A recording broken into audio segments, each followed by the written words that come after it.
On Christmas, I asked my wife for a divorce. Unexpectedly, my wife turned around and broke both of my legs. She even tied me up and imprisoned me. She also told me an astonishing truth, that she is the one who killed my parents. I desperately questioned her why she did such a thing. However, the answer she gave was extremely insane. You ask me why, what else could it be for? Who told your parents to frequently take you away from me? Who told you to be good to them? If you were only good to me, how could I have hurt them? At that moment, her eyes were filled with madness and love. You are mine, you can only be mine. But now you want to divorce me, I have no choice. You forced me to do it. My dear husband, only by keeping you locked up can you stay with me forever, facing her crazy behavior. I roared in anger, Nangong, you are a lunatic, completely crazy. You make me feel disgusted. Let me go quickly. But Nangong was unmoved, and instead looked triumphant. So what? You still fell in love with me, and married me. No, you are wrong. I love the gentle, understanding Nangong, but it's not the current you is not her at all. Haha, is the one you love another me? But that's still me. Is there a difference? Not really. So, you still love me. Listening to her, I couldn't be bothered to speak, so I just glared at her angrily. Seeing this, Nangong extended her delicate jade-like fingers and hooked them under my chin. My dear husband, we've only just begun. There will be many more opportunities in the future. Whether it's the current me or the considerate me, I'll be there. You will fall in love with her. After saying this, she kissed me and then turned and left. The next day, Nangong came in with a pile of dishes, all sorts of things like fresh oysters and beef, as well as a pot of stewed wolfberries and other nourishing foods. Seeing this, I couldn't help but frown. What are you trying to do? Hearing this, Nangong had a smiling expression. Nothing much, just asking you to eat. And to make up for what's lacking. After saying this, she tried to feed me with a spoon. I simply turned my head and avoided her feeding. It seems that my husband doesn't like the dishes I made. You used to love them. She had a smile on her face, but that smile carried a strong sense of danger. I don't know from where she produced a fruit knife, and started peeling an apple. Honey, do you want an apple? This made me panic. I could clearly feel her killing intent. Thinking about how she killed my parents, I guess there's nothing she wouldn't do now. In order to survive, I can only compromise and endure silently. This made her very satisfied. Well done, dear, you are still obedient. In that case, I will untie you. But remember not to run away, or I will be very angry. After saying this, she untied the rope. The moment the rope was untied, I immediately rushed towards the door. But when I reached the door, I realized it was already locked. Looking back, I saw at that moment, Nangong's face revealed a sinister smile, holding a remote control in her hand. You really want to escape? In that case, you will need to face the consequences. Hearing her words, I felt a chill, knowing that if she caught me again, I would never have a chance to escape in this lifetime.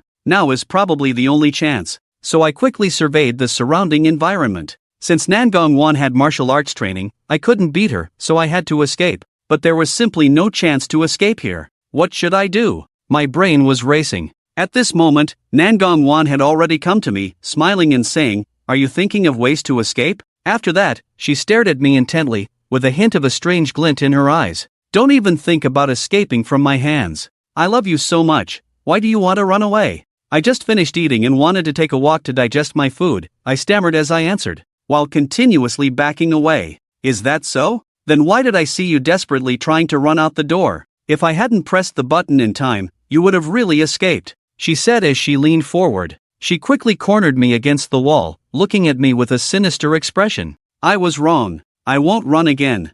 I lowered my head and pretended to look very sincere as I said, "Are you sure?" Nangong looked at me with a suspicious gaze. I immediately raised my head, looking serious. I assured her that I wouldn't run. Alright, since you know you were wrong, I'll forgive you this time. Hearing this, I breathed a sigh of relief, thinking I had escaped a disaster. But suddenly, I saw a strange smile appear on her face. Although I forgave you this time, you still need to accept punishment, otherwise you won't learn your lesson. After saying this, she somehow produced a chainsaw. This made my pupils shrink suddenly, and I exclaimed in terror, "Nini, what are you doing? What else can I do?" "Of course, punish you," she said, then raised the chainsaw in her hand. Soon after, my screams of agony could be heard. Her expression, however, was filled with excitement and madness. I don't know how long it was before I fell into unconsciousness. Nangong squatted down, caressing my face. "Look at you, why did you try to run? It's all better now, you don't have legs. If you dare to think about running away again, I wouldn't mind if you lost your hands too. She carried me, who had no legs, into the bathroom. Her movements were extremely gentle, and her eyes were filled with love. Please never leave me, I love you the most. Then she went to the door, closed it, destroyed everything I could use to contact the outside world, and even bent the key, so now I couldn't leave even if I wanted to. Muttering to herself, from now on, no one will ever disturb us again. But she forgot one thing. There wasn't much food at home, and as time passed, several days went by quickly. Nangong brought a plate with a pale face, inside was fresh meat. But I didn't even notice the fresh blood flowing from her left sleeve, and several days passed like this. I suddenly noticed something abnormal about Nangong, and then seemed to realize something. My stomach churned. Nangong, have you gone crazy? I just don't want you to leave my side, and I don't want you to go hungry. I really, really love you, so you can only belong to me forever. But why don't you understand? After saying this, she lay in my arms, without breath, and at the same time, I lost consciousness. In a mysterious space, a mechanical voice sounded, "Host, do you still want to erase your husband's memory as in previous lives?" Nangong nodded indifferently. Erase them all, erase the memories of this life. She secretly made up her mind. In this life, I won't hide my personality anymore. I believe my husband will still fall in love with me. When I opened my eyes again, I had returned to the first day of the new student orientation at the university. I could clearly feel that I had been reborn. Although I don't know how I died, I can vaguely remember some fragments of the memories from the previous life. At the campus gate, I had only taken a few steps before being stopped by a beautiful figure. "Hello, classmate. My name is Zhao Tingting. Can we be friends?" Her eyes were full of expectation. "Sorry, I don't add strangers as friends." After saying that, I walked around her and left. This left Zhao Tingting stunned for a moment, but she quickly reacted and continued to chase after me, standing in front of me. "How about I treat you to a meal, handsome?" "I'm sorry, I'm not hungry," I coldly refused. But Zhao Tingting was not ready to give up. "I have something very important that I need your help with. If you're willing, let's find a place to talk." I said I don't want to eat anything, and there's nothing I can help you with. Please step aside. I didn't want to get entangled with her. There was a voice in my heart telling me that I couldn't get close to any woman, or she would be very angry, and the consequences would be severe. As for who she really is, I still don't know. And when Zhao Tingting saw that I refused to talk to her, she was very annoyed. This dead straight guy, "I'm such a beautiful girl," took the initiative to strike up a conversation, and he didn't appreciate it. It's really infuriating. But she is not the kind of girl to easily admit defeat. When Zhao Tingting has decided something, there is nothing she can't accomplish. Watching my departing figure, she secretly made up her mind. It wasn't easy for her to set her sights on a man, and she was determined to win him over, no matter how much effort it took. She is the daughter of the Zhao group, and her father has a lot of influence. Just you wait. I will definitely conquer you. Little did she know, this scene was being observed by a girl not far away. At this moment, the girl's heart was filled with endless jealousy and a crazy possessiveness, her eyes flashing with a terrifying madness. This shameless woman dared to have designs on my husband. I really want her to disappear from this world, but if my husband finds out, he will definitely ignore me. Then she took out her phone, edited a message, and sent it out. As for whether she will offend the Zhao family, she is not worried at all. In her eyes, the Zhao family is no different from ants. Then she became obsessed again, watching me as I looked for the registration desk. "Husband, oh husband, you are mine, you will always be mine. No one can touch you. You can only be entwined with me for eternity." Standing in one place, dressed in a white dress, the exquisitely beautiful Nangong, with her clear black and white eyes, was staring at Zichen's back, her eyes filled with undisguised love and affection. The gentle breeze lifted the elegant hem of her white dress, and a strand of her dark hair fluttered in the air. Her fresh and elegant figure, like a white lotus in the sky, exuded a faint fragrance, stunningly beautiful. The breathtaking scene made passing boys unable to help but stop and admire. However, that was all it was limited to. Because of the icy aura emanating from Nangong's body, they hesitated to approach, fearing to defile this beautiful fairy. However, even so, there were still people who wanted to take advantage of the situation. A young man wearing a blue shirt, with red hair and a shiny necklace around his neck, walked towards Nangong. He was handsome, with well-defined features and a hint of charm between his eyebrows, clearly a playboy. Moreover, he had a carefree look in his eyes as he approached Nangong with greed. "Hey, beauty, can I get to know you? My name is Zhao Chang, may I know the name of the beauty?" Zhao Chang approached with a very enthusiastic look, smiling at Nangong. "No need," Nangong coldly refused Zhao Chang, her tone devoid of warmth, as if she were as cold as ice, showing no emotion. After hearing Nangong's words, Zhao Chang's face looked a bit unpleasant. This was the first time someone had rejected him like this. However, he was not angry. Who was he? Zhao Chang. He was the most famous playboy in the city. Whenever girls saw him, they blushed and wanted to fawn over him. This rejection from such a beautiful woman made him feel very embarrassed. You ungrateful woman, I'm giving you face, and you don't even know how to appreciate it. Watch how I deal with you. Zhao Chang gritted his teeth and said, reaching out a hand to grab Nangong Wan's wrist and pull her into his arms. Get lost. Nangong Wan coldly shouted, lifting her foot and kicking Zhao Chang. Her speed was extremely fast, and Zhao Chang only felt a gust of wind coming at him. Unable to dodge, he was kicked in the leg by Nangong Wan and fell to the ground. A hint of blood also flowed from the corner of his mouth. After that, Nangong Wan coldly glanced at the red-haired man and said nothing. After getting up from the ground, Zhao Chang touched the blood at the corner of his mouth and a fierce expression appeared on his handsome face as he looked at Nangong Wan, his eyes becoming even more fierce. You ungrateful woman, just wait for me, I will make you kneel and beg.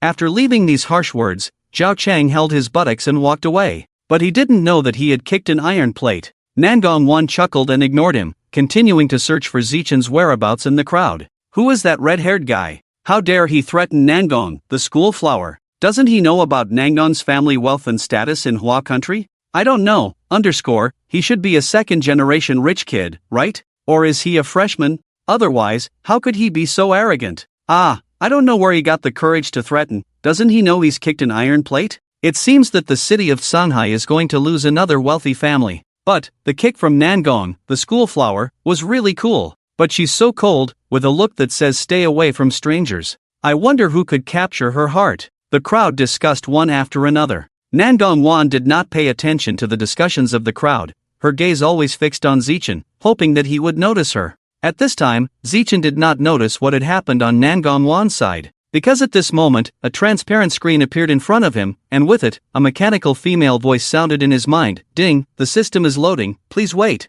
1%, 6%, 8%, 10%, 26%, 36%, 40%, 55%, 66%, 70%, 88%, 96%, 100%. Loading complete. Does the host choose to bind the daily check-in system? A system? Zichen certainly knew what it was, a necessary golden finger for rebirth and crossing. But why didn't I have a system when I was reborn and crossed over in my previous life? If this system had come earlier, I wouldn't have died. Although I don't know how I died, oh well, better late than never, right? It's better to have than to have not. Confirm binding. Then, in front of Zichen, a screen appeared with two buttons, yes and no. Yes, Zichen replied with his mind. After a while, a few words appeared on the screen again. Congratulations, the host has successfully bound the system and is currently loading. Please wait a moment. Damn, what's going on? Why does it take time to load?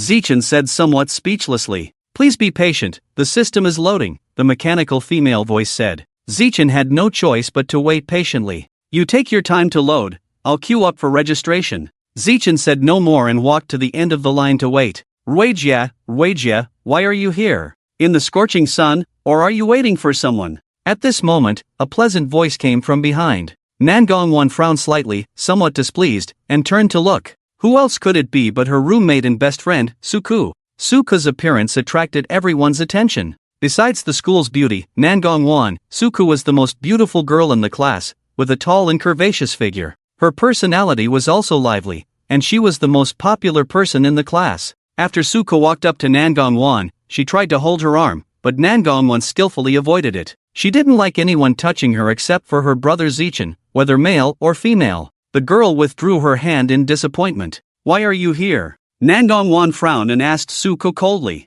I missed you, the girl said playfully. Stop it, you missed me? That's strange. Nangong Wan pursed her lips. So, what's the matter? Nangong Wan asked impatiently. The girl then resumed a serious expression and said, it's because of you. You promised the counselor to help register in our department, but you're just standing here. After hearing this, Nangong Wan only replied, oh. Then she walked towards the registration booth for the design department. Ruijia, you're going the wrong way. That's the design department's booth. Our department's booth is on the other side, the girl reminded her. But Nangong Wan didn't listen and continued to walk in that direction, with Suku following along. It wasn't long before it was Zichen's turn. Student, "Give me your admission letter and ID card," the girl said to Zichen without looking up. Zichen didn't say anything and took out his ID card and admission letter from his backpack, handing them to the girl. After taking Zichen's ID card and admission letter, the girl carefully checked and verified them, then used a card reader to read the information on the ID card.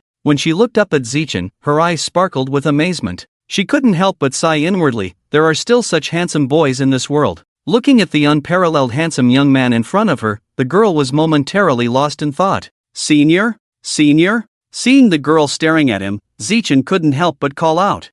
Sorry, Junior, I was just lost in thought because you're so handsome," the girl said awkwardly. "Thank you for the compliment, senior sister," Zichen said with a slight smile. The girl, seeing this, felt her heart race, her cheeks turning red, clearly captivated by Zichen. She had never seen such an otherworldly boy before, with deep and clear eyes that seemed to contain infinite magic, making it hard to look away. Her cheeks grew even hotter. Ahem, she coughed lightly to cover her embarrassment, then said, "Alright, Junior, just go to the teacher over there to activate your campus card, and someone will take you to your dorm." With that, she handed Zichen a campus card. "Okay, thank you, senior sister," Zichen politely replied. "Don't mention it, Junior, it's my duty," the girl shyly responded, her eyes full of admiration for Zichen. Zichen took the campus card from the girl, and when she didn't return his ID card, he asked in confusion, "Senior sister, my ID card?" Hearing this, the girl finally reacted, her face growing even redder, and quickly returned Zichen's ID card.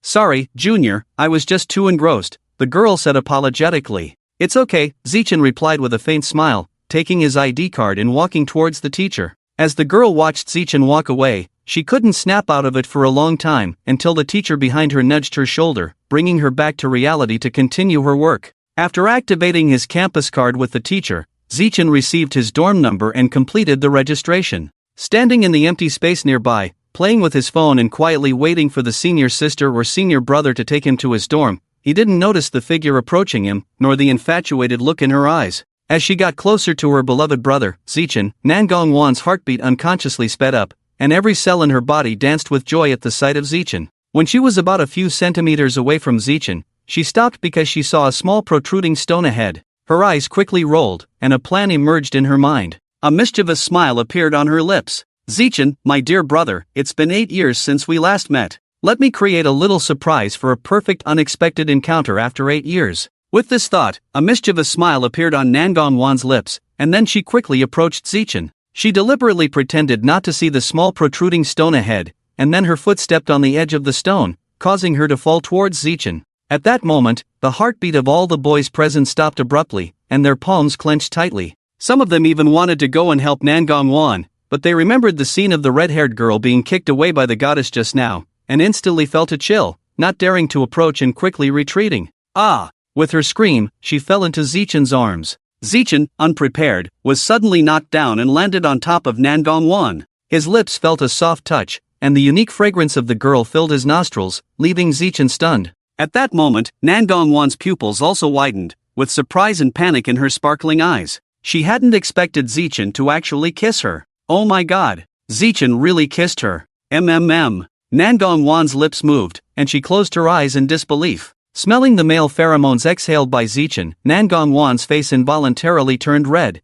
and her heartbeat accelerated even more. Not only that, she faintly felt a sense of anticipation in her heart. She really wanted to know what kind of reaction Zichen would have if she opened her eyes now. Would he be shy or angry? Nervous or excited? Are you still ecstatic? Ding, loading complete, reward of 500,000 and a beginner's gift package. This system is dedicated to enhancing the host's abilities, obtaining random rewards through check-ins, including but not limited to money, items, skills, etc. Currently, the system level is at level 1, and as it upgrades, it will gradually unlock the later stage upgradable subsystems and the lottery subsystem. As the mechanical female voice sounded in Zichen's ear, Zichen finally snapped out of his daze. Damn, my first kiss in this life was taken away like this. This is my first kiss, and it happened in front of so many people. Zichen felt like crying without tears, a deep sense of sorrow in his heart. Meanwhile, the people around him looked at Zichen with envy and jealousy. Especially the boys who liked Nangong Wan, they were even more envious and furious. Damn, why is this new student so lucky? He actually gained the favor of the goddess, it's simply unfair. A boy angrily exclaimed. Exactly. Why can he be favored by the goddess? Another boy echoed. This is unfair, it's too unfair. The favor of the goddess is something many people long for, but this new student is so lucky. Unfair, unfair. It's too unfair. Why can this kid be favored by the goddess, while I can't even touch a single strand of her hair? This is really unfair. What's there to envy? I want to drag this kid and kill him. How dare he defile my goddess? He deserves to die. Yeah, he deserves to die. Sob, my goddess won. Sob, my goddess, I don't want to live anymore. The surrounding boys roared with indignation, looking as if they wanted to immediately slaughter Zeichin, wishing to tear him to pieces. Listening to the foul language, Zeichin felt speechless. Is it me who was forcibly kissed? Is it me who was taken advantage of? Am I the one being targeted? Looking at the furious eyes of the boys around him and the girl in his arms, Zeichin couldn't help but feel 3 black lines appearing on his forehead.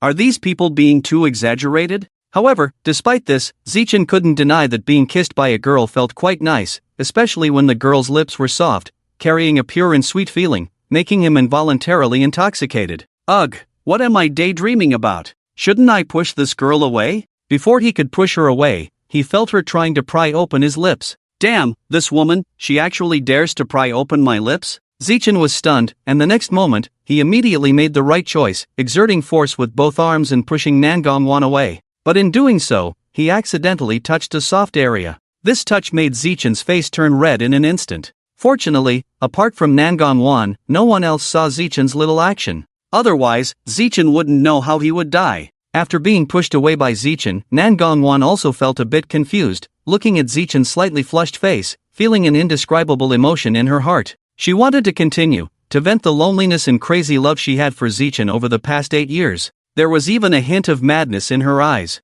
However, she managed to conceal it well. Because she hadn't devoured her little brother yet, and because her little brother was still unfamiliar to her, if she forced it, her little brother might resist and detest her. This was something she didn't want to see. She wanted him to willingly enter the golden cage she had prepared for him. So, she could only wait for an opportunity, allowing her little brother to gradually get used to and rely on her. In this way, the two of them could be together forever. She would let him know how much she loved him. Zeichin woke up from the shock. What just happened? Why did he kiss her on the lips? And why did she look so unsatisfied? No, it was more like she was welcoming it. Zeichin's heart started to beat rapidly, and his face turned crimson. It gave him a familiar feeling, no, a very familiar feeling. But when he remembered the soft touch from earlier, it made his face even redder. He quickly apologized. I'm sorry, I didn't mean to, I didn't expect this to happen, I didn't mean it. You didn't mean it? Nangong's face turned even redder when she heard this. She lowered her head and bit her lip.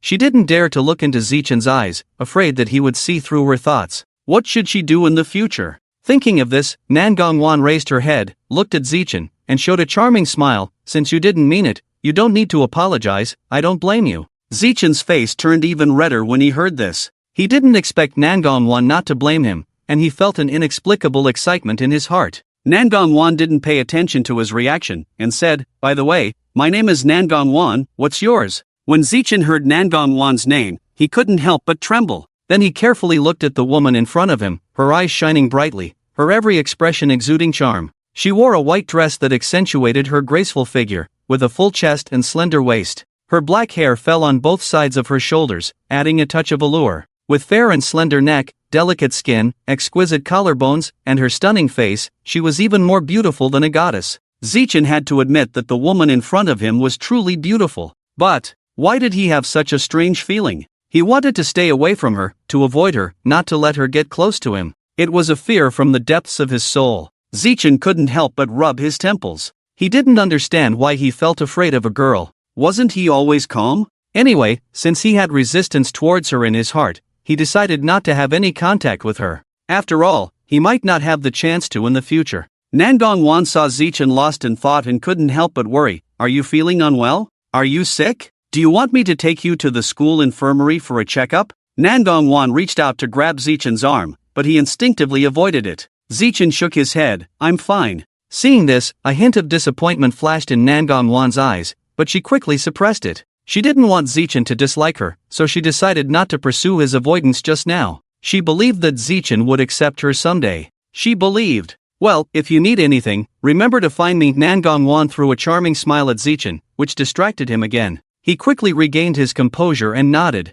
Have you finished registering? Let me take you to your dormitory building. Nangong Wan smiled. No, thank you. Someone will take me there later. Zichen quickly refused. He didn't want to have any contact with Nangong Wan, especially after what had just happened. Besides, there was a voice in his heart telling him to stay away from her, so he couldn't possibly have any contact with her. Seeing Zichen's refusal, Nangong Wan's unhealthy side emerged, but she quickly hid it. She couldn't be too pushy, otherwise it would backfire. She believed that Zichen would accept her sooner or later. I see. Well, I'll go first. Nangong Wan smiled and walked away. Suka glanced at Zichen, then at Nangong Wan who was leaving, and couldn't help but frown in confusion. What is the relationship between these two people? It seems that Zichen is somewhat resistant to Nangong Wan, while Nangong Wan's eyes are filled with deep admiration for Zichen. Suka shook her head and stopped thinking about it, following Nangong Wan's footsteps and leaving. Watching Nangong Wan's figure disappear into the distance, Zichen finally breathed a sigh of relief. He didn't know why, but he felt a strange resistance in his heart, a resistance that made him want to escape constantly. But he didn't know why he wanted to escape from her. Whatever, it's just a chance encounter, let's not meet again in the future. Thinking of this, Zichen no longer hesitated, and followed the senior towards his own dormitory. After the two left, the male students at the school gate exploded again. Damn, this kid actually pushed away my goddess. My goddess. My goddess. He actually pushed away my goddess. How could he do that? Doesn't he know that Nangong Wan is the school flower of our school? That's one thing, but he even rejected Nangong Wan. Do you know how many freshmen dream of being led to the dormitory by Nangong, the school flower? You actually refused. Oh my god. Please strike me with lightning and let me switch souls with that kid. The male students discussed angrily, wishing to tear Zichen apart. If Zichen could hear these words, he would probably spit blood. Just now he was indignant, wishing to kill himself immediately, and now he pushed away their goddess, and yet he looked indignant again? Are these people out of their minds? Zichen didn't know what these people were thinking. If he knew, he would definitely not be able to help but curse. Nangong Group, top floor office. Chairman, this is the information Miss just sent over. She wants us to deal with the people in the photo and force her to drop out of school. In the chairman's office sat a middle-aged man in a black suit and glasses. He looked very gentle, but he was the chairman of the Nangong Group, the helmsman of the Nangong family. Upon hearing the assistant's report, Nangong Yun frowned and sighed. Let it be. According to Mrs. Wishes, go ahead and do it. Nangong Yun waved his hand, signaling the assistant to leave. After the assistant left, Nangong Yun also stopped reviewing the documents, rubbed his brow, and weakly lay back in his chair. His daughter was good in every way, but her personality was a bit. Nangong Yun closed his eyes and sighed softly. Knock knock knock. There was a knock on the door outside. Nangong Yun opened his eyes and said, come in. The door opened from the outside, and a graceful and beautiful woman in a cheongsam walked in. She was Nangong Yun's wife, Nangong Wan's mother, Wen Xingxi. She was dignified and beautiful, gentle and graceful. Although she was already in her 40s, she still maintained herself well. Her jet black, smooth hair was pinned up with a hairpin set with a sapphire, giving her a noble and elegant air. With every move, she exuded an aristocratic demeanor, making people feel that she was either rich or noble. Hong, what are you thinking about? Why are you so absorbed in thought? When Xingxi sat down next to Nangong Yun, reached out and held his arm, and asked in a soft tone. Nothing? Nangong Yun smiled and patted Wen Xingxi's hand. You, always hiding things in your heart, not willing to tell me, but written all over your face, isn't that making me worry more about you? Wen Xingxi pouted and coquettishly scolded Nangong Yun, with a slight smile in her eyes. Hee, I really have nothing, what could be bothering me? Nangong Yun touched his nose and couldn't help but laugh. His wife had always been very caring towards him. Okay, don't hide it from me, what happened after all? When Xingxi pouted and coquettishly asked. Actually, she knew without asking, she knew why her husband was troubled. It was all about their daughter. Ah, Xingxi, do you think we were wrong? We shouldn't have abandoned our daughter for our careers and family, and we definitely shouldn't have forced her to study abroad. Nangong Yun's tone was somewhat low, clearly feeling guilty about the matter. Yes, it's our fault for not fulfilling our duties as parents. As long as she is healthy and happy in the future, even if she hates us, it's okay. When Xingxi didn't know if she was comforting Nangong Yun or herself with these words. Now they were very gentle towards their daughter, and every time she came home, her behavior was very cautious. After all, their daughter had self-harmed before, and thinking about it made the couple shudder. It was because of this that they brought their daughter back to Songhai City, the place she longed for. Since her return, they would try to fulfill her every request and help her with everything. Nangong said, "It seems we need to find an opportunity to talk to that child, Zichin. Besides him, I don't think anyone else can communicate well with our daughter. Yes, our daughter is so attached to him, I wonder if he can accept our daughter?" Wen Xingxi sighed, her face full of worry. They were very worried about their daughter's future, far more than their own and their family's business. "Don't think too much," Nangong said. Wen Xingxi nodded lightly, but then she seemed to think of something and said, "Yueka, will she agree? She treasures her son so much." Wen Xingxi's tone carried a hint of concern. She and Zichin's mother used to be best friends, and their relationship was very good. They even agreed to betroth their children to each other. But since Zi's accident, her best friend seemed to have become a different person. Although she seemed normal, Wen Xingxi always felt that something was wrong with her mentally, but she couldn't say what it was. Nangong said, "Yueka is a reasonable woman, she will agree to the relationship between the two children." "I hope so." Wen Xingxi sighed. Sunhai University, male dormitory building. Zichin registered his information with the security guard and received the key to their dormitory. He originally wanted to take it up himself, but the senior who had just shown him the way took the initiative to carry his things to his dormitory door. "Thank you, senior." Zichin nodded slightly and expressed his gratitude in a calm manner. The senior smiled and said, "It's nothing, don't mention it. After all, we are all students, helping each other is natural. Take care, senior." Zichin nodded and said, then he took out the key, inserted it into the lock, turned it a few times, and the door opened. As one of the top universities in Huagua, Sunhai University naturally had very good dormitory conditions. 4-person room, upper bed and lower desk, private bathroom, air conditioning, washing machine, everything was available. Upon entering the dormitory, Zichin looked around and nodded in satisfaction. He wondered if his 3 roommates who would arrive later would be easy to get along with. First, he should choose a bed. Then, he brought his luggage in from outside, chose a bed, organized his things, made the bed and arranged the quilt, and then lay down. He wanted to carefully study the system he had just bound, to see what functions it had. Then, Zichin had a thought and silently said, "System. Host, the system is here. Open the personal panel." At the same time, the system panel silently unfolded in Zichin's mind. Daily check-in system, currently at level 1. Host, Zichin, age, 19, height, 182, looks, 97, strength, 87, 60 is the passing grade. Force value, 85 physical fitness, healthy personal assets, 500,000. Points, 0, ways to obtain points, daily check-in and random tasks, skills temporarily unavailable. Note, force skills obtained cannot be used on the system locked lever, permanently locked lever, hidden, Nangong, requires the system to reach level 6 to unlock system backpack, beginner's gift pack mall subsystem, not activated lottery subsystem. Not activated. Zichin looked at the attribute panel displayed in his mind, his brow slightly furrowed. He could understand the previous information, but what's with the permanent lock on a lover?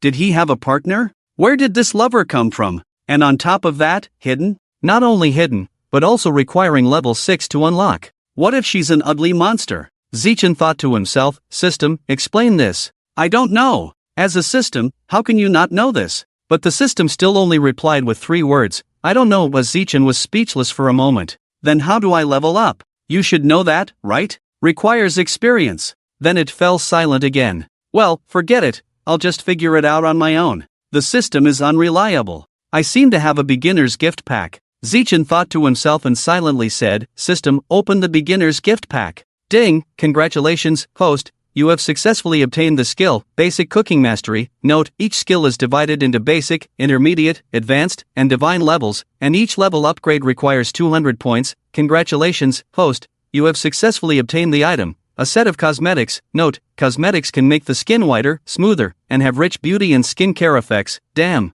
what kind of reward is this? I don't need it. But the system ignored Zichin's inner complaints and continued to announce, congratulations, host, you have successfully obtained 100,000 gold. Congratulations, host, you have successfully gained 200 experience points, 9,800 points away from the required experience for leveling up. At this moment, Zichin's smile froze on his face as if it had been captured by a camera. When will I gather enough experience to reach 10,000 points? It only rewards 200 points. System, are you being too stingy? Zichin felt a bit frustrated. The system is powerless. Please make an effort on your own, host. Zichin was speechless for a moment. Oh, right, I don't think I checked in today. Zichin remembered this, and silently said in his mind, System, I want to check in. System, may I confirm the check-in with the host? Confirmed. Zichin answered without hesitation. Check-in completed, congratulations, host, you have gained 10 experience points and 50 points. Is that it? Where's the reward? System. Host, the reward for check-in is random, with a 50% chance for each. The system replied coldly, causing Zichin's mouth to twitch involuntarily. Random? This is really damn annoying. Zichin couldn't be bothered to dwell on these things anymore, got up, checked the time, and found that he was still the only one in the dormitory. What's going on? Why hasn't anyone else come to the dorm? But he didn't care, put on his shoes, and went out, ready to go to the cafeteria for lunch. As he walked towards the campus, after about half an hour, he finally saw the cafeteria. At this moment, the cafeteria was crowded, bustling with people, making it feel like being on a busy street. There were many students and even teachers sitting inside the cafeteria. Everyone was chatting and laughing in small groups, looking very content. Zichin walked over and noticed that many girls were staring at him. Some even couldn't help but cover their mouths and let out a soft scream. Zichin didn't pay attention and continued to walk forward. Hey there! At that moment, a girl suddenly bumped into his back, spilling her drink on Zichin's body. Suddenly, everyone in the cafeteria stopped talking and looked at him. The girl who had been knocked down quickly stood up and looked at Zichin. She was wearing a white sports suit, with her hair tied in a ponytail and wearing a pair of black-framed glasses, giving a very pure impression. I'm sorry. The girl quickly lowered her head and apologized repeatedly. Zichin looked at the girl in front of him, raised an eyebrow slightly, and said lightly, "It's okay." Then he continued walking towards the food-serving window. The girl breathed a sigh of relief when she saw that Zichin didn't blame her, and she quickly straightened up and picked up the fallen tableware. When she looked up, Zichin's figure was already out of sight. The girl patted her chest, took a deep breath, and then regained her composure, and started queuing for food. After getting his food, Zichin found a place to sit down. At this time, music was playing in the cafeteria. The melodious music echoed in the empty cafeteria. Zichin picked up his chopsticks and put a piece of meat in his mouth. The meat melted in his mouth. It tasted delicious. Zichin squinted in satisfaction. This meat is not bad. Zichin thought to himself. Have you heard? This morning, a new student was kissed by the school's first beauty. Really? I saw it with my own eyes. Oh my, it's so shocking, that's our school's first beauty. Is the guy handsome? Handsome. What do you think their relationship is? Who knows? Listening to the discussions around him, Zichin couldn't help but frown. His and Nangong Wan's affairs had spread throughout the school so quickly. He wasn't ready to deal with these rumors and gossip. Zichin sighed. Junior, we meet again. Just as Zichin was lost in thought, a familiar yet unfamiliar voice sounded in his ear. Zichin looked up and saw Nangong Wan sitting opposite him, smiling at him. The feeling of resistance and reluctance towards her came back. It's you, Zichin said lightly. Nangong Wan heard the distance in Zichin's tone and the sickly side of her emerged again. Junior, do you hate me? How could that be? At this point, Zichin's back was already sweating. He didn't know why, but he was afraid of Nangong Wan to the point of wanting to escape. Seeing the fear in Zichin's eyes, Nangong Wan's eyes flashed with a hint of madness, but her mouth curved into a bright smile. That's good. I thought you hated me, Junior. How could I? Zichin forced a smile. He didn't want to stay with this woman for another second. Seeing this, Nangong Wan immediately said, Junior, are you not eating? Oh, I'm full. Since you're full, Junior, would you accompany me for a walk? Nangong Wan looked at Zichin expectantly. But I'm not used to walking with others, sorry. It's okay, Junior, you go ahead. I'll go back to the classroom first. Okay, see you later, Senior. Zichin nodded slightly. Watching Zichin leave, the smile disappeared from Nangong Wan's eyes, replaced by a cold and unnoticed sickness. Zichin, the older he gets, the more disobedient he becomes. He refused Sister's invitation again. But it's okay. Sister will make you obediently listen to Sister's words. You can't escape from Sister's palm. Zichin left the cafeteria, wandered around outside, and then bought some daily necessities at the school supermarket before returning to the dorm. Just as he was about to take out the key to open the door, he found that the door was not locked. Zichin frowned in confusion. He remembered that he had locked the door when he left. The door was pushed open. The three roommates who were tidying up their beds were stunned, and turned their heads to look at the door. When they saw Zichin's appearance, all three of them were stunned, almost blurting out a national treasure, but their good manners made them swallow the words. They never expected to find such a handsome person at Shanghai University, truly comparable to the world's most handsome. Looking at the three people in front of him, Zichin felt a strange familiarity, as if they were long-lost brothers. Perhaps they knew each other in a past life. Otherwise, why would he feel so familiar with them? Shaking his head to clear his thoughts, Zichen placed the item in his hand on the table. Hey, now that we're all here, let's start with some self-introductions.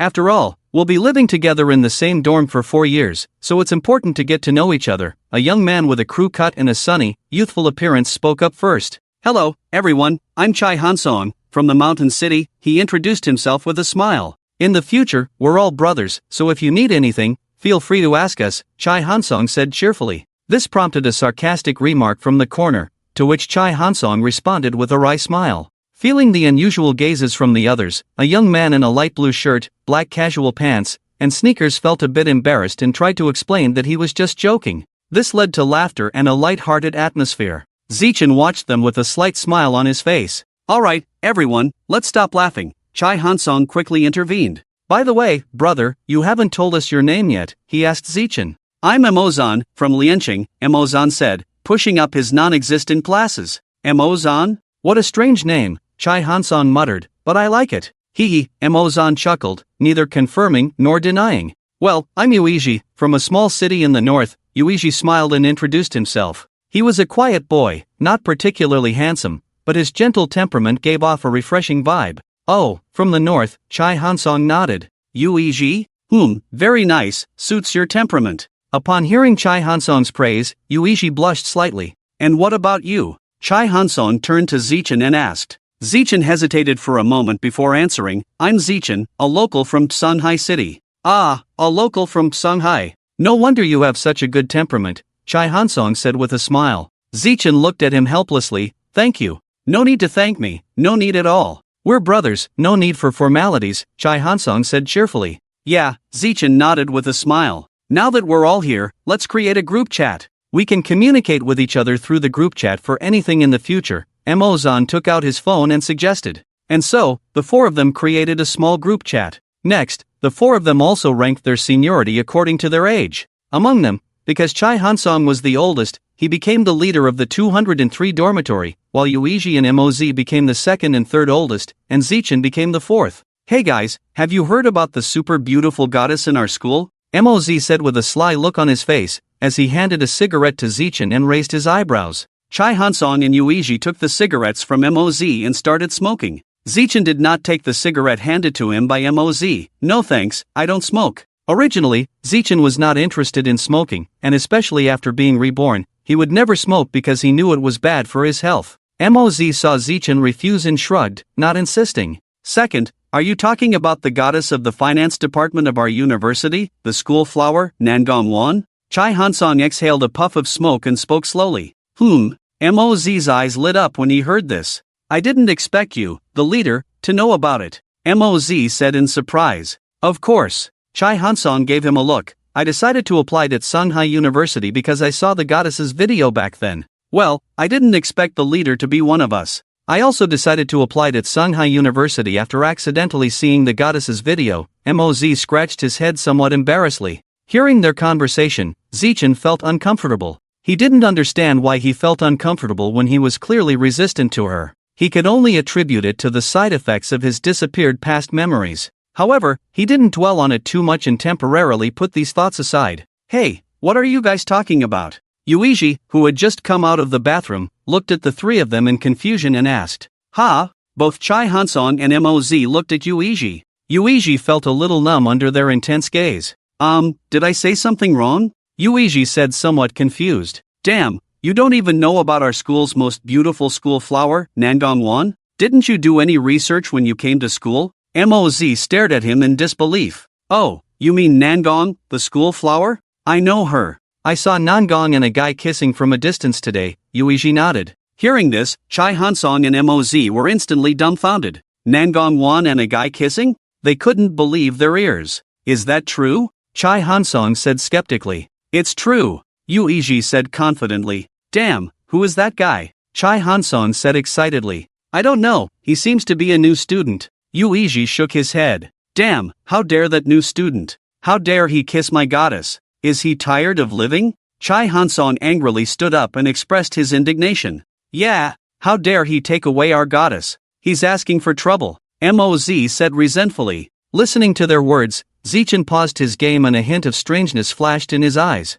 Trying to minimize his presence, Zichin pretended to know nothing and continued playing the game. He didn't want them to focus on him because he didn't know how to explain the situation. Could it be an accidental kiss? If they found out it was him, they would probably tear him apart. After all, they were not familiar enough at this time. Recklessly telling them would be like exposing oneself to their guns. Lao-san, what's the name of that kid? Emozan looked at Yuiji and asked. I don't know. Yuiji shook his head. Did you see his appearance clearly? Emozan asked again. It was too far, I didn't see clearly. Yuiji shook his head. Are there any photos on the campus for him? Probably not. After all, most of them were crying and howling like wolves. They were filled with righteous indignation and didn't have time to take photos. By the time they reacted, the person had already gone far away. Damn it! Emozan couldn't help but curse. Alright, Lauer, let's not discuss this for now. Chai Hansong looked at the time, it was already 5:30 in the afternoon, and said, let's go eat.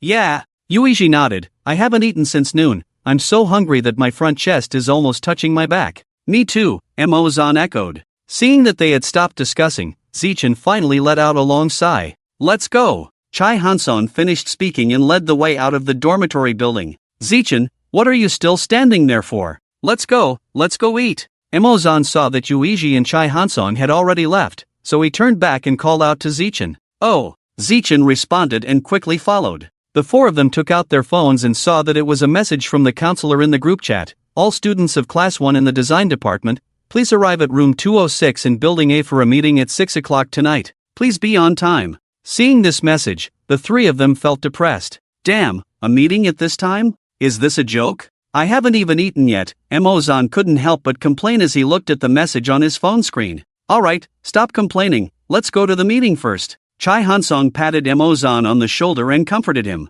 Yeah, Emozan nodded, then put his phone in his pocket and followed Chai Hansong and Yuiji. After Zichin caught up with them, he also put his phone in his pocket and followed. Along the way, the four of them remained silent. When they arrived at the bottom of the teaching building, they found that many people had already arrived. Damn it! Emozan looked at the densely packed crowd in front of him and felt like crying. I should have come a bit later, Emozan said with a frustrated look. Yuiji patted Emozan on the shoulder. Alright, stop complaining, let's go in quickly. Yeah, Emozan nodded, and the four of them squeezed into the crowd and walked in. At this time, Zichin's phone suddenly rang. He picked up his phone and saw that it was his mother calling. He signaled to his roommates and then left the crowd, coming to a corner to answer the phone. Hello, Mom? Xiaochun, why didn't you tell Mom and just chose to live on campus? His mother's tone was somewhat reproachful. Mom, I've grown up and have my own thoughts, Zichin said lightly. Xiaochun, are you becoming more disobedient as you grow up?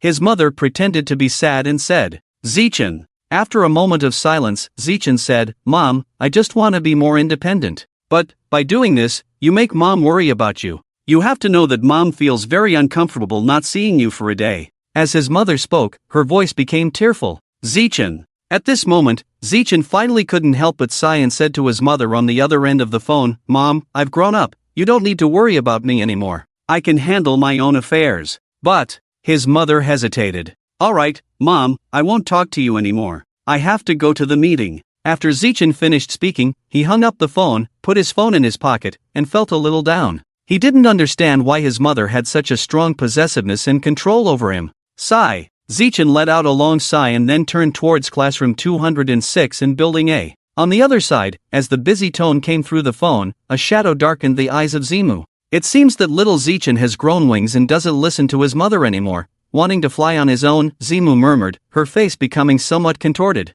But it doesn't matter, I will find a way to make you obedient. Then, looking at the man at her feet, she said, You, despicable man, when we got married, didn't I tell you not to interfere in my sons and my affairs? Yueka, controlling and possessing Zichin like this is not right. He is your son, not Z. You should let him grow freely, the man said calmly. Zimu looked at the man at her feet, a cold smile appearing on her lips. Ha, let him grow freely? I tell you, no way. If you dare to interfere in Zichin's affairs again, I will make you wish you were dead. Don't you think it's despicable to control and possess him like this? The man continued to look at her calmly. Have you ever considered his feelings? Humph. I don't need to consider his feelings, Zimu snorted. Zichin was born from my womb, his blood flows from me. Even if he hates me, I won't let him leave my side. Yueka, I hope you can respect the child. You can't always control Zichen from the perspective of a mother and wife. By doing so, you will ruin him, the man said seriously. What do you know? Get out. After hearing his words, Zimu's face changed, and she said somewhat excitedly. The man looked at her, shook his head helplessly, and said, Gong Yueka, you are on your own. With that, the man turned and left, leaving Zimu alone. At this moment, Zichen had already arrived at the door of classroom 206. Zichen, over here. Yuichi saw Zichen appear at the door and quickly greeted him. Zichen nodded slightly and then walked in. As Zichen entered, the whole classroom instantly quieted down. So handsome. Many girls couldn't help but exclaim at Zichen's extremely handsome face. Seeing everyone's gaze, Zichen calmly sat down next to Emozan, with Yuichi on his right and Chai Hansong on Yuichi's right. Why sit in the front row? I just saw there were seats in the back. I didn't think you guys were so eager to study. Zichen said puzzled. Hee, don't you think that sitting in the front row will allow us to see the appearance of the girls in our class more clearly when we introduce ourselves later? Emozan smirked. Yuichi. Seeing Emozan's appearance, Zichen was speechless. At this moment, the classroom door was pushed open again, and a man in a suit and tie, who looked to be about 50 or 60 years old, walked in. As the man walked in, all eyes in the room gathered on him. However, the gazes of those girls still remained on Zichen, because he was just too handsome, excessively so, to the point of suffocating. As for the other people, their attention was drawn to this man. The man walked straight to the front of the classroom, looked around, and felt somewhat awkward as he realized that most of the girls' gazes were not focused on him at all, but were all concentrated on Zichen. The man cleared his throat and said, Ahem, students, can you look at me for a moment? There will be time for us to communicate later. Upon hearing the man's words, the female students came to their senses, some feeling embarrassed as they withdrew their gazes, some stealing glances at Zichen, and some staring at his perfect profile, some even showing infatuated expressions. Seeing this scene, Zichen felt somewhat helpless. He really didn't like this feeling. It seems that when the system is upgraded, we'll have to see if the system store has anything to block charm? Ahem, hello everyone, my name is Zhao Jijun, and I am the class counselor for your 4716 design department. The man stood on the platform, holding a microphone, looking at the students below, and began to introduce himself. Hello everyone. Hello, teacher. Hello, teacher. A round of enthusiastic applause rang out in the classroom. First of all, I am very happy to be your counselor, so please guide me in the future. After Zhao Jijun finished speaking, he bowed to everyone. Teacher, these are all things you should do. Emozan looked at Zhao Jijun, smiling. Zichen looked at Emozan, with a glint in his eyes, thinking to himself, this guy is definitely kissing up. After hearing Emozan's words, Zhao Jijun just smiled and didn't say anything, and continued, I believe everyone has some understanding of what will be discussed in the first class meeting at university? I won't waste too much time, after all, you are all adults, and as for safety issues, I don't need to say much, right? You've heard enough about it in junior and senior high school, so I'll skip that part. Although he said that, he still talked about it a bit. This student helped the teacher distribute the safety warning book. Zhao Jijun looked at Zichen and said. Zichen was stunned for a moment, then reacted and quickly got up, walked to the platform, and took the stack of paper from the teacher's hand. Okay, teacher. Zichen, let me help you distribute it. Emozan walked over, extending his hand. Zichen glanced at him and gave him half of the safety warning book. Thank you. Emozan took the safety warning book, grinning, and then walked towards the girls. He's really a show-off. Zichen watched Emozan walk towards the girls, silently mocking him, but he didn't stop him and went straight to the boys to distribute the safety warning book. Seeing that it wasn't Zichen who came to distribute the safety warning book, the girls were all a little disappointed, and then, with resentful eyes, they looked at Emozan as if they wanted to torture him to death. Emozan felt a chill down his back and shivered subconsciously. After finishing, he quickly ran to Zichen's side and sat down. Damn! Those girls are really scary. Emozan muttered quietly. Zichen glanced at the girls and didn't say anything. Have you all got it? Read it yourselves, then sign below. Zhao Jijun looked down and said, yes. Everyone answered in unison. Oh, by the way, what's your name? At this moment, Zhao Jijun suddenly shifted his focus and asked Zichen. Zichen was stunned for a moment, then said, my name is Zichen. Zichen, a very nice name. Help the teacher collect the safety warning book later. After Zhao Jijun finished speaking, he smiled at Zichen. After hearing Zhao Jijun's words, Zichen twitched his mouth and said, okay. Alright, that's it for this matter. Tomorrow, use your campus card to go to the 4th teaching building to collect your military training uniform, and the day after tomorrow, military training. Next, it's the self-introduction segment that everyone loves. Zichen, you go first and set an example, Zhao Jijun said to Zichen. Zichen had just finished collecting and was about to sit down when he heard Zhao Jijun's words, feeling a bit speechless, but he still stood up and walked to the front of the platform. Hello everyone, my name is Zichen, and I am a local of Shanghai City. Please take care of me in the future. After speaking to the audience, he returned to his seat. As soon as Zichen sat down, the girls below exploded. Wow! He's so handsome, he's like a beautiful boy from a painting. His skin is so fair. And, his voice is so gentle and pleasant to listen to. Hello everyone, my name is Li Mengyao, from Huacheng, please take care of me in the future. A girl stood up, walked up, and looked at the girls below, introducing herself. My name is Li Hao, from Rongqing, I like singing and dancing, and I hope to get along with everyone in the future. My name is Wang Xiaoyu, from Kyoto, I like. My name is Chun Wenbin, from Haicheng, I like. After about half an hour, all the students in the class had introduced themselves. Zhao Jijun glanced at them, nodded, and said, let's stop here for today's self-introduction. You can all go and rest. Remember to go to the 4th teaching building tomorrow to get your military training uniform, don't forget. Okay. Goodbye, teacher. Everyone shouted in unison, and then left the classroom one after another. When most of the students had left, Zichen and the others finally came out. Phew! Finally over, Zichen, I didn't expect you to be so popular with the girls. I'm really envious and jealous. Emozan looked at the girls around him and said with a sad face. Zichen glanced at Emozan and said nothing. His inner voice told him that the more popular he was, the more dangerous it would be. Okay, let's go eat. Chai Hansong walked over, patted Emozan on the shoulder, and said, okay. Emozan answered with a smile, and then the 4 of them walked out of the teaching building, chatting and laughing. Just as they walked out of the teaching building, Zichen froze. Because, not far away stood a familiar figure. The feeling of fear once again struck Zichen, making his body tremble involuntarily. What's wrong, Zichen, are you feeling unwell? Emozan saw Zichen looking dazed and worriedly asked. It's nothing, I just suddenly feel a little tired. I'll go back to the dorm first, you guys go eat? Zichen endured his inner fear and said to Chai Hansong and the others. Okay, be careful on the way. Chai Hansong nodded and reminded him. Okay. Zichen responded, and just as he was about to leave quickly, a clear and pleasant voice came from not far away. But to Zichen, it sounded like the whisper of a demon, making him feel a little creepy. Zichen, we really have fate, to be able to meet you here. At this moment, a fragrant breeze blew, and then, a girl in a white tracksuit with a high ponytail slowly walked out from the shadow of the street lamp. There was a smile on her face. But in Zichen's eyes, that smile was a bit terrifying, and the feeling of fear from the depths of his heart made him want to flee. Wanting to remember, but unable to, his mind was blank. Similarly, the 3 roommates also looked in the direction of the voice, and when they saw the appearance of this girl, they were also stunned. This girl was none other than Nangong, the #1 beauty of Shanghai University, their goddess. But now, their goddess was actually saying hello to Zichen, and even took the initiative to strike up a conversation. Could there be something fishy going on here? The 3 of them exchanged a puzzled look, and finally all turned their gaze to Zichen.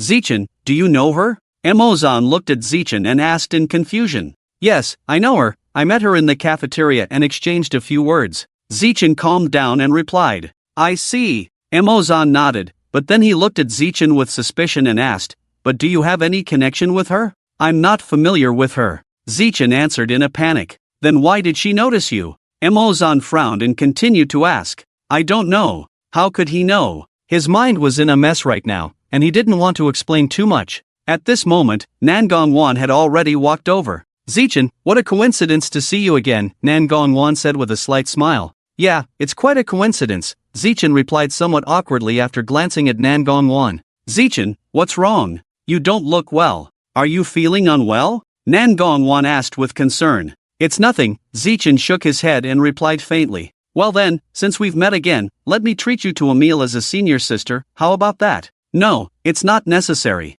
I appreciate your kindness, but I'm a bit tired and want to go back to rest, Zichen declined. He didn't know why, but he felt different ever since he saw Nangong. He had an urge to escape, but he didn't dare to. Oh, why are you being so uncooperative, junior brother? I'm treating you, yet you're refusing. You're really hurting my feelings, Nangong pretended to be upset. Watching Nangong's performance, Zichen couldn't help but think to himself, her acting skills are quite good. Should she consider joining the entertainment industry? But that was just a thought in his mind. I'm really tired, sorry, Zichen continued to decline, not wanting to linger with Nangong. Alright then, I won't force you, but it's a pity. I wanted to invite my roommates to join us for a chat, but it seems it'll have to be another time, Nangong Wan sighed, feigning disappointment. Hearing Nangong Wan's words, Zichen's heart skipped a beat. This can't be good, is she up to something again? Sure enough, Nangong Wan's next words confirmed Zichen's suspicions. Mo Zan and Chai Hansong's eyes lit up, and they quickly chimed in, "Senior sister, Zichen isn't tired.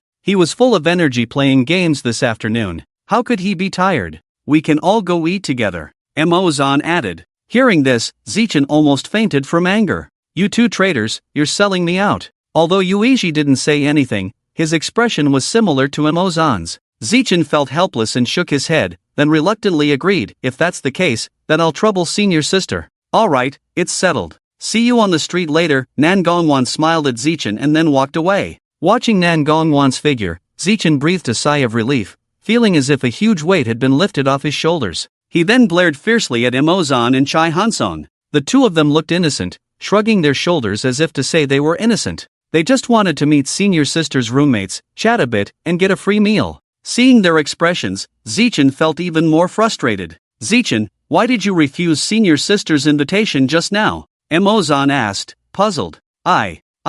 Zichen opened his mouth but found himself at a loss for words. Did he really not know why he had refused Nangong Wan's invitation? He truly didn't know. Or perhaps he couldn't articulate the reason. "What's the deal with you? Tell the truth. What's your relationship with senior sister?" Chai Hansong asked with a gossipy look. "I'm not close to senior sister," Zichen replied without hesitation. "Not close?" Mo Zan and Chai Hansong exchanged a glance, both showing disbelief. Not close? Who would believe such nonsense? They weren't fools. How could they believe Zichen's words? If they weren't close, why would Nangong Wan suddenly smile so brightly at him and even want to treat him to a meal? You should know that Nangong, the beauty of the school, is not only the recognized most beautiful school flower in the school, but also the president and vice president of the Taekwondo Club, Women's Combat Club, and Sanda Club. In addition to her unattainable background and the aura that she naturally brings, she has never smiled at anyone. Today, she took the initiative to smile at you, with such a gentle and sweet smile.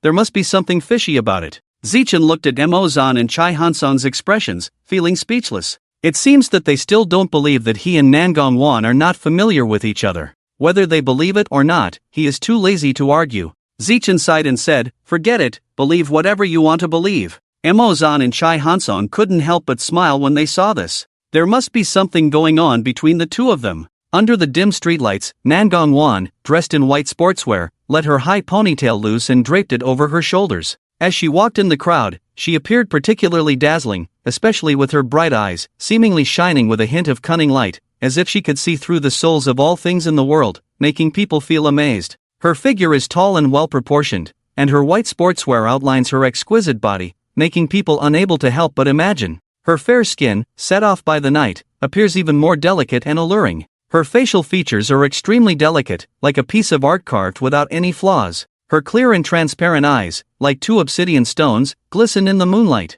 Her rosy lips and slightly raised small mouth seem to attract people's attention. At this moment, she frowned slightly, as if thinking about something. Holding her phone, she tapped the screen lightly, as if sending a text message. "Zichen, I've booked a restaurant. I'm waiting for you on the back street. Hurry up." Looking at the successful message sent, a charming curve appeared at the corner of Nangong Wan's mouth, and her eyes sparkled with bright stars. "Okay, let's go." Zichen walked to Chai Hansong and Mo Zan, who were dressing up, and said lightly, Both of them responded, and then the three followed Zichen towards the back street. After sending a text message to Zichen, Nangong Wan also sent a text message to her self-proclaimed best friend, Suku. The content of the message was simple. "Suku, I'll treat you to dinner on the back street." In the girls' dormitory, Suku, who was humming a tune while taking a shower, suddenly received a text message. Suku dried herself, wrapped her graceful body in a towel, and then opened the message, finding that it was from Nangong Wan. She was somewhat surprised because Nangong Wan rarely sent her text messages, let alone invited her out for dinner.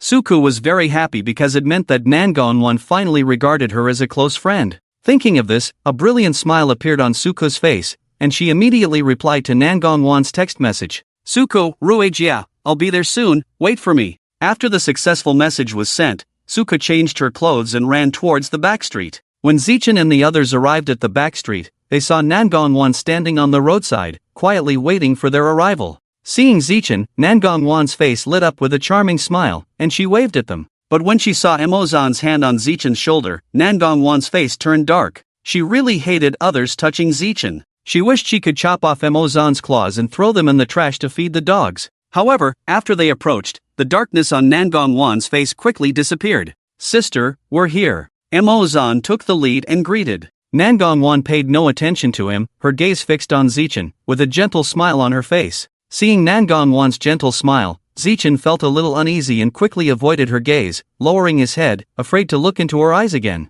This behavior puzzled Emozan, Yuiji, and Chai Hansong. What's wrong with Zichen? Why did he suddenly become so timid? However, they didn't ask much. After all, it was their private matter, and they had no right or qualification to interfere. "Sister, where's your roommate? Why didn't she come with you?" Emozan broke the awkward atmosphere and asked Nangong Wan. "She'll be here soon," Nangong Wan replied calmly after glancing at her watch. "Oh." Emozan and Chai Hansong nodded simultaneously and continued chatting. After a while, Suka's figure finally appeared in everyone's sight. "Ruijia, I'm sorry for being late." Suka gasped and ran to Nangong Wan's side. "It's okay, I didn't wait long," Nangong Wan replied lightly. When she recovered, she noticed the presence of outsiders and immediately restrained her character, putting on a sweet smile again and said to Zichen and the others, "Hello, I'm your senior sister Suku. Nice to meet you." "Hello, Senior Su." Zichen and the others politely greeted and introduced themselves. Nangong Wan saw Zichen smiling at Suku, and a hint of hostility appeared in her eyes, but she concealed it well. "Well, now that everyone is here, let's go," Nangong Wan said after checking the time. "Okay," Emozan and Chai Hansong nodded. The six of them walked towards the street. Suka walked in front with Nangong Wan, while Zichen, Emozan, Chai Hansong, and Yuiji followed half a step behind. "Ruijia, I thought you were inviting me to dinner alone. I didn't expect you to bring 3 junior brothers," Suka whispered with a hint of complaint in her tone. Seeing that Nangong Wan ignored her, Suka became sulky. Then she seemed to think of something and glanced back at Zichen. "Ruijia, you're not asking me to separate Emozan and the others, are you?" Suka's voice became smaller and smaller. Hearing Suka's words, Nangong Wan's mouth twitched a few times. She thought, am I that obvious? How could it be noticed so quickly? However, Nangong Wan remained calm and elegant. "Yes, later you'll take Zichen's roommates to another table. I want to have dinner with Zichen alone." Although this request was a bit difficult, Suku reluctantly agreed. After all, she was Nangong Wan's best friend. If she couldn't help with this favor, could she still be considered a best friend? Later, they took 2 cars and soon arrived at their destination, a restaurant. Zichen and Nangong Wan entered the restaurant one after the other. "Hello, how many in your party?" A neatly dressed and handsome waiter greeted them as they entered the restaurant. Nangong Wan frowned slightly at the waiter, but quickly regained her composure. 6, Nangong Wan glanced at Zichen and said softly to the waiter. "Okay, please follow me," the waiter said respectfully. The waiter led Zichen and the others to a table by the window. Suka saw Chai Hansong and the others about to sit down and immediately pulled them to the adjacent seats. Zichen saw Suka's behavior and couldn't help feeling puzzled. He was about to get up and sit with her, but was stopped by Nangong Wan. "Zichen, sit down." After Nangong Wan finished speaking, she turned and sat across from Zichen. Seeing the flash of hostility in Nangong Wan's eyes, Zichen's heart trembled, and he obediently sat across from her. "Zichen, my little brother, you're finally behaving." Nangong Wan's lips curved into a faint smile. "Little brother Zichen, if you dare to sit with her this time, sister might really get angry." The 3 people pulled over by Suku to another table looked at each other with puzzled expressions. "Senior, what do you mean by pulling us over here?" Yuiji looked at Suku with a puzzled expression. Emozan and Chai Hansong didn't speak, but their expressions were exactly the same as Yuiji's. Suku looked at their puzzled faces and explained, "Can't you 3 see it? Does my sister Rue like your brother Zichen?" Hearing Suku's words, Yuiji, Emozan, and Chai Hansong looked at each other and then showed a sudden realization. So that's it. No wonder Senior Nangong invited them to dinner tonight. Seeing their expressions, Suka knew that they had understood. Then she called the waiter over to order, taking advantage of the opportunity to treat her friends, and ordered the most expensive dishes on the menu, as well as several bottles of red wine. After ordering, Suku and Yuiji and the others started chatting. Zichen and Nangong Wan, on the other hand, "Zichen, my junior, what do you want to eat?" Nangong Wan asked, looking at Zichen sitting across from her. Because she was afraid that Zichen's taste in food might have changed from when he was a child, Nangong Wan asked him what he wanted to eat. After hearing Nangong Wan's question, Zichen pondered for a moment and said, "I don't mind, you can decide." Hearing Zichen's answer, Nangong felt a little disappointed. She had wanted to get a few dishes that he liked from Zichen so that she could cook them for him herself, but now it seemed that her plan had failed. Nangong felt a little disappointed, but there was nothing she could do. In that case, I'll just decide. Zichen, do you like spicy or non-spicy food? Nangong asked. Either is fine. Then let's have a boiled fish, a green pepper beef ball, a braised lion's head, a mushroom chicken, and a tomato scrambled egg. Nangong ordered all the dishes in one go. Hearing the dishes Nangong ordered, Zichen was a little stunned. How did she know what I like to eat? Senior, how did you know what I like to eat? Zichen couldn't help but ask. He remembered that he had never mentioned it to anyone, except for his mother and his childhood sweetheart. Wait, why can't I remember what my childhood sweetheart looks like? Thinking of this, Zichen was suddenly shocked. It seemed that he had forgotten who his childhood sweetheart was. Nangong looked at Zichen's surprised expression and felt secretly pleased. It seemed that Zichen's taste had never changed. I guessed. Nangong smiled and said, "Oh." Zichen replied softly, then lowered his head and said nothing. "Okay, that's all." Nangong said to the waiter. "Okay, please wait a moment." After the waiter politely bowed and left. "Junior, do you want to drink?"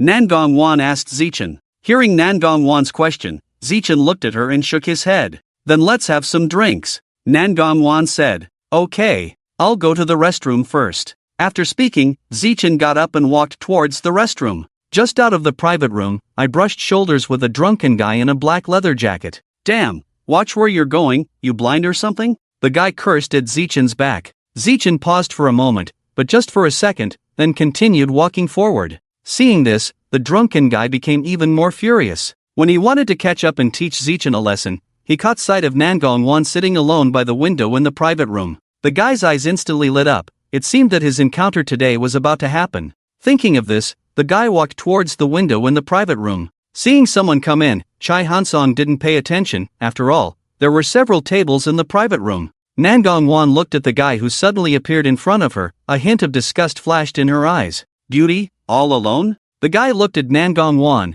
with a gleam of desire in his eyes. Hearing the guy's voice, Nangong's brows furrowed even tighter. "Get lost, don't make me say it a second time," Nangong said coldly. Hearing Nangong's words, the guy's mouth twitched slightly. "This girl, she has a really bad temper. But, the more spirited a girl is, the more it can arouse a man's desire to conquer, isn't it?" Thinking of this, the guy's face showed even more lewdness. "Ha ha, beauty, you have quite the temper. But, I like it. I must have you today," the guy said, reaching out to grab Nangong's arm. Emozan and Chai Hansong at another table saw the guy's actions and were about to get up to stop him, but were stopped by Suku. Relax.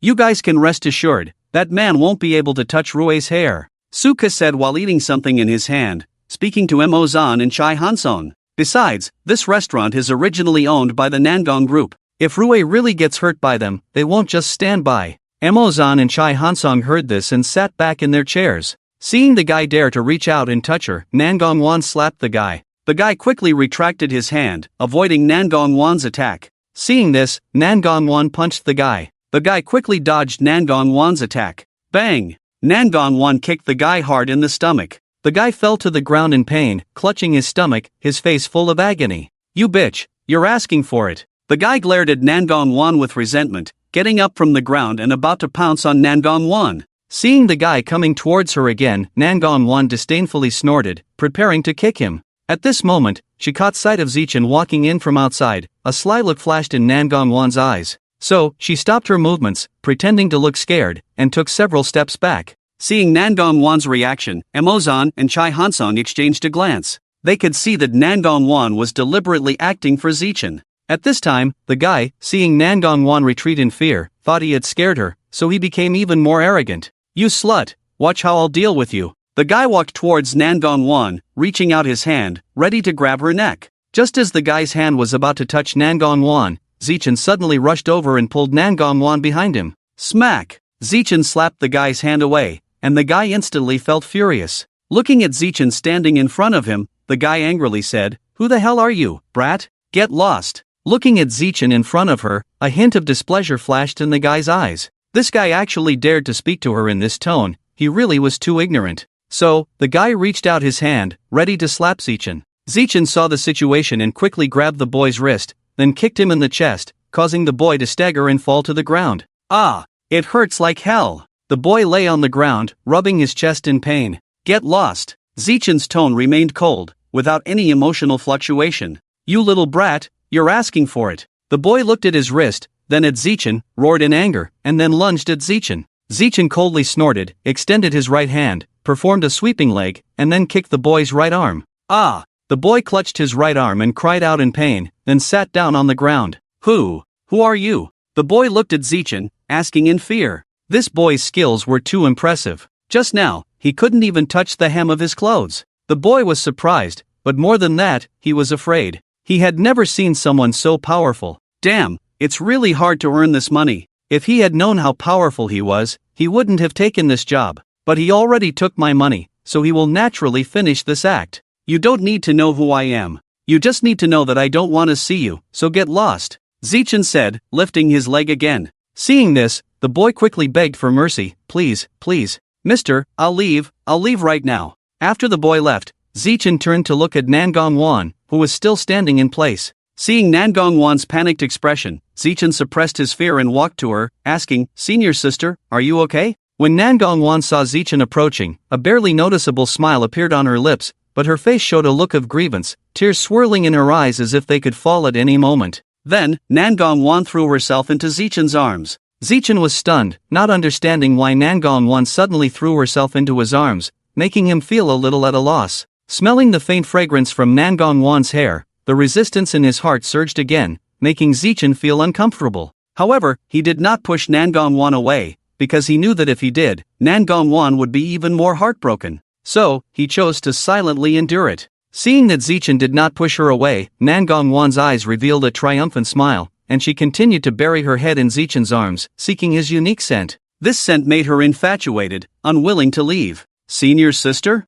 Zichen called out to Nangong Wan softly when she had not left his embrace. Hearing Zichen's call, Nangong Wan reluctantly left his embrace, her teary eyes looking at Zichen, her voice hoarse as she said, Thank you. You're welcome, Zichen said lightly, then turned and sat back in his seat by the window, not looking at Nangong Wan again. Seeing Zichen sitting by the window, Nangong Wan's lips curled into a triumphant smile. Zichen, you can't escape. You are destined to be mine. Not long after, a waiter came over with a tray and placed the dishes in front of Zichen and Nangong Wan, apologizing to them and promising that such a thing would not happen again. Nangong Wan just nodded indifferently in response to the waiter's apology. After the waiter left, Nangong Wan looked at Zichen and softly said, Junior brother, what do you want to eat? Let me help you. Thank you, no need, Zichen politely declined, then picked up his chopsticks and started eating. Zichen's eating posture was very elegant and pleasing to the eye. Nangong Wan watched Zichen's eating posture, feeling a little fascinated, and kept staring at Zichen, repeating in her mind, You are mine.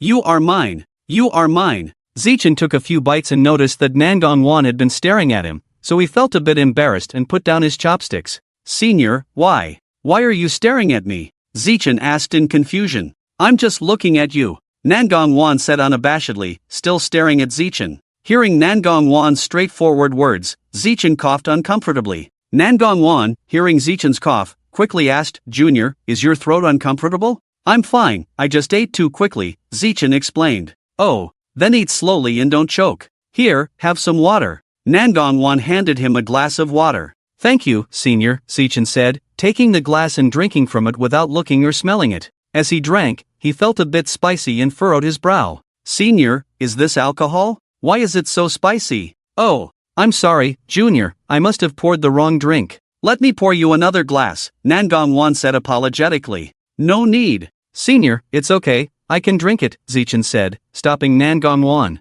Seeing this, Nangong Wan smiled slightly, with a calculating glint in her eyes. Zichen didn't notice. Junior, let's have a drink. Nangong Wan raised her glass and said with a smile. Zichen thought for a moment, and since he had just taken a sip of alcohol, it should be fine, right? So he nodded. They clinked glasses, and Nangong Wan finished her drink in one go. Seeing this, Zichen hesitated for a moment, then also finished his drink. However, after he finished, he felt a bit dizzy, his head feeling heavy. Junior, are you okay? Nangong Wan asked worriedly as she saw Zichen swaying. I'm fine, maybe I can't handle alcohol, Zichen said, forcing a smile, then leaned on the table and fell asleep. Seeing that Zichen was already drunk, Nangong Wan smiled triumphantly. She picked up a tissue from the table and gently wiped the red wine stains from Zichen's lips, then helped him lie down on a chair. At that moment, a few others finished their meal and walked over. Seeing Zichen sleeping on the chair, Chai Hansong asked in confusion, "Senior, what's wrong with Zichen?"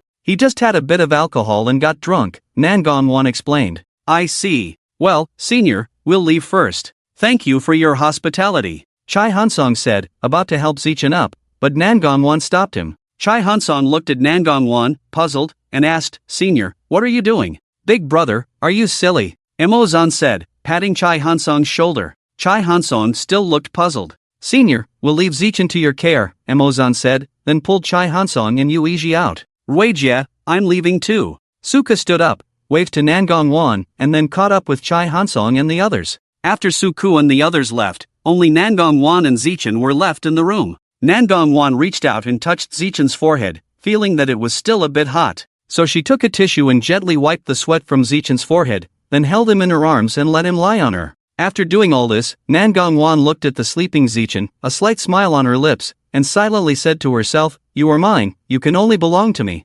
Then, she gently kissed Zichen's cheek. After that, she helped Zichen sit up and placed him gently on the chair, casting a cold glance at the woman in a white shirt and black pencil skirt standing at the door of the private room. The girl was stunned by the cold, snowy eyes of Guanwan just now, but she quickly recovered and then walked into the private room and said to Nangong, "Miss."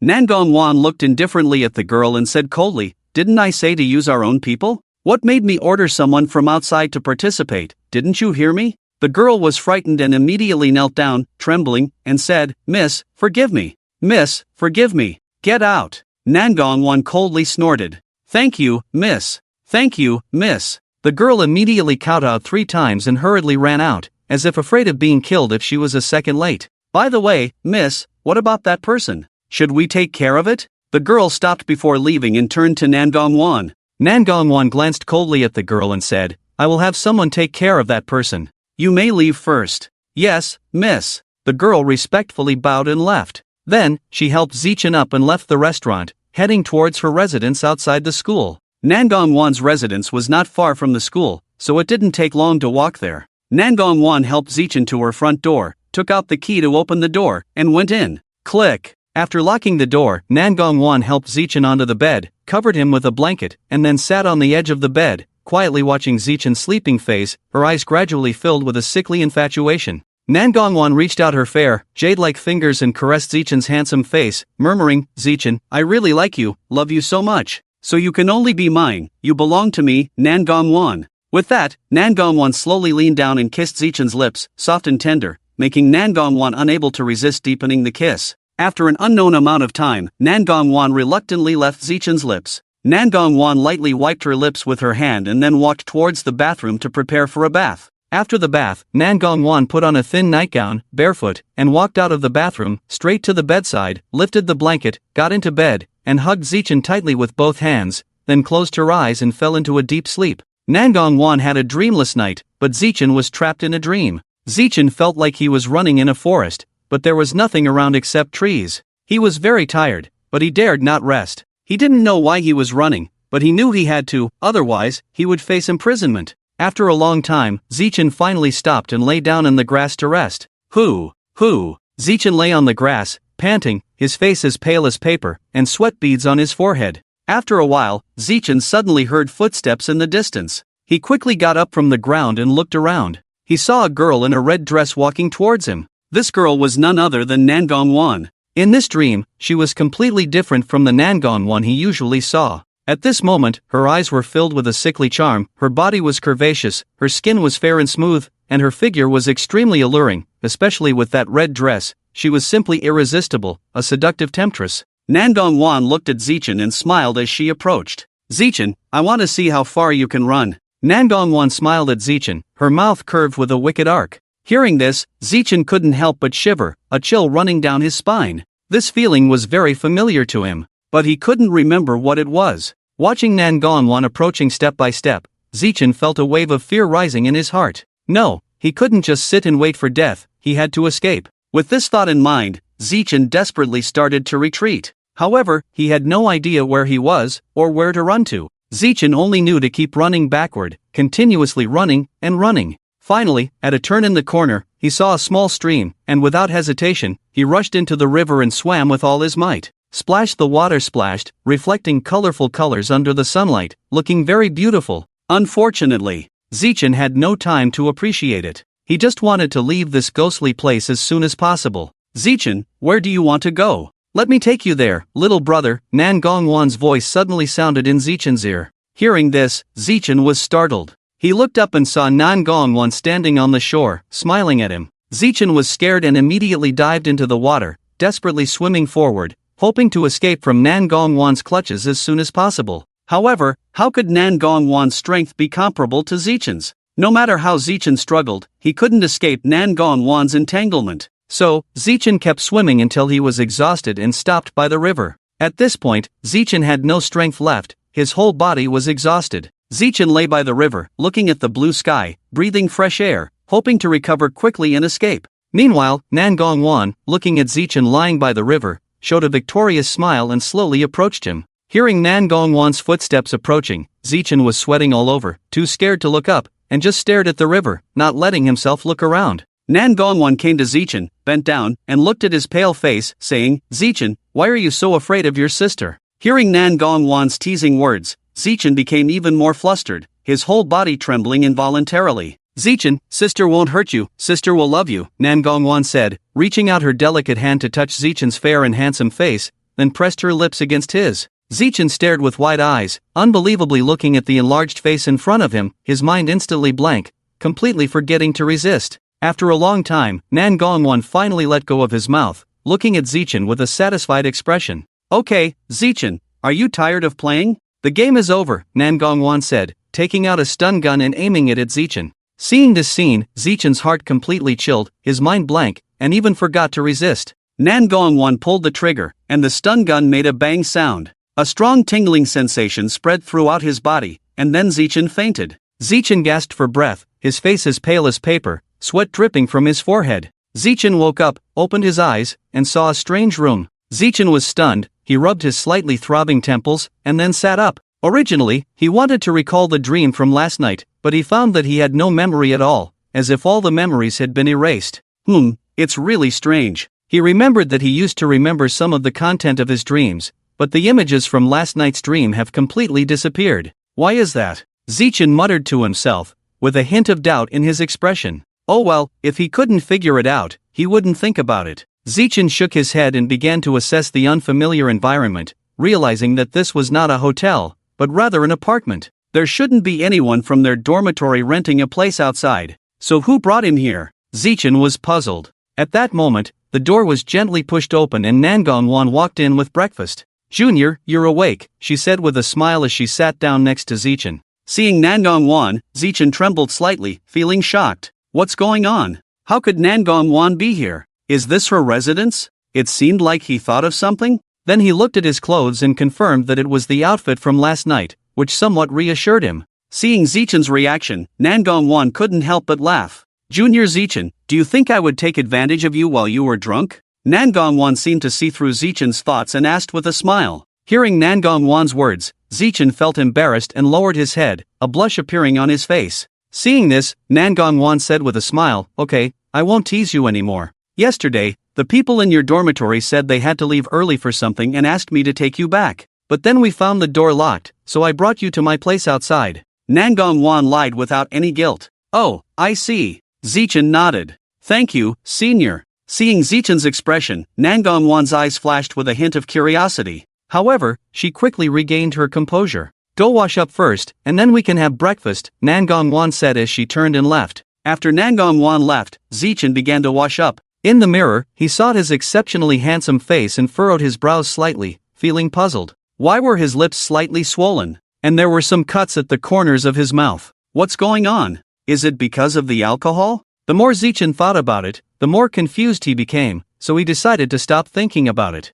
At that moment, the system prompt sounded, Host, would you like to check in? Hearing the system prompt, Zichen was stunned. He hadn't expected the system to have a prompt function, which was quite rare. Yes, check in. Zichen readily agreed. Check-in completed. Congratulations, the host has gained 30 experience points and 70 points. Looking at the two rewards displayed on the system page, Zichen couldn't help but twitch his mouth. Experience points again? And points? Was his luck really that bad? Oh well, there's no point in arguing with the system. It would probably just say, it's not his fault, blame your own bad luck. System, open the personal panel. Then, the system panel silently unfolded in Zichen's mind. Daily check-in system is currently at level 1. Experience points, 240/10,000, 9,760 points needed to level up. Host, Zichen, age, 19, height, 182, looks, 97, strength, 87, 60 is the passing grade, combat power, 85, physical condition, healthy, personal assets, 700,000, points, 120,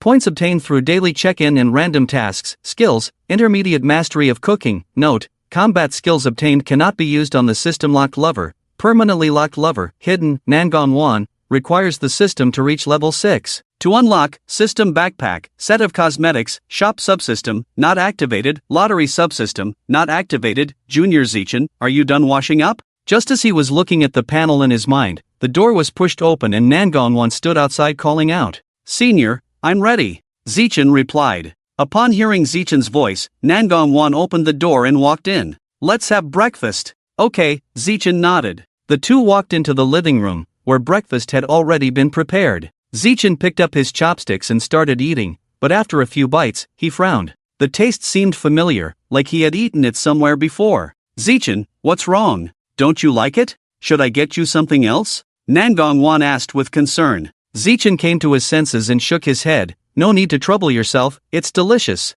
Good, come on, Zichen, have your breakfast, Nangong 1 said as she served Zichen a small bowl of porridge. Zichen hesitated for a moment, but then took a spoonful and tasted it. Although it was plain, it was very sweet and much tastier than anything he had eaten outside. How is it? Do you like it? Nangong 1 asked eagerly. Zichen nodded, yes, it's very delicious. Really? That's great. Nangong 1 was overjoyed. After finishing breakfast, Zichen bid farewell to Nangong 1 and headed towards the school. Watching Zichen's retreating figure, Nangong 1's eyes deepened, and a smile formed on her lips. Zichen, you can't escape. I will make you fall in love with me. At that moment, her phone rang. She answered the call and received a report about a certain matter. After giving instructions, she hung up. No one except her could touch Zichen. If anyone dared to, she would kill them. As for Zichen's roommates, she would temporarily overlook them. After she and Zichen were together, she would send someone to deal with them. After hanging up the phone, Nangong 1 went to another room filled with portraits of the same young man.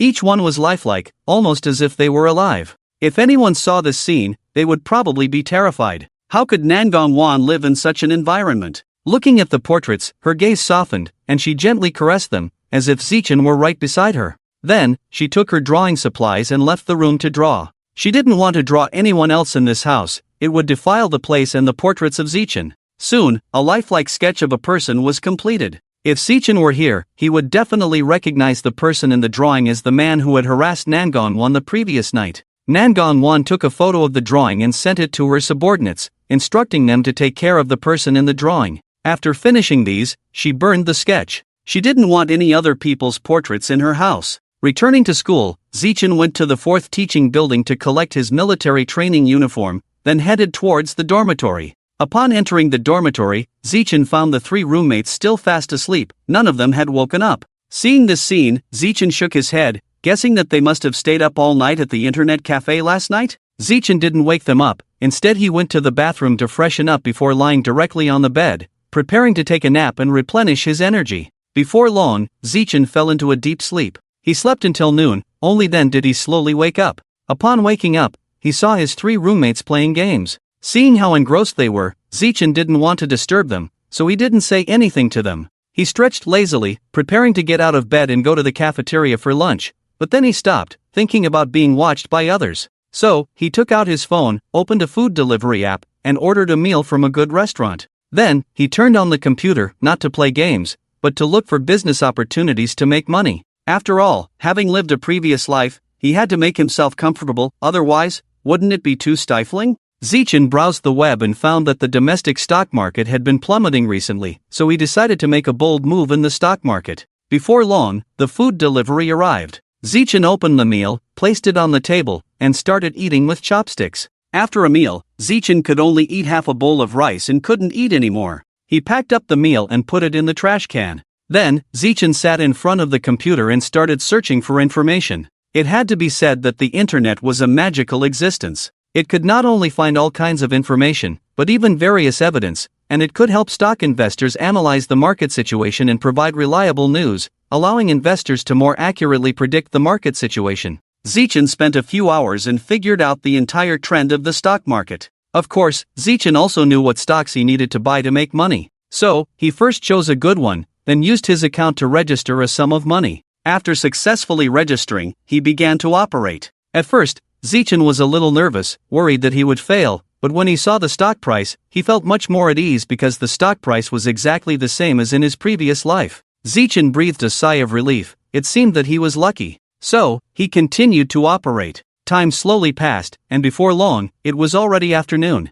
Zichen turned off the computer, stretched lazily, looked at his 3 roommates, who were still playing games, and prepared to go to the bathroom to take care of personal matters. When Zichen returned from the bathroom, he found that the 3 people's faces were not looking good. Zichen walked over to them in confusion. "What's wrong with you guys?" "It's all because of Lao San using cheats, which caused both of our game accounts to be banned." Mo Zan sighed helplessly. "Oh, so that's what happened." Zichen smiled and said, "What's the big deal? Just create a new account and start over." "Lao Si, you don't understand. It's really difficult to level up a new account to the highest level," Mo Zan said with a helpless expression. "Is it difficult?" Zichen asked in confusion. "Of course it's difficult. Even for us experienced players, it takes a week to reach the lowest level, and every time you level up, it costs money. So, wanting to reach the highest level in a short period of time is really difficult." Chai Hansong said. I see, Zichen said, seeming to understand. "Ah, forget it, Lao San, let's first figure out how to recover the account," Moz said. "You guys take your time, think about it." "I'm going to eat first," Zichen said, preparing to leave but was stopped by the 3. "Wait," Chai Hansong called out to Zichen. "What's up?" Zichen stopped, turned around, and looked at the 3 in confusion. "Lao Si, since you're going out, bring back some food," Chai Hansong said. Zichen hesitated for a moment, then nodded. "Okay, what do you guys want to eat?" Looking at the 3 roommates, Chai Hansong said, "Anything, as long as it's filling. Besides, we don't know what's good to eat at school." Moz said, "Anything is fine, I'm easy." Yu Yiji said, "Same here." Zichen nodded, picked up his phone, and walked out the door. On the other side, Nangong Wan returned to her dorm. Suko leaned over and asked with a gossipy look, "Ruijia, how was last night?" Nangong Wan did not answer Suko's question, but climbed onto her own bunk and skillfully pulled the curtain closed. Seeing this, Suko felt a bit awkward and touched her nose. It seemed that Ruijia didn't want to talk about it. Thinking this, Suko didn't dare to continue asking and obediently ran to her own bunk. After pulling the curtain closed, Nangong Wan hugged Zichen's body pillow and was about to send him a message when she realized she didn't have his WeChat. So, she had to find Zichen's WeChat ID from the new student registration book and then input it. Soon, Zichen's WeChat profile popped up. After seeing Zichen's profile picture, Nangong Wan couldn't help but pause, then a sweet feeling surged in her heart. Because Zichen's profile picture was the silhouette photo of them watching the sunrise when they were young. Nangong Wan couldn't help but feel a little intoxicated, so a happy smile appeared on her lips. Then, she clicked on Zichen's profile picture, added him, and immersed herself in Zichen's WeChat profile picture. At that time, due to family struggles, her incompetent parents sent her to live with her grandparents. She spent 6 whole years in elementary school there, and during that time, whether going to or coming back from school, she was basically alone. Occasionally, her grandparents would come to pick her up. There were bodyguards to escort her, but she didn't like it, so it wasn't arranged. As for her parents, they were too busy with family and company matters to care for her. Because of this, most people saw her as a wild child with a mother but no one to raise her. At school, she often suffered insults and ridicule from other classmates, and even isolation, with not a single girl in the class willing to be her friend. During class, she was almost always teased by her classmates, making her look ridiculous. In physical education class, spring outings, and other school-organized activities, no one wanted to team up with her, and combined with her naturally reclusive personality, silent and uncommunicative, not fond of talking or smiling. Seeing her like this, those classmates disliked her even more, occasionally playing pranks on her, such as putting glue on her chair, accusing her of stealing, writing dirty words on the back of her uniform, putting caterpillars in her desk, putting cockroaches on her clothes, and so on. But she had no one to confide in, so she could only endure it silently. She told her parents, but they just had the household servants talk to the school, give them a warning, and that was it. They knew it was because of her that they had to go back and get beaten, so they became even more ruthless in bullying her, and so it went on for 4 whole years. It wasn't until the 4th grade that Zichen's younger brother transferred in, shining a light into her dark world. Zichen's younger brother had already grown up to be very beautiful at that time, and was occasionally mistaken for a girl. Zichen's younger brother was also a smart boy and quickly became the top student in the class in just 1 week. This made many boys in the class dissatisfied and unable to tolerate Zichen's younger brother. They began to exclude Zichen and wanted to bully him in the same way they had treated her before. But at that time, Zichen's father unexpectedly passed away, and the Zichen family was kicked out of the 4 major families, expelled from the family, the company went bankrupt, and their mood was extremely poor, so they naturally would not allow themselves to be bullied. Not only did he fight back, but also with his intelligence, he made those who looked down on him suffer greatly, making them dare not to bother him again. All of this was seen by her. At that time, Zichen's younger brother shone like a star in the dark night in her eyes, making her yearn for him endlessly, but she knew that Zichen was too outstanding, and she was too far away from him, and she couldn't even get close to him. Besides, he would not have any intersection with her. Until one day, she was dragged into an alley by several male and female classmates and surrounded. They forced her to hand over all her money, otherwise they would teach her a lesson. But her money had already been taken by another group, leaving her with very little. Just as she was about to let it go and hand over the remaining money to them, she couldn't help but think of the image of Zichen resisting those classmates who wanted to bully him, and she couldn't help but feel courageous. It was also the first time she had made a resistance. Several classmates who had been used to bullying her since the 1st grade were furious to see her dare to resist them. So they grabbed her hair and beat her, throwing her to the ground, kicking and hitting her repeatedly, and humiliating her with words. And she had been bullied more than once. In an instant, despair and helplessness surged in her heart. At that moment, she couldn't help but wonder why her parents brought her into this world. Why? She couldn't help but blame her parents, and even thought that it might be better if she were kicked to death. Maybe she wouldn't have to face the cruelty of this world. It was at this moment that she suddenly heard a loud noise, followed by several painful screams, and then the angry curses of the male classmates. "What are you doing? Let go of that girl." Listening to the curses of the people around her, Nangong looked up to where the sound was coming from.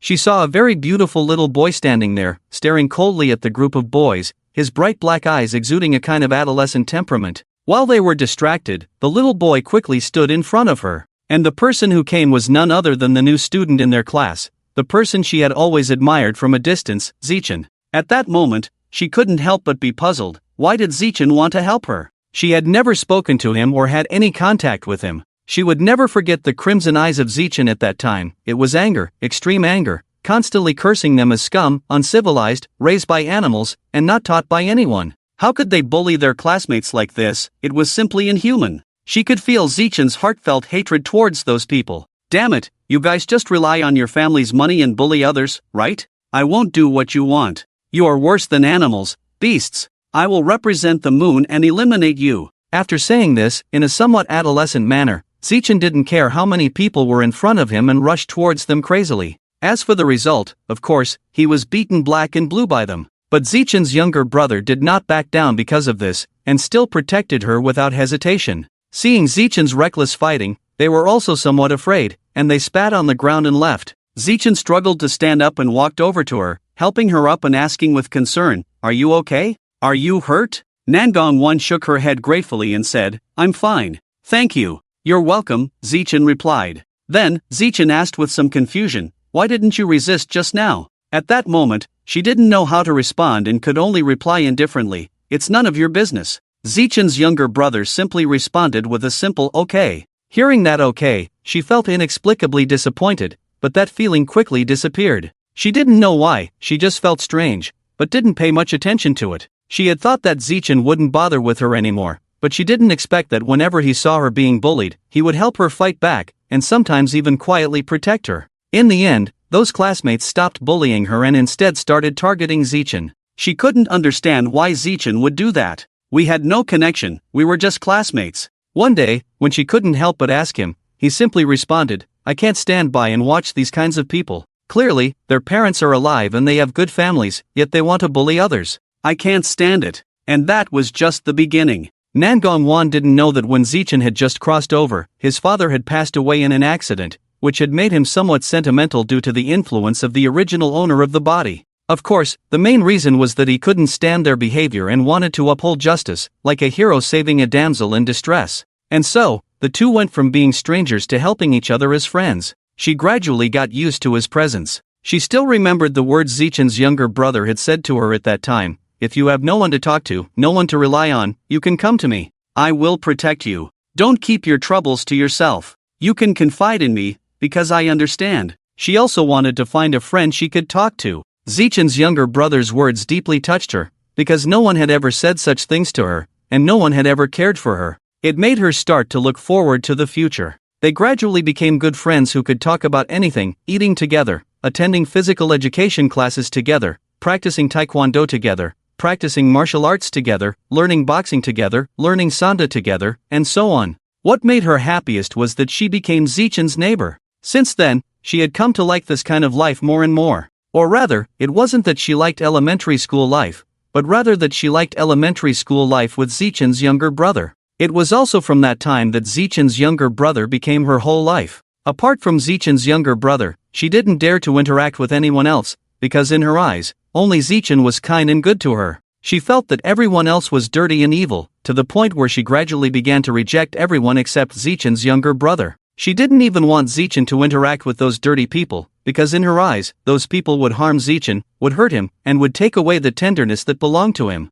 She wouldn't allow it. Zichen was hers. And so, she became more and more dependent on Zichen. It wouldn't be an exaggeration to say that Zichen had given her a new life, had given her the motivation to live, and he was everything to her. The photo in this profile picture was taken when she and Zichen's younger brother went on a spring outing, and a passerby took it for them. Zichen, who had finished packing dinner for his roommate and was preparing to return to the dormitory, suddenly heard his phone ring. He picked up the phone, opened WeChat, and saw that Nangong had added him as a friend. His body couldn't help but tremble, but after hesitating for a while, Zichen still accepted her friend request, then set his phone to silent mode and put it in his pocket, continuing on towards the dormitory. Nangong saw that Zichen's friend request had been accepted, and a happy smile appeared on her face. She then sent a message. After waiting for a long time, Zichen still did not respond. Her beautiful eyes gradually turned cold. It seemed that Zichen's younger brother was being disobedient again, actually ignoring her. Back in the dorm, Zichen handed out the packed meals to his 3 roommates.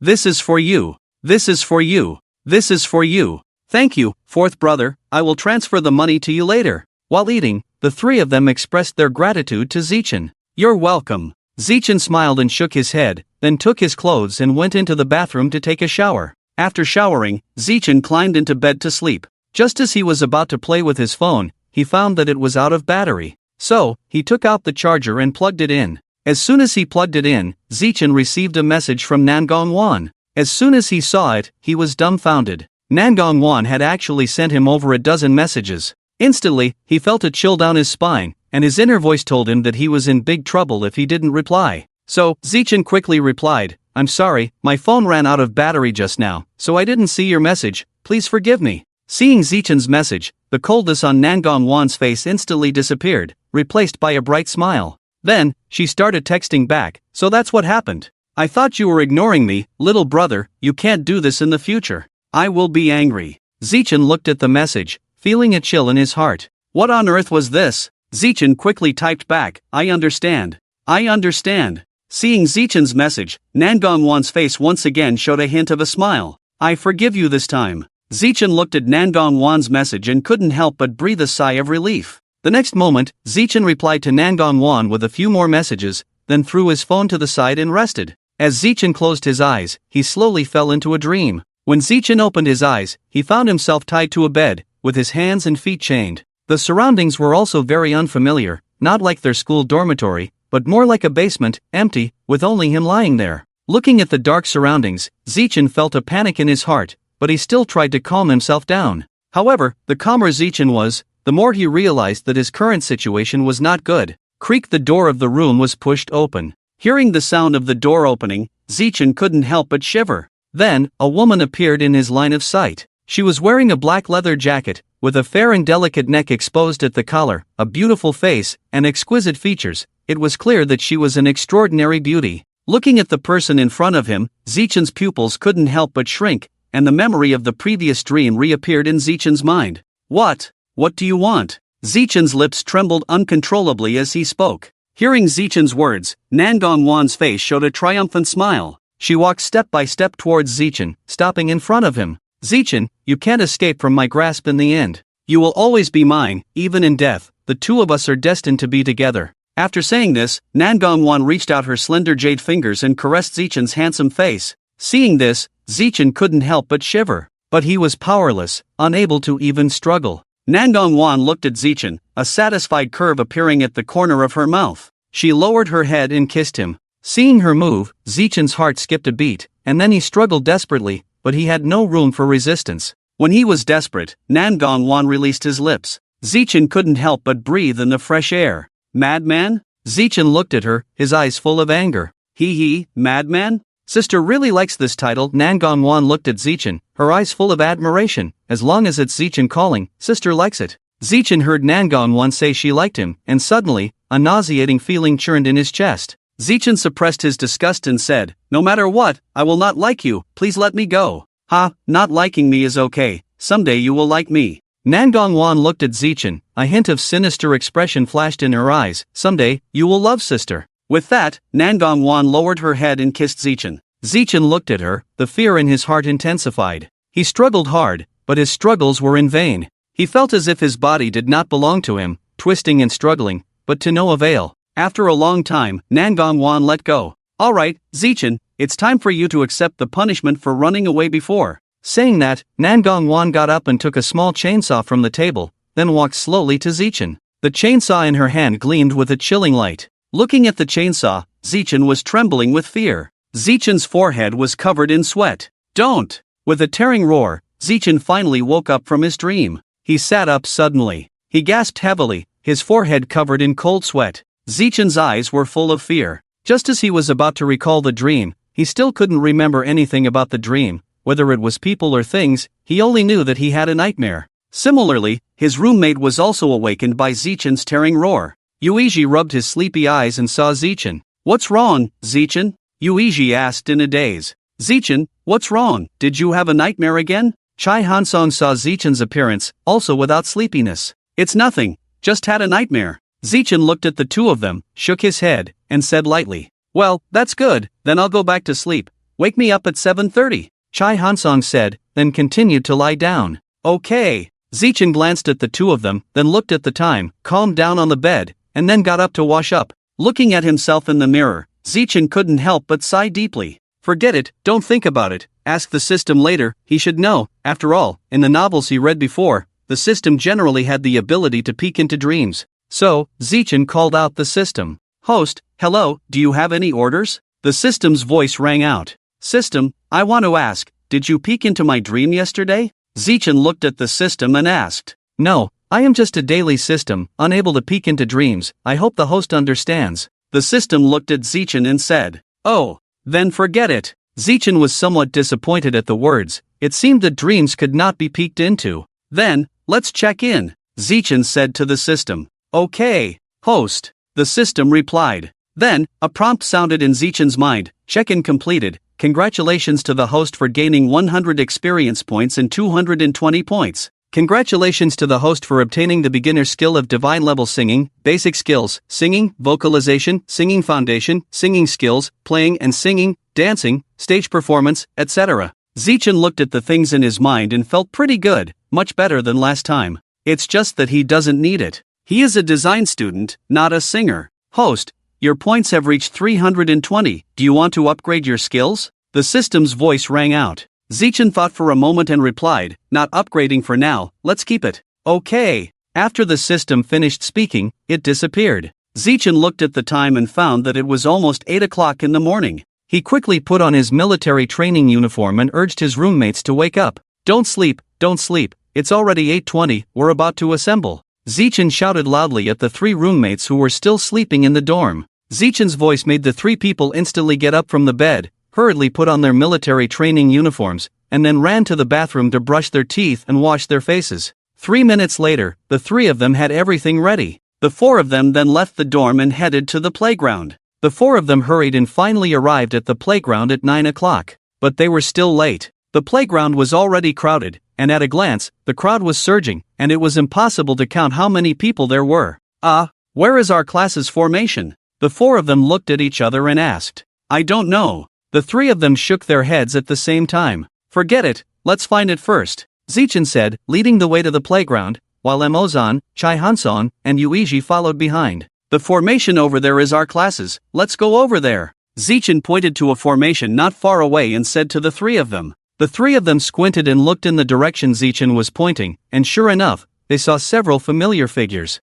It's our class, no mistake. Chai Hanson nodded in agreement. Let's go. The four of them quickened their pace and ran towards the formation ahead. Just as they arrived, the burly figure, wearing camouflage, with a stubbly face and a crew cut, looked very powerful and imposing. The instructor had already called the roll and started training. Seeing this, the four of them could only grit their teeth and walk forward. Report! The four of them came to the front of the team and shouted loudly. The instructor turned to look at the four of them, his brow slightly furrowed. The instructor's change in expression was all seen by the four of them, and their hearts suddenly skipped a beat. What are your names? The instructor looked at the four of them and asked coldly. Zichin, Chai Hanson, Emozan, Yuiji. The four of them answered in unison. The instructor listened while comparing the names on his list, and after confirming that the four of them were from his team, he put down the list in his hand. You four, come to the front of the team. The instructor's rugged face showed a hint of seriousness as he ordered Zichin and the others. Then, the four of them had no choice but to reluctantly walk to the front of the formation. Speak up, why were you late? The instructor looked at the four of them, his face dark, and asked loudly. The three of them were startled and for a moment didn't know how to answer. What? No explanation. The instructor continued to glare at them, sternly questioning. Instructor, Chai Hanson was about to make an excuse, but was interrupted by the instructor. Before you speak, report. The instructor interrupted Chai Hansong's words, sternly. Chai Hansong had no choice but to stand up straight and shout, report. Speak. The instructor remained stern, coldly. Report. We were late, but the reason we were late is, get to the point. Report. To the point. Report. The reason we were late is, we didn't pay attention to the time and came late. Chai Hansong could only report the truth helplessly. Wow. Haha. As soon as Chai Hansong finished speaking, everyone in the class heard it and burst into laughter. Ha, this kid is really funny. So what if he woke up late? He actually said he didn't pay attention to the time. Shut up. Did I give you permission to laugh? The instructor was furious at the words and shouted loudly at the class. Instantly, the whole class fell silent. Then, he glared at Zichin and the others with a dark expression. Very well. You four, listen to my command. Attention, stand at ease. Left face. You four, run 6 laps and come back after you're done. Run. The instructor shouted loudly at Zichin and the others. Zichin and the others looked at each other, feeling helpless but having no choice but to comply. Then, they ran as the instructor requested. Because they were the only class late for punishment on the playground, many people were curious and looked at the four running. Wow, one of the boys seems to have a good figure. Yeah, his back looks handsome. I feel like he shouldn't be too bad, right? He. What are you looking at? Do you want to run too? The instructor saw everyone in the class looking at them, so he shouted loudly at the class. At his words, everyone in the class quickly averted their gaze, afraid of accidentally provoking their instructor. Wow. The instructor blew the whistle. Everyone, listen to my command. Attention. Stand at ease, eyes front. At ease. Attention. From now on, everyone stand at attention for half an hour. The instructor on the platform said loudly. Wow, a group of people dared not speak out of anger and obediently stood in place, not moving. At this time, Zichin and the others had already finished running 1 lap. Running 6 laps in one breath is not an easy task for a college student. But for Zichin, it was not a problem. Before crossing over, he had run more than 10 kilometers on the school playground and had spent 2 days in the jungle, not to mention running 6 laps now. The four of them ran fast and finished the 6 laps in no time. At this point, Chai Hanson and the others were already panting, especially Yuiji, who was already slightly weaker in physique. After running 6 laps, he could barely straighten his back. Zichin seemed to be in better shape. It was a stark contrast to the other 3. Damn! Brother 4, your physical fitness is amazing. You ran so many laps and only broke a sweat, you look like nothing happened. Chai Hanson praised Zichin. He had thought he was the one with the best physical fitness in the dormitory. He didn't expect Brother 4 to be so much stronger. Zichen smiled faintly at the words and didn't say anything. Instead, he walked over to help up Yuiji, who was already sitting on the ground, and then returned to the class's formation with him, reporting to the instructor. "We have finished all 6 laps," Zichen and the others said loudly to the instructor. The instructor glanced at them and didn't continue to trouble them, nodding slightly to indicate that they could return to the formation. Zichen breathed a sigh of relief. He was really afraid that the instructor would find another reason to trouble them. After all, such news was not uncommon. After returning to the formation, Zichen and the others began military training together. In the September of Shanghai City, it was still hot, and the air was filled with a dry heat. Everyone was training under the scorching sun, and the classes that could train in the shade became the envy of everyone. Zichen and the others were no exception. Time flew by and it was already 11 o'clock in the morning. They only had 1 more hour before they could take a break. At this moment, everyone in the class, or rather everyone on the playground, was almost parched and sweating profusely. If they could have a chilled cola at this moment, it would be pure bliss. Some girls couldn't bear it any longer and pretended that their relatives had arrived, asking for a break. The instructor, although stern, didn't say much and allowed them to rest in place, while the rest continued to stand at attention. Some boys thought this trick was effective and immediately followed suit, reporting that they had a stomachache and needed to rest, only to be scolded by the instructor and even punished with an extra 2 laps around the field. Hearing this, the boys were all at a loss, regretting their decision to report their discomfort. But it was too late now, so they could only obediently run. Nowadays the new recruits are getting more and more delicate. They just stood at attention for a few hours and already complained of stomach pain. The instructor looked at the boys he had punished with a helpless expression. Hearing the instructor's words, the boys felt frustrated. "You're the delicate ones, not us. Your whole family is delicate." But despite their thoughts, they didn't dare to speak up. The instructor looked at the time and then blew the whistle. "Attention! At ease! Rest in place for 10 minutes. The instructor shouted loudly to everyone. During this break, some people started to drink water. However, the 4 boys in the dormitory could only watch others drink water, as they had rushed out in the morning without bringing any. Seeing others drinking water, Chai Hansong couldn't help but swallow his saliva. Leader, don't look. Just endure a little longer, and we can go buy some cold drinks after we're dismissed," Yuiji whispered to Chai Hansong. Although he said so, the envy and longing in his eyes betrayed him. Chai Hansong nodded. At that moment, a beautiful girl in camouflage uniform walked onto the playground. She had a great figure, standing at least 170 centimeters tall, with a full chest and long legs. Her fair complexion and smooth skin made her look like a beautiful girl from a comic book. This girl was their class assistant, Yuluo Shui. She was holding a bottle of mineral water and walked straight to the 4 of them, handing a bottle to Subin, saying, "Subin, did you guys forget to bring water? Here. I just bought an extra bottle for you." Yuluo Shui looked kind and gentle. Seeing the bottle of water in the class assistant's hand, the eyes of Chai Hansong and the others lit up, unable to help but swallow their saliva. Then they all turned to look at Subin. Their eyes were very clear, asking him to take the bottle of water. Subin was stunned, not knowing whether to take it or not. If he took it, he felt he wouldn't have a good ending, but if he didn't, he was afraid of disappointing her kindness. Just then, Subin couldn't help but shiver, feeling a chill rising from his spine. "What's wrong?" Yuluo Shui asked, unable to help herself. "Nothing." Subin quickly shook his head and said. Then, they heard a commotion not far away, and everyone's attention was drawn to a girl in a purple dress, Nangong Wanyuan, who appeared in the distance. Her face was adorned with a faint smile, as captivating as the blooming lilies, momentarily draining the colors from the surroundings. A gentle breeze brushed through, causing her hair to sway gracefully, carving an elegant arc in the air. Her exquisite little face shimmered in the sunlight, exuding an unparalleled beauty. All eyes present were fixed on her. "Wow! The most beautiful goddess, Nangong Wan. The goddess has arrived. How could the campus belle Nangong Wan be here? Could it be to find the guy she kissed during registration? It shouldn't be. Who knows?" A group of boys began whispering, their eyes fixed on the descending goddess.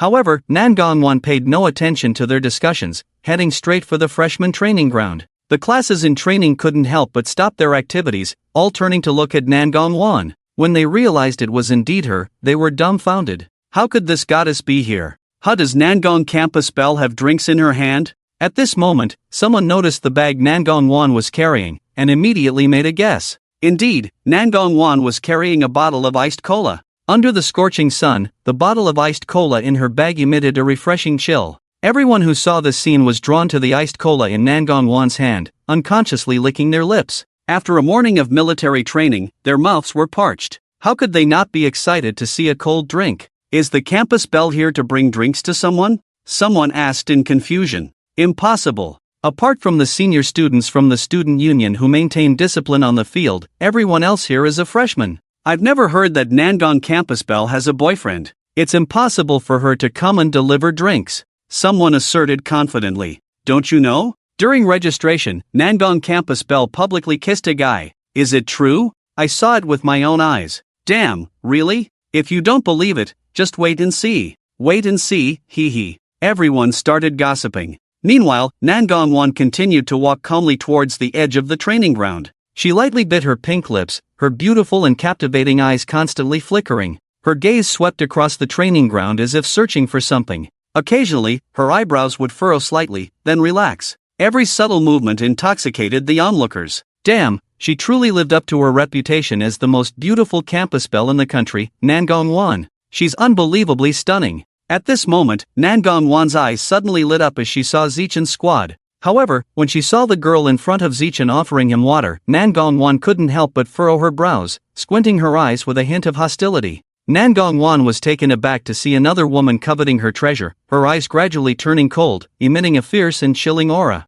The originally scorching weather suddenly turned cold in that instant. The people around couldn't help but shiver, feeling a chill run down their spines. They looked up at the sky, where the sun still shone brightly. Where did the cold wind come from? But deep down, they all understood that it was the chill emanating from Nangong campus bell, the kind of bone-chilling coldness that made one tremble. They didn't know why. Humph. Nangong Wan instantly restrained her emotions, then with light steps, she walked slowly towards Zichen. Her steps were slow, as if each step was stepping on everyone's hearts. Each step was heavy, as if stepping on everyone's heart. At this moment, the entire playground fell silent, and everyone's gaze involuntarily followed Nangong Wan's figure. This woman's beauty had completely conquered everyone, even the boys couldn't help but want to see what kind of person Nangong Wan was. But her eyes were always fixed on Zichen. A faint possessiveness was revealed in her eyes. She didn't like other women touching Zichen, no one was allowed. Zichen, her Zichen, could only belong to her alone. And at this moment, Zichen also saw her, and that feeling came again, making him shiver involuntarily, a chill wandering in his body. How did she come here? So, Nangong Wan slowly walked to the front of Zichen's team under everyone's gaze. Lao Si, Nangong's school flower is here to see you. Chai Hansong poked Zichen with his hand, then asked in a low voice. Although his voice was low, the class assistant Yulua Shui also heard it. She looked at Zichen in shock. Instructor, can I find someone? Nangong Wan pointed to the class team and asked the instructor. Her voice was gentle and soothing, sounding as clear as a spring, giving a very comfortable feeling. The instructor was stunned. He had never seen such a scene before, and his face turned red. Ahem. Well, okay, it's break time now, right? Who do you want to find? Do you want me to help you call them out? The instructor said in a gentle tone. How could he have the fierce attitude he had when training Zichen and the others just now? Everyone in the team felt speechless at this scene. Indeed, they were all like-minded people. Instructor, you're really something. Oh no need, I'll just drop something off and leave. Nangong Wan smiled and refused the instructor's offer.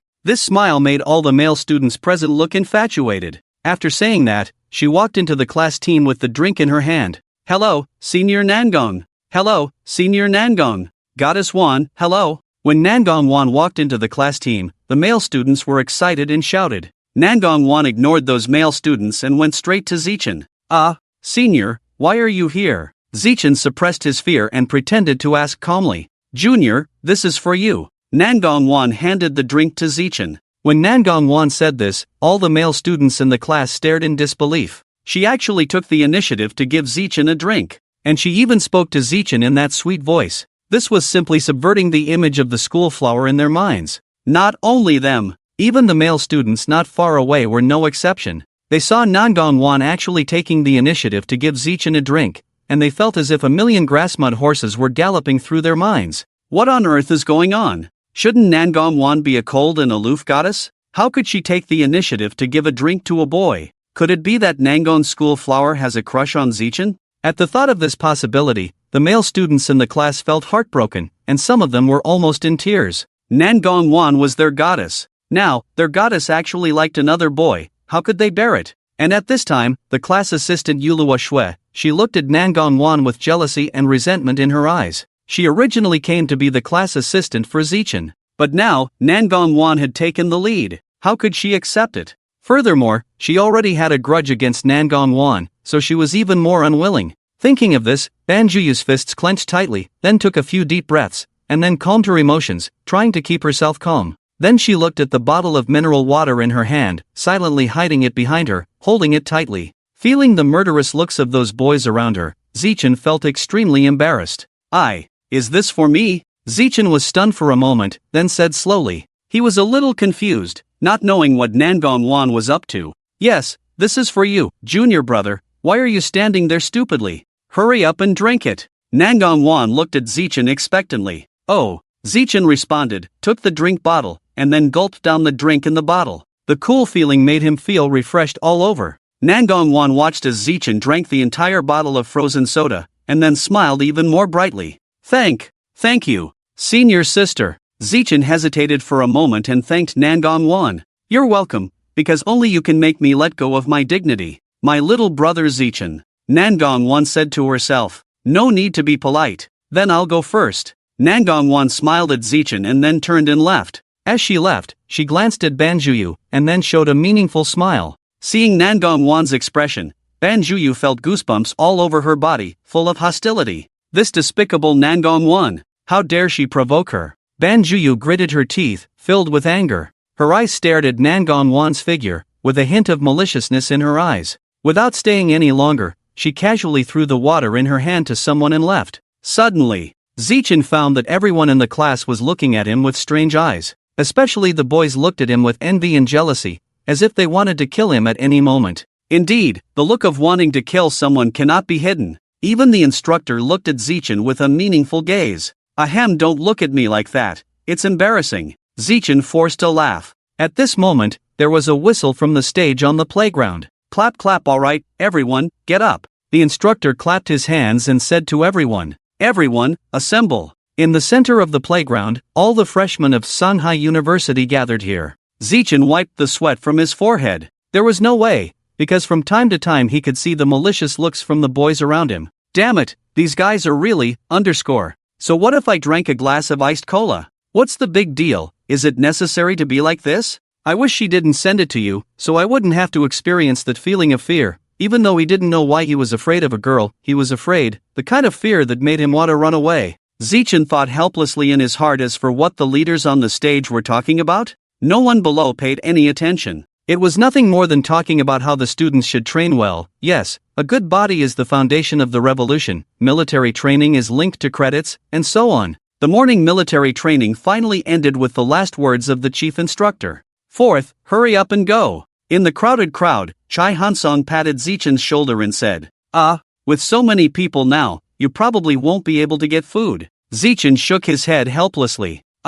It seems to make sense. Chai Hansong thought for a moment and said. At this time, Emozan, who was standing aside, said in a low voice, even if we can't have a meal, at least we should go buy a cup of iced water to drink. After all, we don't have a campus bell to bring us iced drinks like Lao Si. Zichen, how come this sentence sounds a bit sour when I hear it? He glanced at Emozan and was momentarily speechless. Alright, second brother, stop talking. Who said we don't have girlfriends? Chai Hansong patted Emozan's shoulder and said. This sentence made Emozan fall into contemplation. Yes, he also didn't have a girlfriend. Thinking about this, a bitter smile couldn't help but appear at the corner of Emozan's mouth. At this moment, Zichen, who had been watching Emozan, suddenly felt something strange. What's wrong with this guy? Why did he suddenly become like this? Lao Emo, what's wrong with you? Zichen asked with concern. Lao Si, I'm fine, just thinking about not having a girlfriend. Emozan shook his head and said. Hearing Emozan's words, Zichen almost choked on his own saliva.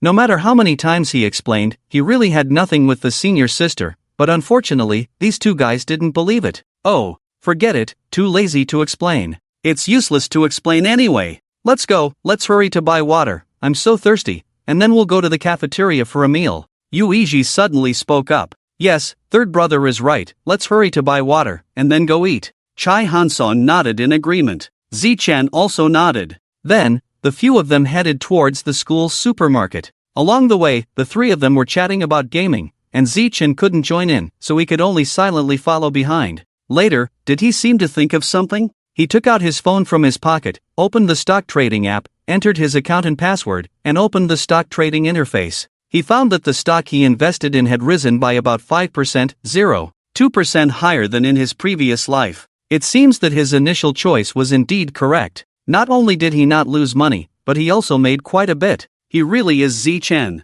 Zichen thought happily in his heart. At this time, Chai Hanson and Emozan also saw Zichen's actions and asked one after another, Lao Si, what are you doing? Why are you walking so slowly? Zichen awkwardly scratched his head. Hee, Lao Si, are you secretly studying behind us? Emozan leaned over and chuckled. Zichen, what? Too embarrassed to say? Chai Hanson laughed and said, Zichen, Lao Si, what's wrong with you? Why aren't you talking? Did I guess it right? Lao Si, just admit it, don't be embarrassed. Chai Hanson continued. Alright, I won't tease you, let's hurry to buy water, and then go eat. Emozan said. Zichen, he didn't know what to say. In his heart, there were really countless grass mud horses galloping past. He really wanted to kick these two guys away. But he could only think about it and didn't dare to actually do it. They were brothers after all. But wait, can't you kick your brothers too? Let's go, Lao Si. Chai Hanson pulled Zichen's arm and said,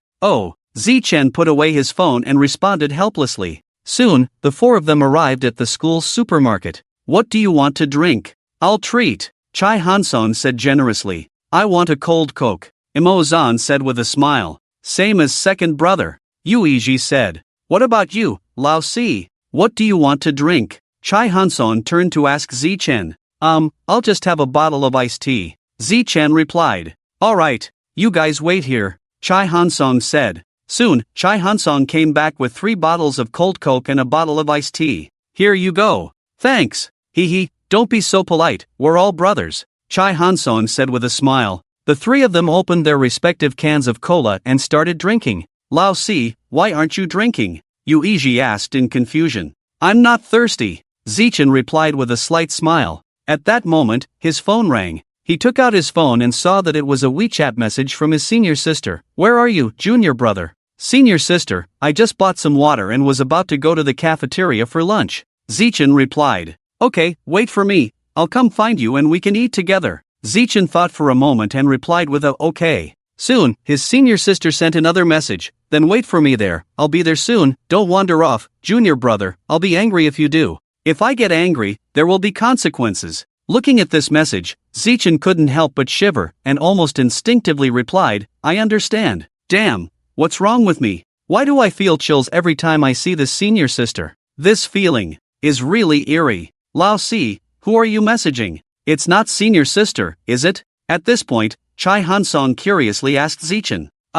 Yeah. Zichen replied. Hee, Lao Si, then we won't disturb you, we'll leave first. With that, Chai Hanson pulled Emozan and Yuiji away. That day, they returned to school with Suka's senior sister, and from her, they learned that Nangong Da's school flower liked their Lao Si, and they also learned about the incident where senior sister kissed Lao Si during registration, which was intentionally done by senior sister. Naturally, they wouldn't be foolish enough to be a third wheel. Zichen. After a while, Zichen saw Nangong Wan. Nangong Wan was wearing a light purple skirt and a white shirt, with a pair of fair and slender legs exposed, wrapped in black stockings, showcasing her perfect figure. And her face was adorned with a charming smile, giving off a fresh and refined feeling. At this moment, she was walking lightly towards Zichen. Junior brother, let's go. Nangong Wan walked up to Zichen, intending to hold his arm, but was instinctively avoided by Zichen. Seeing Zichen's reaction, a hint of coldness flashed in Nangong Wan's eyes. She didn't know why, but she always felt that her junior brother was very resistant to her. If she knew that when the reincarnation system was reincarnating, it didn't completely erase Zichen's memory, she would definitely have dismantled the system. However, she quickly regained her calm smile. Junior brother, why won't you let me touch you? She blinked her beautiful big eyes and said pitifully. Zichen was stunned for a moment, and quickly explained, I am a man, senior sister, you are a girl, so it's better to keep a distance. Hee. Nangong Wan smiled and said, I don't mind, junior brother, let's go eat. Oh. Zichen nodded, and then the two of them walked towards the school cafeteria together. Along the way, the two of them didn't have much to say. Soon, they arrived at the cafeteria. As soon as they sat down, they immediately attracted the attention of many students. Especially the girls, upon seeing Zichen, had a look of envy and desire. The boys looked at Zichen with envy, jealousy, and hatred. Ah! Zichen sighed, shook his head helplessly, and then picked up the can of cola on the table and took a sip. These eyes, all seen by Nangong,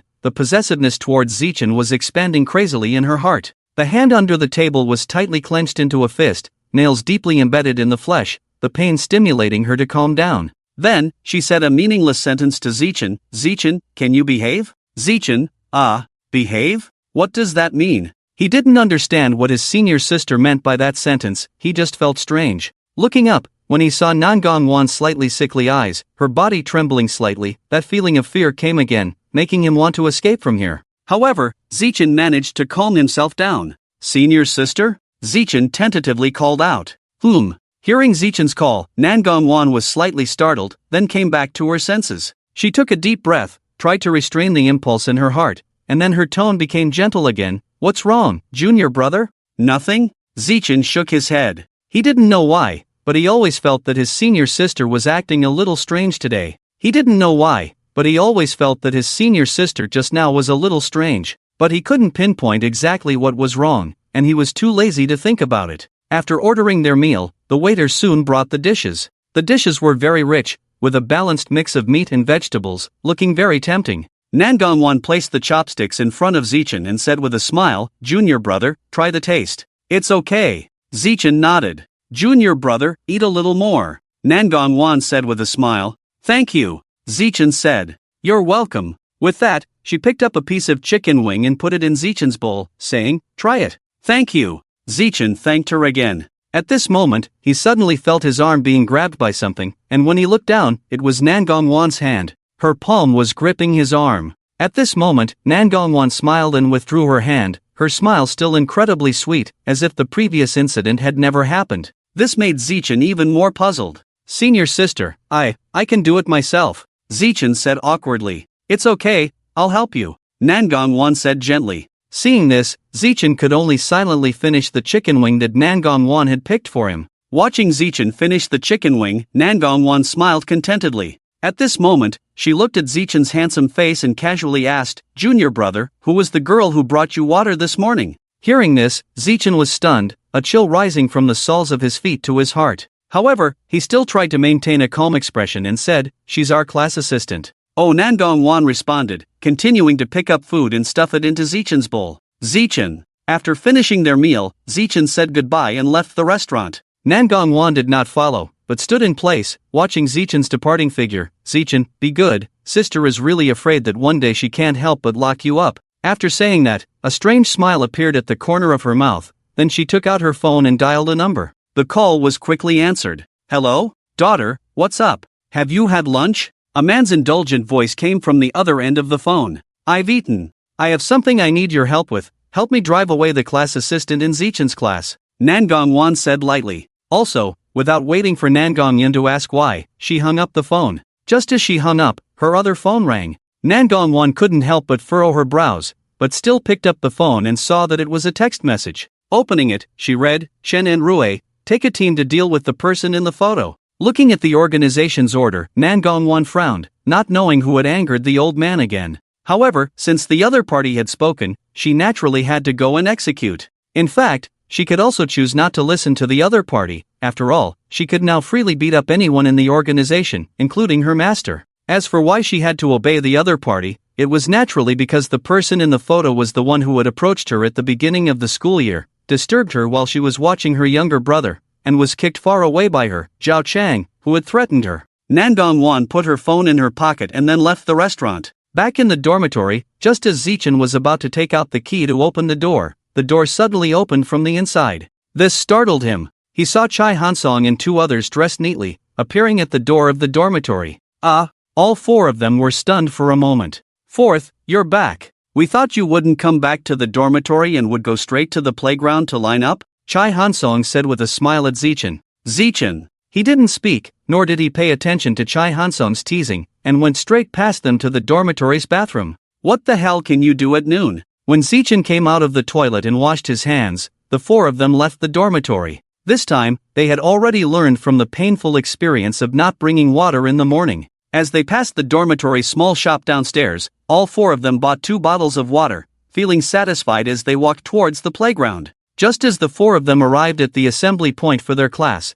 the whistle for the start of military training in the afternoon blew. This made the instructor who had already arrived at the scene look deeply at them. The four of them didn't say much, quickly joined the queue, afraid of being punished by the instructor for being late. Everyone present, assemble, count off, 1, 2, 3. In a series of counting, the afternoon military training officially began. In the city of Shanghai in September, the afternoon sun was still scorching. Everyone was wearing heavy military training uniforms, enduring the biting sun. Even the delicate girls didn't complain of hardship. After all, no matter how tired or hard it was only for about half a month. Compared to the soldiers guarding the border, this was nothing at all. And in this world, where is there a peaceful time? It's just that there are people helping us bear it. After a short period of military training, everyone understood one thing. That is to cherish the present, cherish the hard-won happy life. Perhaps this is the meaning of military training in high school and college, right? Time passed by second, and soon it was 3:40 in the afternoon, the time designated by the teachers and instructors for rest.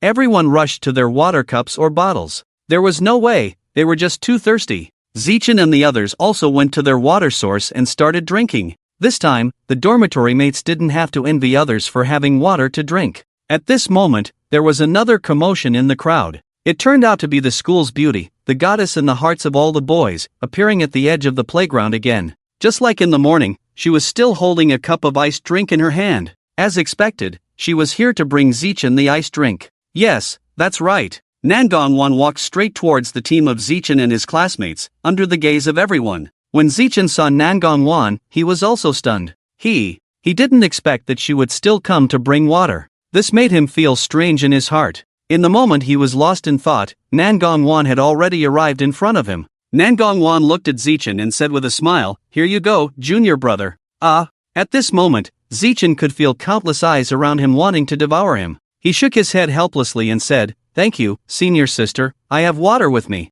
Then, he shook the mineral water bottle in his hand to indicate that he had water. Oh, and then? Nangong tilted her head, seeming a bit puzzled. She didn't retract the iced drink in her hand, holding it in front of Zichen as if to say, "If you don't want it, then I'll just keep holding it." Zichen. At this moment, Nangong was wondering why Zichen didn't want to drink the iced drink she had given him. It wasn't like this in the morning. Could it be? Her eyes gradually became colder and somewhat sickly. Just then, feeling the gaze of the other party, a warning rose in Zichen's heart. So, he quickly reached out and took the iced drink from Nangong's hand, then smiled and said, "Thank you, senior sister." Seeing Zichen take the water from her hand, Nangong returned to normal and revealed a sweet smile. This scene left everyone around them dumbfounded. Damn it, my heart hurts so much.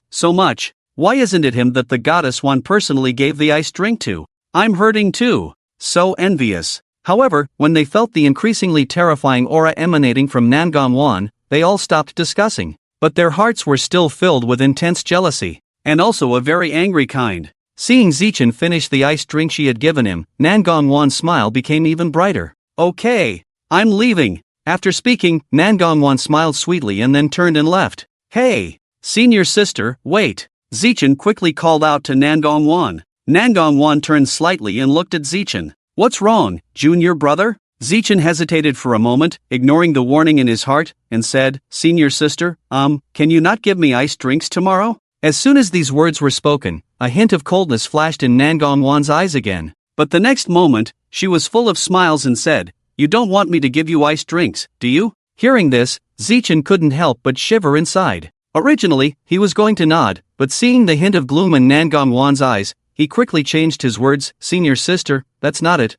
can you give me something else?" Nangong, let me ask, what do you want to drink? Zichen thought for a moment and said, "Senior sister, anything is fine. Just not iced cola. Drinking too much iced cola is bad for your health." Upon hearing Zichen's answer, Nangong's sickly emotions dissipated a lot, and then she smiled and said, "Okay, as long as it's what junior brother wants, I will satisfy you." After speaking, she turned and left. Watching Nangong's departing figure, Zichen also breathed a sigh of relief. The onlookers were all indignant, wishing they could tear Zichen to pieces. Damn, this is too much. This kid actually made the goddess change what she gave him. It's simply unreasonable. If it were me who received the iced drink from the goddess, I definitely wouldn't be so picky. Exactly, it's so infuriating. Don't stop me, I'm going to beat the crap out of him. Seeing the angry gazes of the people around him, Zichen also felt helpless. Wasn't he feeling frustrated inside? Even the 3 roommates standing beside him couldn't bear to watch. Little 4, you're really shameless. Chai Hansong walked over, patted Zichen on the shoulder, and couldn't help but complain. Yuichi took a deep look and shook his head helplessly.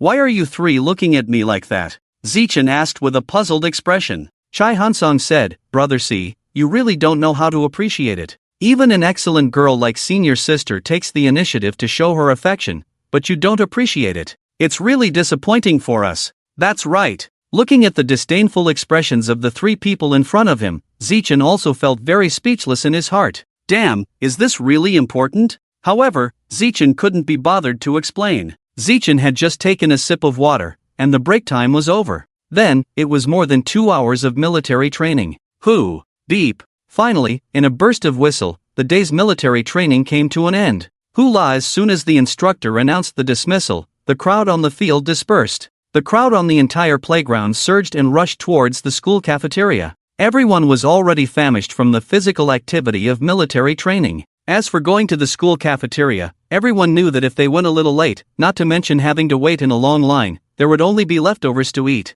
That's why everyone was in such a hurry. As for Zichen and his roommates, they were walking leisurely. They formed a sharp contrast with the crowd heading to the cafeteria, because they planned to go out for dinner tonight. Hey, what are those people looking at? Downstairs in the dormitory building, a group of people were gathering around the bulletin board, pointing and discussing. This scene made Zichen and his roommates somewhat puzzled and curious, so they walked over. Chai Hansong was the first to squeeze into the crowd to see what was happening. When he squeezed to the front and took a look, his eyes widened instantly. Damn! Guys, come and take a look! Chai Hansong shouted to the other 3. Although the 3 were puzzled, they still squeezed into the crowd. Excuse me! Excuse me! Mo-zan pushed the people in front of him and shouted. At this moment, the crowd was also pushed aside, and a path appeared. When Zichen and the others got closer and took a look, their faces instantly turned dark. On the bulletin board, there was a notice criticizing and deducting points from room 203 for drinking, playing cards, littering cigarette butts, using high-frequency electrical appliances,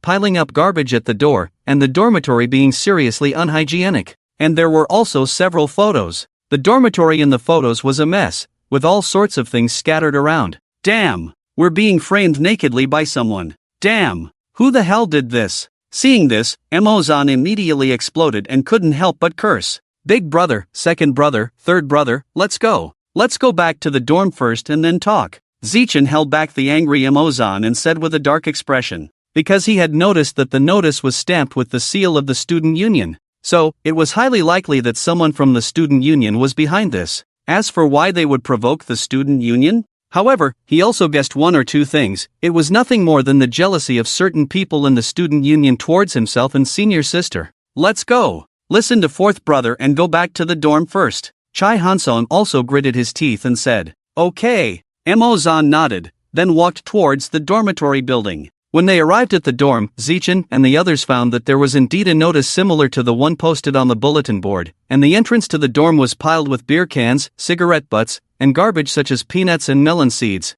What was really disgusting was the other side of the entrance, which was piled with a large number of used tissues, emitting a foul smell that made people nauseous. Seeing this scene, the 4 of them were about to explode. Damn, who the hell is the despicable person who could do such a thing? If I find out who it is, You must beat them up hard. Damn it! Chai Hansong slammed his fist hard against the wall, burning with anger. Mo-zan and Yuichi also had grim faces, looking exceptionally ugly. Alright, boss, I think I have a guess about who did it. Zichen pondered for a moment, then suddenly spoke up. The 3 of them were stunned and looked at Zichen. Boss, second brother, third brother, this might be aimed at me. I've implicated you, I'm sorry. Zichen said apologetically. How can you say that, fourth brother? Chai Hansong was a bit displeased. Mo-zan and Yuichi also looked at Zichen, seemingly waiting for his response. At that moment, a round of clapping came from the stairs, and the 4 of them frowned involuntarily. Then they saw a young man in a white shirt and black pants, with his hands in his pockets and a clenched fist at his mouth,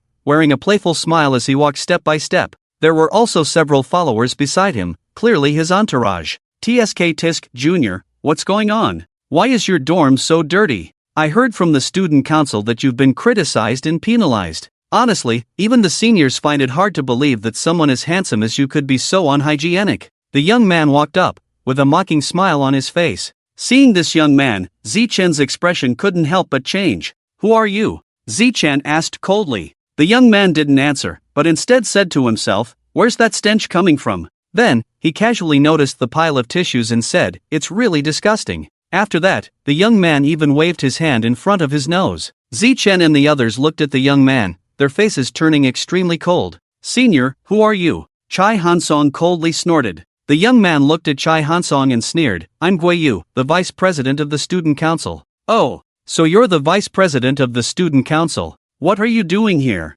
Chai Hansong asked coldly. The young man smiled and said, I just came to see out of curiosity. I didn't expect it to be so disgusting. I can't stand it, let's go. The few people behind Guiyu looked at Zichen and the others with disdain. Hearing these words, Chai Hansong and the others also realized that their dorm room was probably set up by this guy in front of them. For a moment, the three of them also turned dark. Hey, Junior, why aren't you saying anything? In the morning and afternoon, there were school beauties bringing iced drinks. You're really lucky. Guiyu's tone was full of mockery, as if he was mocking Zichen. And Zichen's expression became even more gloomy. He glanced at Guiyu, and before Zichen could speak, Emozan couldn't help but curse, are you fucking stupid? Do you want to fight? After that, Emozan seemed to want to show a fighting spirit, and Chai Hansong and Yuiji also looked eager to fight. What? Want to fight? Ha ha ha. One of Guiyu's entourage also laughed and said in a carefree manner, you're asking for it. Chai Hansong said, rolling up his sleeves, ready to fight.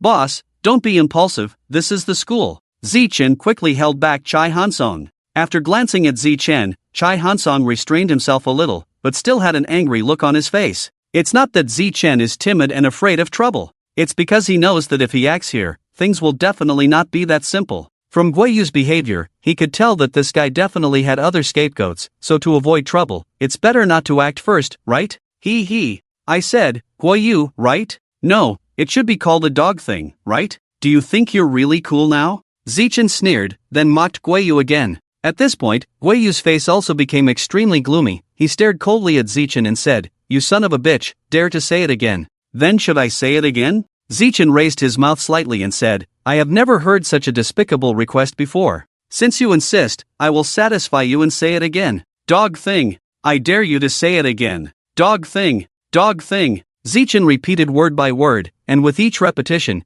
Guiyu's face became even darker, until finally, his face was completely dark to the extreme. Do you dare to say it again? Damn it! I don't believe it today, can't I take care of you? Guiyu said angrily. I dare to say it again, I said you are just a little fish. Zichen said coldly, his face already extremely dark. Damn it! I'll kill you today. Guiyu was also completely enraged. He shouted loudly and then charged directly. Bang! Guiyu directly kicked fiercely towards Zichen. Zichen snorted coldly, then raised his right foot and kicked out fiercely. His foot hit Guiyu's stomach hard, and immediately, Guiyu's body flew out like a kite with a broken string, crashing into a wall, and then falling to the floor. Ouch, it hurts so much. Guiyu lay on the floor clutching his stomach, his face full of pain. How dare you lay a hand on me? Aren't you afraid I'll give you a punishment? Guiyu struggled to sit up, his face full of resentment. Zichen just smiled, pointed to the phone beside him, and said, I was just acting in self-defense, it was a reflexive counterattack.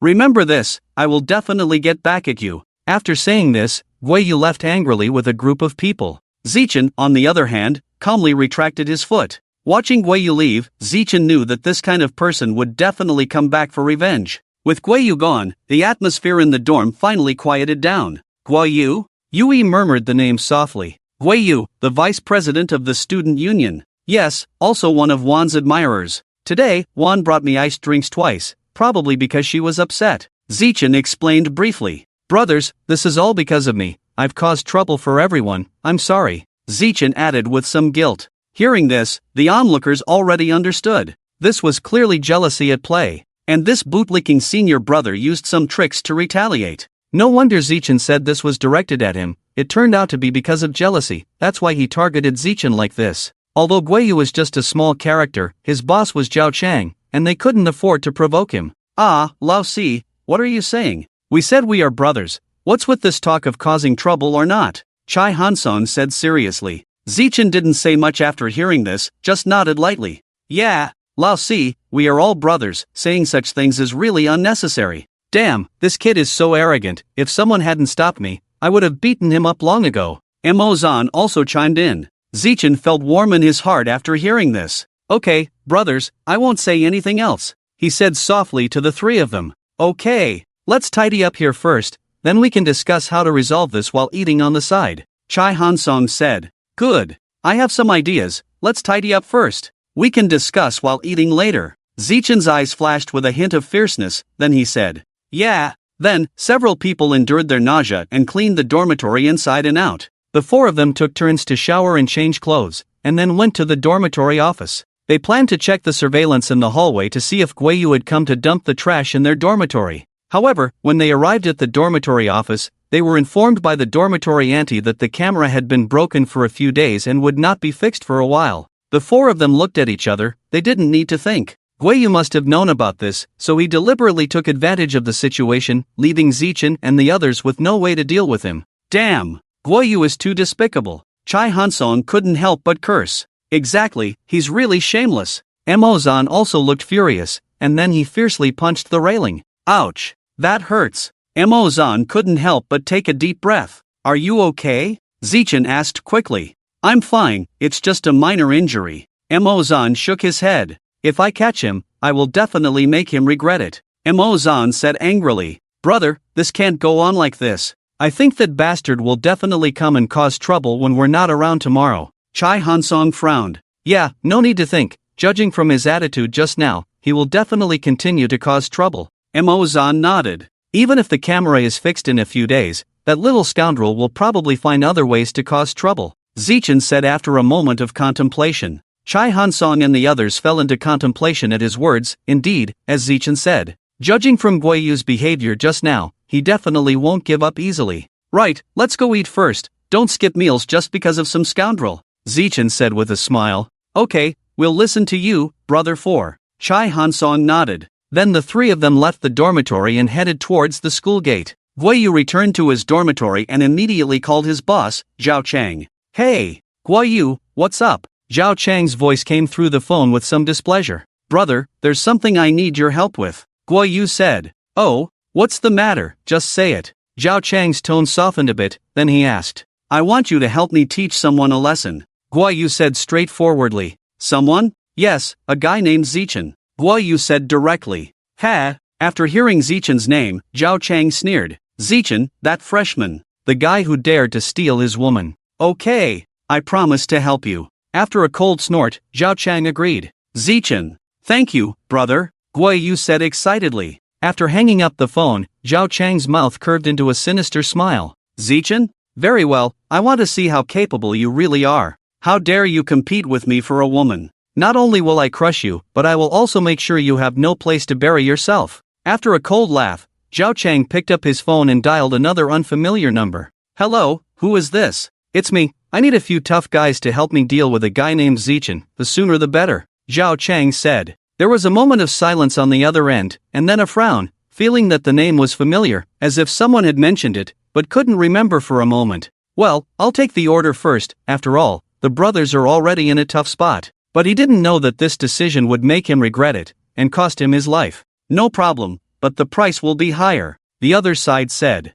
Money is not a problem, just the sooner the better, Zhao Chang said. After hesitating for a while, the other side finally agreed. Okay, but you have to pay a 1 million deposit first, the other side said. Okay, I'll transfer it to you right away. Okay, then wait for my message. No problem. After hanging up the phone, Zhao Chang's face revealed a sinister smile. Zichen, if I can't get it, you can forget about getting it. Zhang Xiao, what are you muttering about? What do you mean I can't get it, and you shouldn't expect to get it either? At this time, a charming and beautiful woman sitting on his lap asked coquettishly. Nothing, just some boring things, Zhao Chang said. Is that so? The charming and beautiful woman seemed to be somewhat suspicious, and then drew circles on Zhao Chang's chest. Of course. Zhao Chang nodded, then reached out and grabbed the charming and beautiful woman's fair and delicate jade arm. Hate it. The charming and beautiful woman pouted. Then she twisted her graceful body. Accompany me tonight, and I'll buy you a sports car tomorrow, how about that?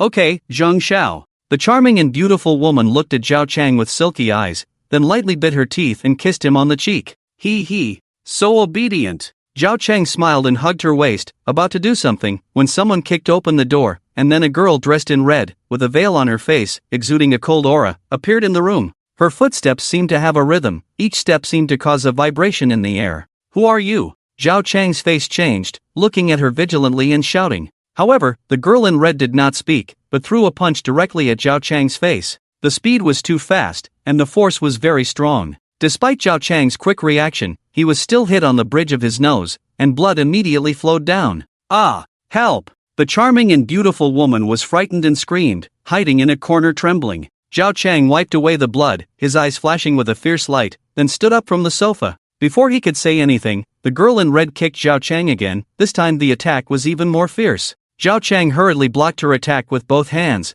but was pushed back 2 or 3 steps, and finally slammed into the wall heavily. The girl in red rushed towards Zhao Chang again, and although Zhao Chang blocked her again, he still couldn't stop her footsteps, and was kicked and flew out, falling heavily to the ground. The girl in red once again slapped Zhao Chang, who hurriedly used his hands to block, but his palm was instantly shattered, and his arm was broken. Hiss! Zhao Chang gasped in pain, his face extremely pale. Bastard, you're asking for death. Zhao Chang roared, then got up from the ground, ready to fight back. However, the girl in red kicked him again, and Zhao Chang was kicked and flew out again, blood splattering.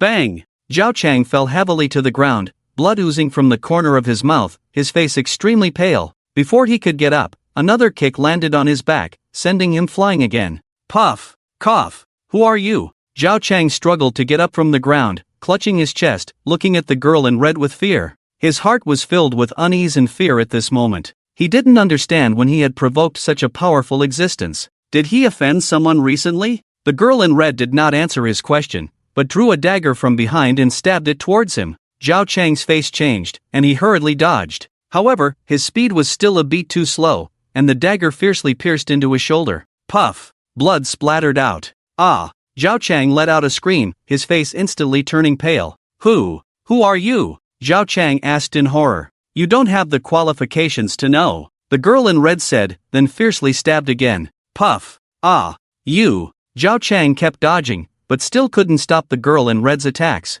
Puff! Ah! Another scream. Zhao Chang finally couldn't bear it anymore and fainted directly. Looking at his lifeless body, the girl in red showed a cold smile. This is the fate of those who show greed towards me, try to touch me, tease me, threaten me, and disturb me from watching my brother Zechen. The girl in red put away the dagger, took out her phone, and sent a message to the organization leader. Master, the mission is completed, the person is dead. Soon, there was a reply. Good, by the way, your senior brother will soon go to China, you should go and meet him. After all, according to the organization's rules, you two will be together in the future. It's better to cultivate feelings early and get familiar with each other. After reading the message, the girl in red's eyes were filled with gloom and killing intent. I have said that I already have someone I like, someone I love. If the organization insists on forcing me, then I don't mind being an enemy of the organization. Don't blame me for being ruthless. After typing a reply, the girl put away her phone. She ordered her subordinates to clean up the place, then left the bar and disappeared into the night.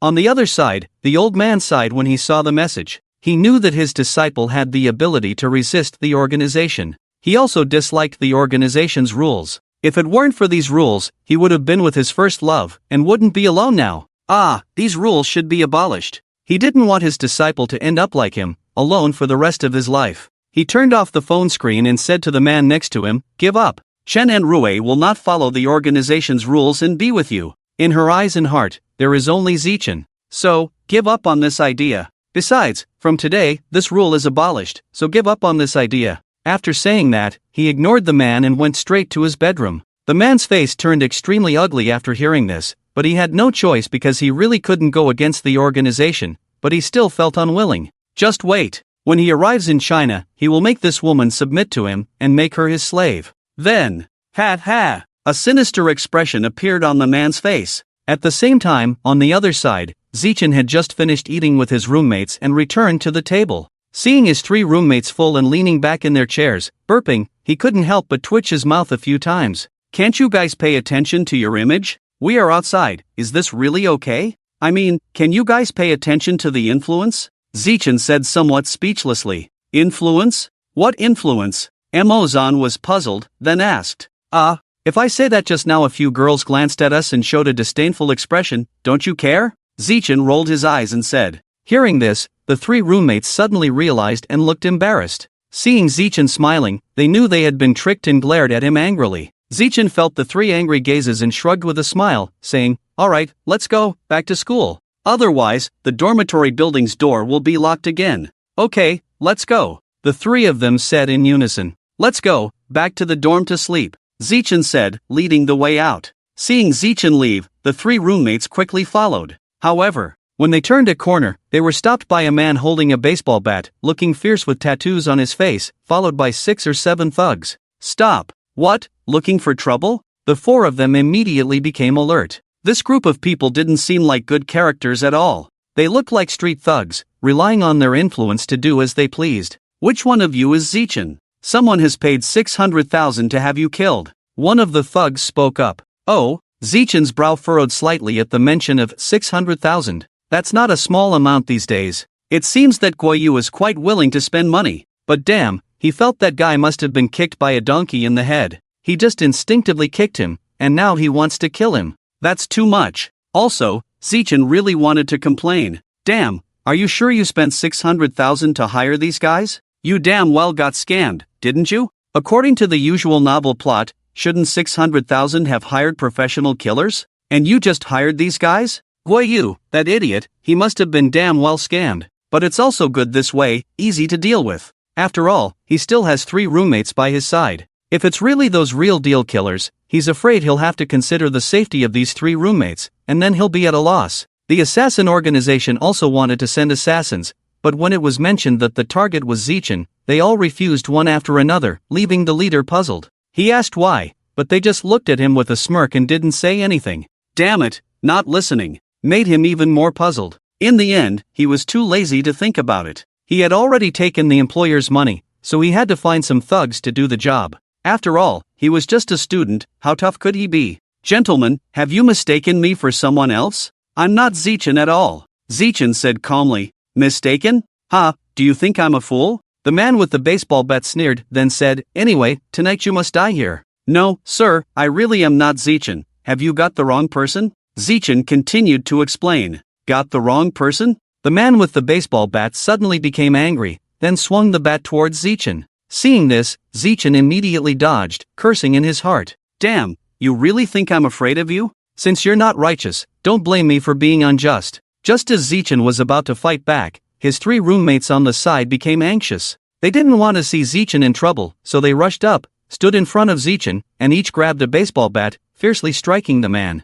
Ouch! The man cried out in pain, dropping the bat and taking a step back. Seeing the 3 brothers risking themselves for him, Zichen's nose tingled, and his eyes couldn't help but moisten. These were true brothers. He was really lucky to have met these 3 brothers. At this moment, seeing the situation, the man with the baseball bat became furious. Damn it! What are you standing there for? He roared, hurry up and get them, kill these little bastards. The other thugs also gathered around and charged towards Emozan and Chai Hansong. Seeing the approaching thugs, Emozan and Chai Hansong didn't dare to be careless, and quickly used all their skills to fight with them. However, although these people were small-time thugs, they were experienced fighters, so Emozan and Chai Hansong quickly fell into a disadvantage. At this moment, Zichen suddenly rushed up, punched 2 of the small-time thugs, then charged into the crowd, causing havoc and leaving the small-time thugs defenseless, retreating step by step. Seeing this scene, Emozan and Chai Hansong couldn't help but be stunned. Wow! 4th brother is so powerful? Chai Hansong exclaimed. 4th brother, you're really awesome. Emozan praised. Brother C, I swear, you are definitely the most handsome man I've ever seen. Emozan added. Zichen, what are you 3 still standing there for? Hurry up and run. Zichen saw Emozan, Yuiji, and Chai Hansong still standing in place, and immediately shouted anxiously. Hearing Zichen's words, the 3 immediately reacted, and ran towards the school. However, as they had just run a few steps, the man with a baseball bat caught up, holding another stick in his hand and swung it towards the 3. Zichen quickly dodged to the side, the stick grazing his ear, almost hitting it. Zichen broke out in a cold sweat on his forehead. If he had been just a centimeter off, his ear would have been seriously injured. He quickly turned around and kicked the man, knocking him down, then snatched the baseball bat from him and threw it at the man.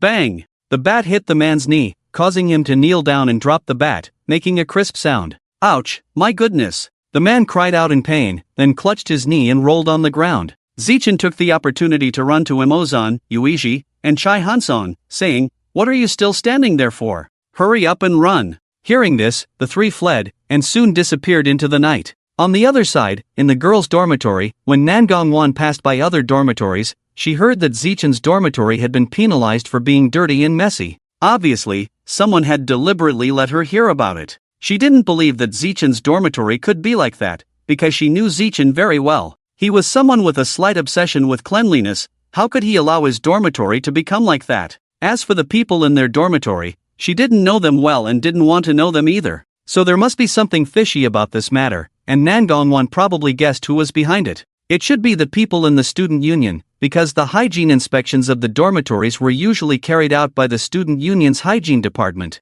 As for who was behind it, she could probably guess. It should be her pursuers, and who among her pursuers had this kind of authority? Besides the vice president of the student union, Guiyu, who else could it be? With a little reasoning, one could easily figure out who was behind it. Nangong Wan's face turned as cold as water, emitting a chilling aura that seemed to lower the temperature around her, making people shiver involuntarily. Guiyu. Nangong Wan gritted her teeth and said Guiyu's name, her eyes shooting out a cold gaze, as if laced with venom, making people hesitate and feel a chill in their hearts. Just you wait for me. How dare they bully my little brother Zichen? They're asking for death. Nangong Wan clenched her fists, muttered, and then sent a message to Zichen on her phone. Seeing that Zichen had not replied yet, a sickly crimson color appeared in her eyes again, giving her beautiful face a strange feeling. It seemed that her little brother Zichen was being disobedient again and had forgotten what she had said before. He. Nangong Wan's lips curved into a sinister smile. Then, Nangong Wan walked into her own dormitory. Suko, who was applying a face mask, saw Nangong Wan return. She wanted to give her best friend a hug, but Nangong Wan skillfully avoided it. Suko. She looked at Nangong Wan with resentment. I mean, Nangong, we've been roommates and best friends for a year, and you actually dodged my hug. It really hurts my heart. Suko pretended to be very hurt and said. Nangong Wan glanced at Suko and said lightly, I don't like people hugging me. After that, she took her pajamas and some other things and went into the bathroom to take a shower. Suko. Suko pursed her lips, continued to sit in the chair, applying a face mask, watching the drama, and occasionally making a few comments. Ugh, this drama is really terrible. Suko looked at the phone screen, looking dissatisfied. This TV series is really bad. Not only the plot is bad, the actors are even worse. The whole thing is awkward. It's just painful to watch. Suko shook her head, made a few comments, and then continued to watch the drama. Hey, this guy is so ugly, isn't he? And he's even wearing ancient costume? His acting is so fake, it makes me feel sick just watching it. After a while, Suko felt a little drowsy, couldn't help but yawn, stretched lazily, took off the face mask, washed her face, turned off her phone, and went to bed. Nangong Wan finished showering, changed into a new set of pajamas and walked out of the bathroom. Her long hair was wet, with water droplets on her face, looking particularly tempting. Nangong Wan's fair and delicate skin, at this moment with the moisture on her face, looked even more alluring, like a fresh and elegant water lily. She walked to the mirror, wiped her hair with a towel, then blow-dried it before lying back on the bed. Huff, huff, huff, huff, huff, huff. Several people ran downstairs to the dormitory building, stopped to rest for a moment, and finally caught their breath. Phew, I'm so tired. Yuichi gasped, leaning against a pillar, wiping his sweat with his handkerchief. Zichen, did you offend someone? Why would they say someone is offering 1 million for your life? Who have you upset recently? Chai Hansong frowned and asked. Mo Zai also looked at Zichen in confusion.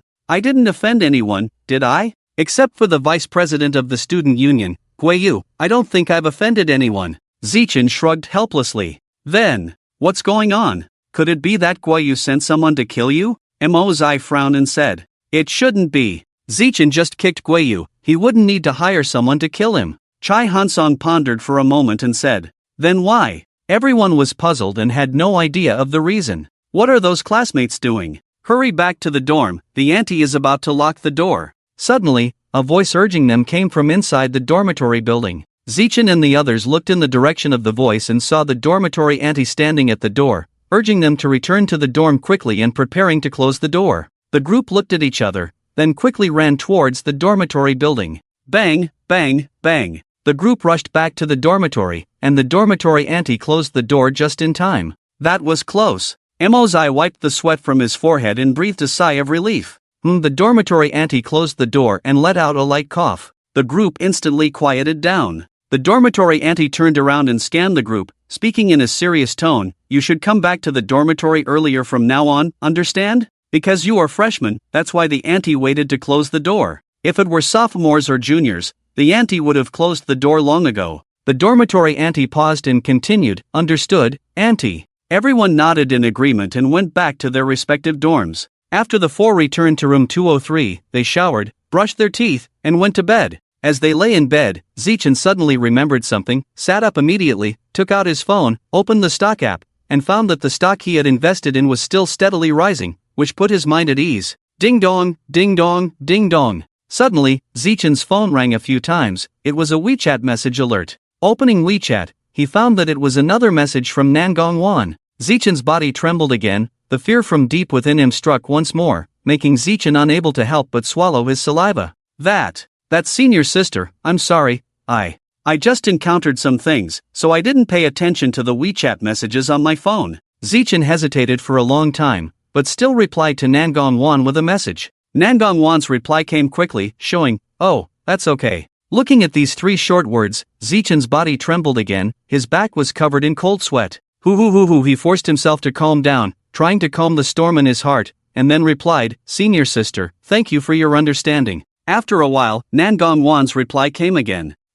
It's okay. Then good night, senior sister. Good night. Good night. Zechen replied with a good night and then put his phone aside. His palm clenched into a fist, veins bulging, and joints distinct. Obviously, he was trying hard to keep himself calm, but the fear in his heart could not be concealed. Although Nangong sent him on it's okay, Zechen did not relax his vigilance, but instead became more afraid. He always felt that Nangong's it's okay contained other meanings. I hope it's just my imagination. Zechen sighed and muttered to himself. Perhaps Nangong's it's okay was just a simple comfort to him? Zechen shook his head, dismissed the distractions, and stopped thinking about those messy things. He climbed back into bed, tossing and turning, and didn't fall asleep until after midnight. Similarly, as in the previous two times, he entered into a dream. However, this time was different. It did not continue from the previous dream, but opened up a new one. As for why it did not continue, it was naturally due to the system. Since Zechen asked the system if he could peek into the dream,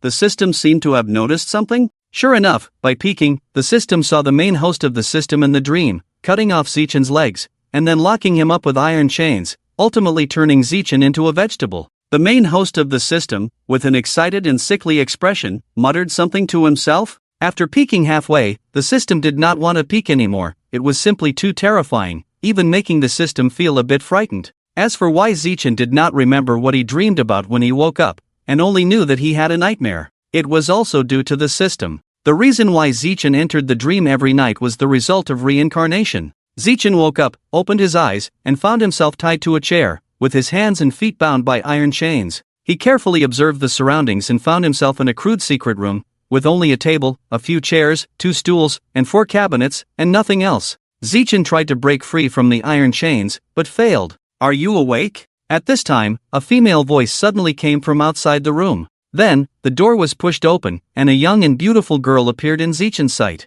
Senior sister? After seeing the person clearly, Zechen asked in confusion. Yes, it's me. Nangong nodded and walked closer to Zechen. As she approached Zechen, he smelled the fragrance emanating from her, with a faint elegance that seemed to make people forget their troubles. Nangong walked to the side of the chair, bent down, and reached out a slender finger to poke Zechen's cheek. Zechen's skin was very smooth, with an excellent touch, and felt very comfortable to touch. Senior sister, where are we? Zechen asked in confusion. Junior brother, you're asking about here? This is the underground secret room of my house. Nangong blinked innocently and said, Ha? Zechen was dumbfounded and stood still. Then, senior sister, do you know why I'm tied up? Zechen continued to ask. Of course, the junior brother didn't listen. Nangong smiled and replied. Senior sister, I've explained to you before, I really had some things going on at the time, so I didn't check my phone. Zechen said with a bitter smile. I don't care about that. I only know that the junior brother not replying to the senior sister's messages is wrong, and he should accept punishment. Nangong's eyes gradually turned crimson. Seeing Nangong's expression, Zechen's pupils shrank, goosebumps rose all over his body, and his heart suddenly raced.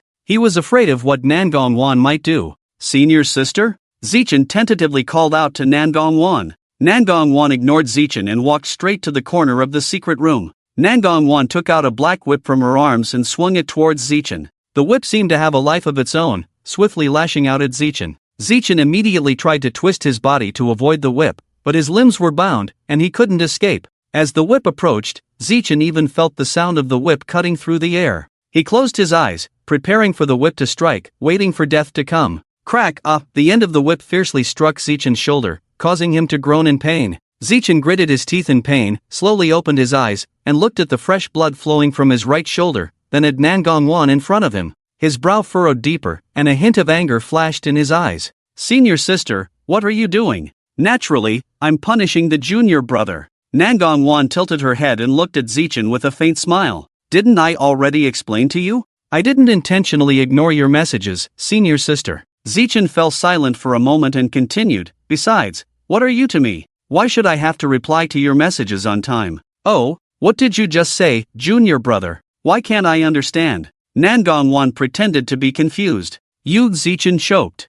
Junior brother, you're not being obedient. How dare you talk back? Nangong Wan suddenly looked up to the sky and let out a strange laugh, a terrifying smile appearing on her beautiful face. What do you want to do? Zichen said coldly. Junior brother, you're not being obedient. Nangong Wan continued to smile, but this smile was even more terrifying than before. Zichen felt that same sense of fear rising in him again, making him feel creepy. Nangong Wan's laughter continued for a long time, and finally, it stopped. Junior brother, guess what I'm going to do next? Nangong Wan squatted down, leaned close to Zichen's ear, and whispered with warm, moist lips. Zichen trembled all over, looking at Nangong Wan in panic and said urgently, don't do anything reckless. Senior sister, do you think I will do something reckless? Nangong Wan's tone was still full of amusement. Zichen felt his hair stand on end, his eyes widened, and he stared at Nangong Wan's face, feeling completely panicked. What do you want to do? Zichen swallowed hard and said with difficulty. Junior brother, you're not being obedient. Nangong Wan continued to smile. With that, Nangong Wan threw the whip on the ground, then leisurely walked to Zichen, reached out her slender and fair hand, and held Zichen's chin. Zichen was about to speak, but he didn't expect Nangong Wan to lower her head and kiss him. He widened his eyes in astonishment. Nangong Wan kissed him passionately, as if savoring the most precious food in the world. After a long time, Nangong Wan let go of Zichen, looked at him with a smile, and said, Junior brother, how did it taste? At this moment, Zichen's face was blushing, his breathing was somewhat erratic, and his eyes were shifting. Nangong Wan saw Zichen's shy appearance and felt extremely happy. She approached him with a smile, wrapped her soft arms around his neck, and sat on top of him. She gently kissed his forehead, then his nose, lips, and cheeks. Junior, tell me, do you like me? Nangong Wan looked at Zichen with a sickly expression, eagerly awaiting his answer. If she didn't hear what she wanted, she might just kill him. Nangong Wan looked at him seriously, seemingly craving his response.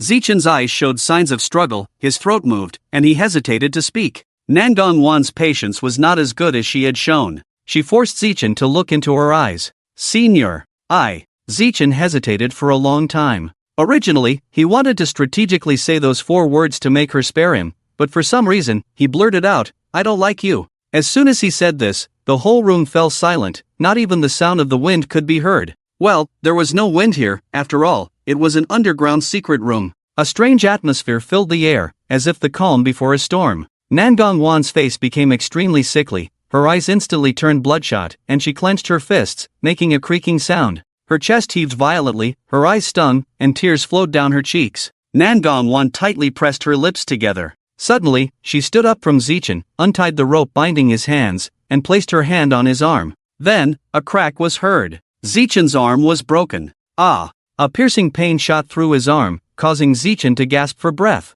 He gritted his teeth in pain, cold sweat covering his forehead, dripping onto the floor, emitting a faint glow. You lunatic! Zichen gritted his teeth. I am a lunatic, so what? Nangong Wan smiled sickly, holding a dagger to Zichen's neck. I'll count to 3. If you don't respond, I'll kill you. Nangong Wan's face bore a sinister smile, her eyes narrowed, revealing a cruel and bloodthirsty expression. Upon hearing this, Zichen trembled all over. He was extremely afraid, but he knew that if he didn't compromise, he might die today. 3, 2, wait, 1. Senior, Zichen gritted his teeth and shouted, "I." Before Zichen could finish speaking, a violent shaking jolted him out of the dream and back to reality, gasping for breath. "Fourth brother, what's wrong? Why are you covered in cold sweat after sleeping? Did you have a nightmare again?" Chai Hansong asked after shaking Zichen awake, and others also looked at him curiously. "Fourth brother, you had a nightmare yesterday and today? What did you dream about?"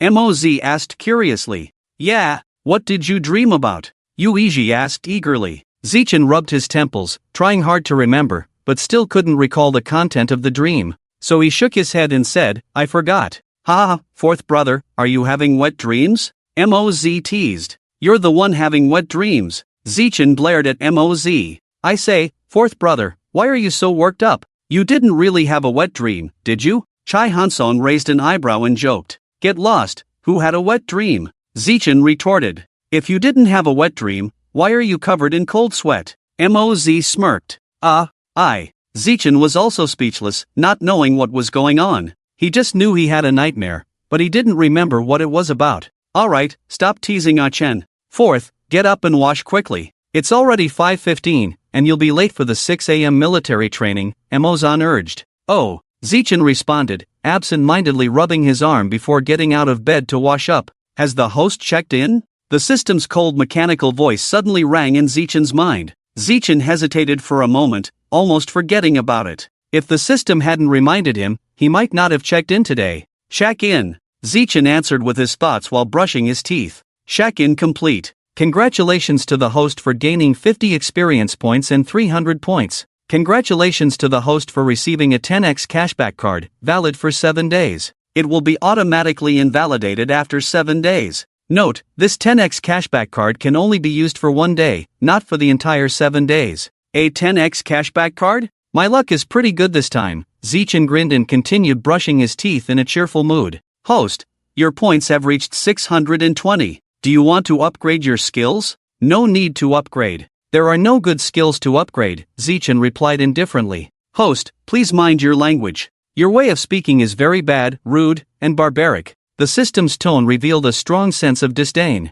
Zichen was speechless. "Open the personal panel," Zichen commanded lazily in his mind, ignoring the arrogant system. Daily check-in system is currently at level 1. Experience points, 390/10,000, 9,610 points needed to level up. Host, Zichen, age, 19, height, 182, looks, 97, strength, 87, 60 is the passing grade, combat power, 85, physical condition, healthy, personal assets, 1. 2 million, points, 620, points obtained through daily check-ins and random tasks, skills, intermediate mastery of cooking, intermediate divine singing. Note, combat skills obtained cannot be used on the system's locked lever, permanently locked lever, hidden, Nangong 1, requires the system to reach level 6 to unlock, system backpack, set of cosmetics, 10x cashback card, subsystems. Store not opened, lottery not opened. Looking at the experience bar, Zichen couldn't help but sigh. At this rate, he didn't know when he would be able to level up. "Fourth, hurry up.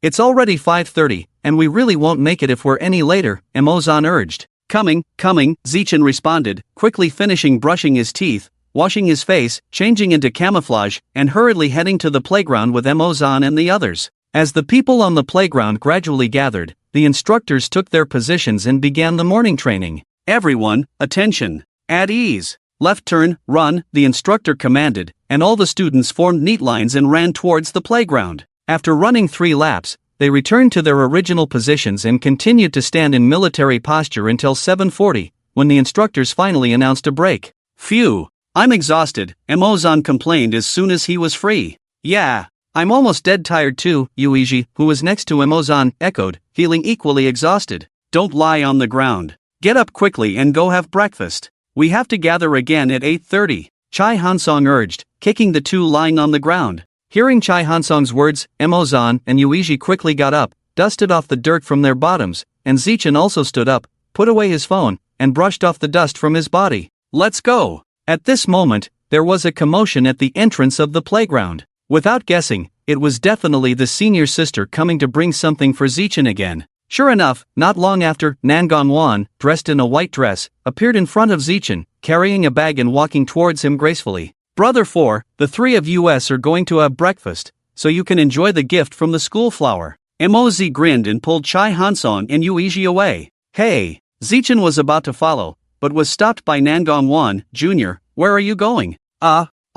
I'm going to the cafeteria with them to eat? Zichen forced a smile, feeling a strange resistance towards her and a faint pain in his arm for some reason. Here's the breakfast I brought for you. Nangong Wan smiled and handed the bag to Zichen. Eat it while it's hot. I made it myself, try it and see how it tastes. Zichen. He didn't want to eat it, wanted to refuse, but he didn't dare. Although he had eaten it once before and it was really delicious, he still felt strange. Junior, what's wrong? Don't you like it? Watching Zichen hesitate to take it, Nangong Wan's beautiful eyes flashed with a hint of bloodshot. Why isn't Zichen taking it? Why not? He said before that the food I made was delicious? Did he lie to me before? No, it's impossible. I can tell that Zichen really likes the breakfast I make. Someone must have said something. Yes, it must be like this. Don't let me find out who it is. Otherwise, I will definitely kill him. Nangong Wan's eyes became even more ferocious, and there seemed to be a creepy atmosphere around her, as if she would turn into a fierce ghost in the next moment and tear people apart.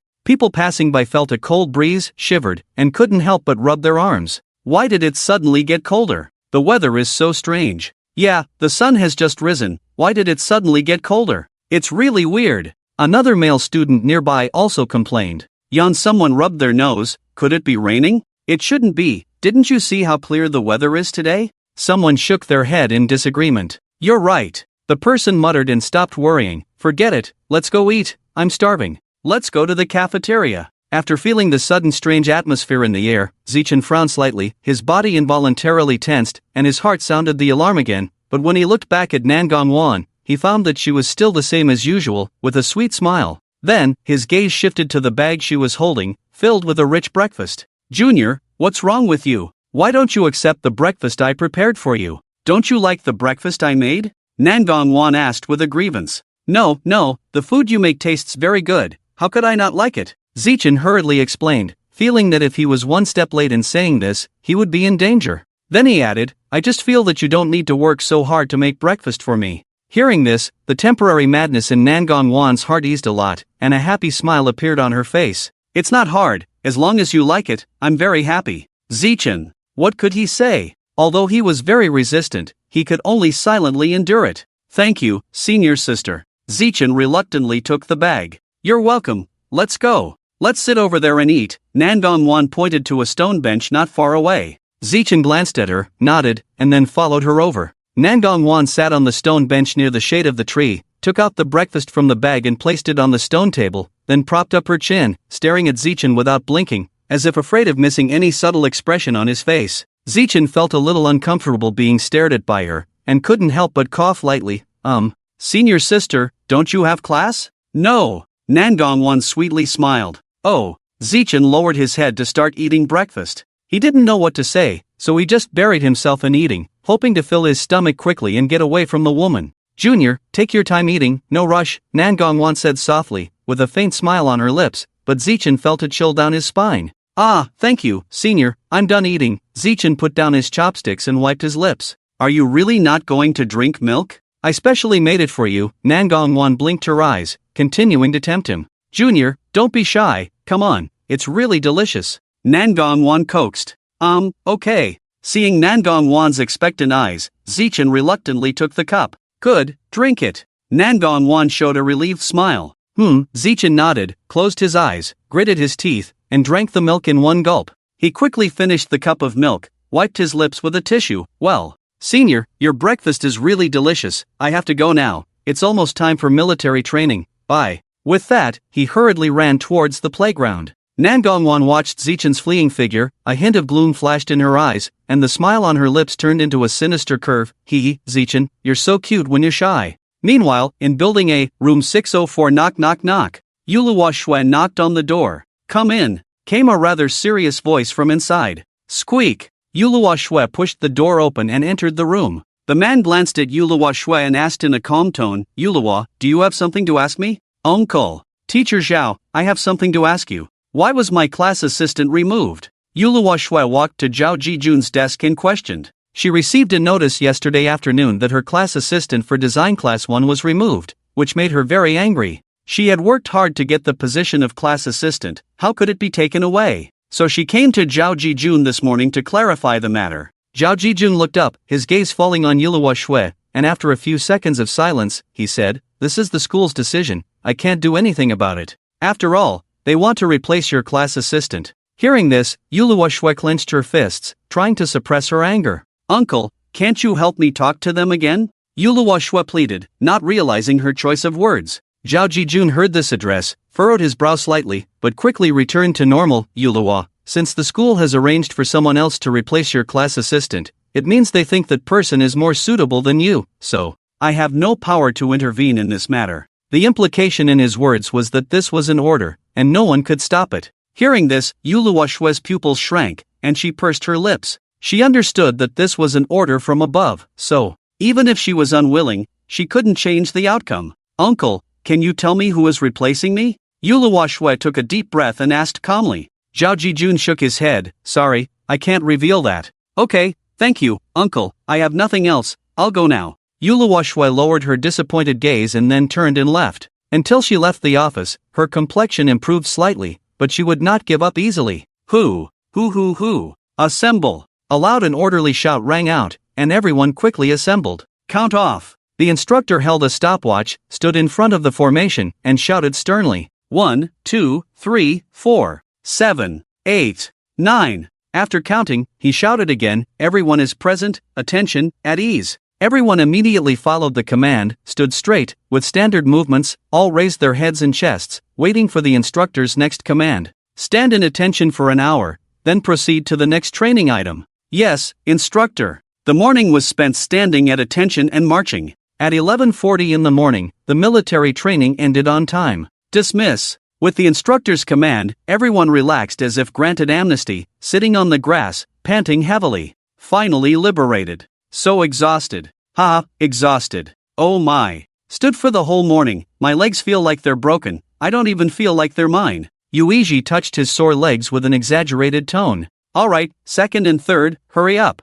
I'm starving." After the dismissal, Chai Hansong called out to the dormitory mates and quickly walked towards the cafeteria. Seeing this, Yuiji hurried to catch up. "Hey, boss, wait for me." Brothers? You guys go ahead and eat. I have something to do, I'll go back to the dorm first." Zichen suddenly stopped Chai Hansong and the others. "Zichen, what are you going to do? Do you need us to accompany you?" Chai Hansong asked. Before Zichen could say anything, Emozan preempted, "Don't disturb fourth brother, it's probably another invitation from the senior sister for lunch. Let's go quickly. Don't delay her date, we understand, right?" With that, without waiting for Zichen's response, they pulled Chai Hansong and Yuiju and left. It's not. Zichen wanted to say something, but Chai Hansong and Yuiji completely ignored him and disappeared from his sight. Watching the backs of his three teasing friends disappear, Zichen smiled bitterly, sighed helplessly, and then walked towards the dormitory. After taking a shower and changing into a new set of clothes, Zichen left the campus and headed towards the college gate. He wanted to use the campus card before he forgot, or he would lose out. Just as he was about to call a taxi with his phone after leaving the school gate, he received a message from Nangong Wan, Jr., "Where are you now?" Looking at this message, Zichen hesitated for a moment, then replied, "Senior sister, I'm at the school gate, about to go to the city to buy something." "Oh, then I'll come find you right away." "Okay." Zichen hesitated for a moment, then put his phone back in his pocket and walked towards the school gate. After waiting for a while, a red Maserati came speeding from a distance and finally stopped steadily in the empty space next to Zichen. The car door opened slowly, and Nangong Wan, wearing a red dress, walked gracefully from the car. Her long, shiny black hair draped over her shoulders, her exquisite and beautiful face lightly made up, her bright and watery eyes shining, exuding an irresistible charm. She walked elegantly towards Zichen, wanting to reach out and hold Zichen's arm, but he still avoided her. Seeing this familiar action, a hint of resentment flashed in Nangong Wan's eyes, but she quickly returned to her usual gentle demeanor in front of Zichen. She concealed the turmoil in her heart, smiled lightly, and said, "Junior, let's go." "Okay." The two got into the car and drove silently towards the city. Half an hour later, the car finally arrived at the mall. Zichen led Nangong Wan straight to the elevator, pressed the button, and waited for the floor to display. Ding! The elevator door opened, and Zichen and Nangong Wan stepped into the elevator together. Ding! With a ding, the elevator door slowly closed, and the elevator continued to ascend. Ding! The elevator stopped on the 5th floor, and Zichen took the lead in stepping out, followed by Nangong Wan. Zichen walked to the computer counter and bought 4 high-configured computers, each priced at around 30,000 yuan. After the purchase, he told the store clerk to deliver them to Shanghai University and then left. At the moment of leaving the store, he received a text message from the bank. Huaguo Bank, dear customer, XXXX completed a transfer transaction to your account ending in at 1:10 p.m. on September 4th, with an amount of 2,400,000 yuan. Nangong Wan thought Zichen would go shopping for other things, so she didn't expect him to leave the mall after buying the computers. So she followed closely behind him and walked out of the mall. Junior, where are we going now? Nangong Wan asked as she got into the car. Let's go back to school. We have military training at 2:30. Nangong Wan started the engine, turned the car around, and headed towards the school. Okay. The car fell into a quiet and awkward silence. Junior, why did you buy 4 all of a sudden? After a moment, Nangong Wan asked softly. Zichen was stunned for a moment, then replied, I bought 4, naturally 1 for each person in the dorm. Upon hearing this, Nangong Wan's eyes instantly darkened, and her slender hand holding the steering wheel tightened, leaving deep red marks on her palm. She tried to suppress her inner anger and spoke as calmly as possible. It seems that you have a very good relationship with the 3 people in your dorm. When she said this, she deliberately emphasized the words, with a hint of sarcasm and warning. Zichen did not notice Nangong Wan's abnormality, but instead replied in line with her words, yes, I do have a very good relationship with them, they are my brothers. Hearing this, Nangong Wan's mouth curved into a sickly smile, and her eyes flashed with a dangerous glint.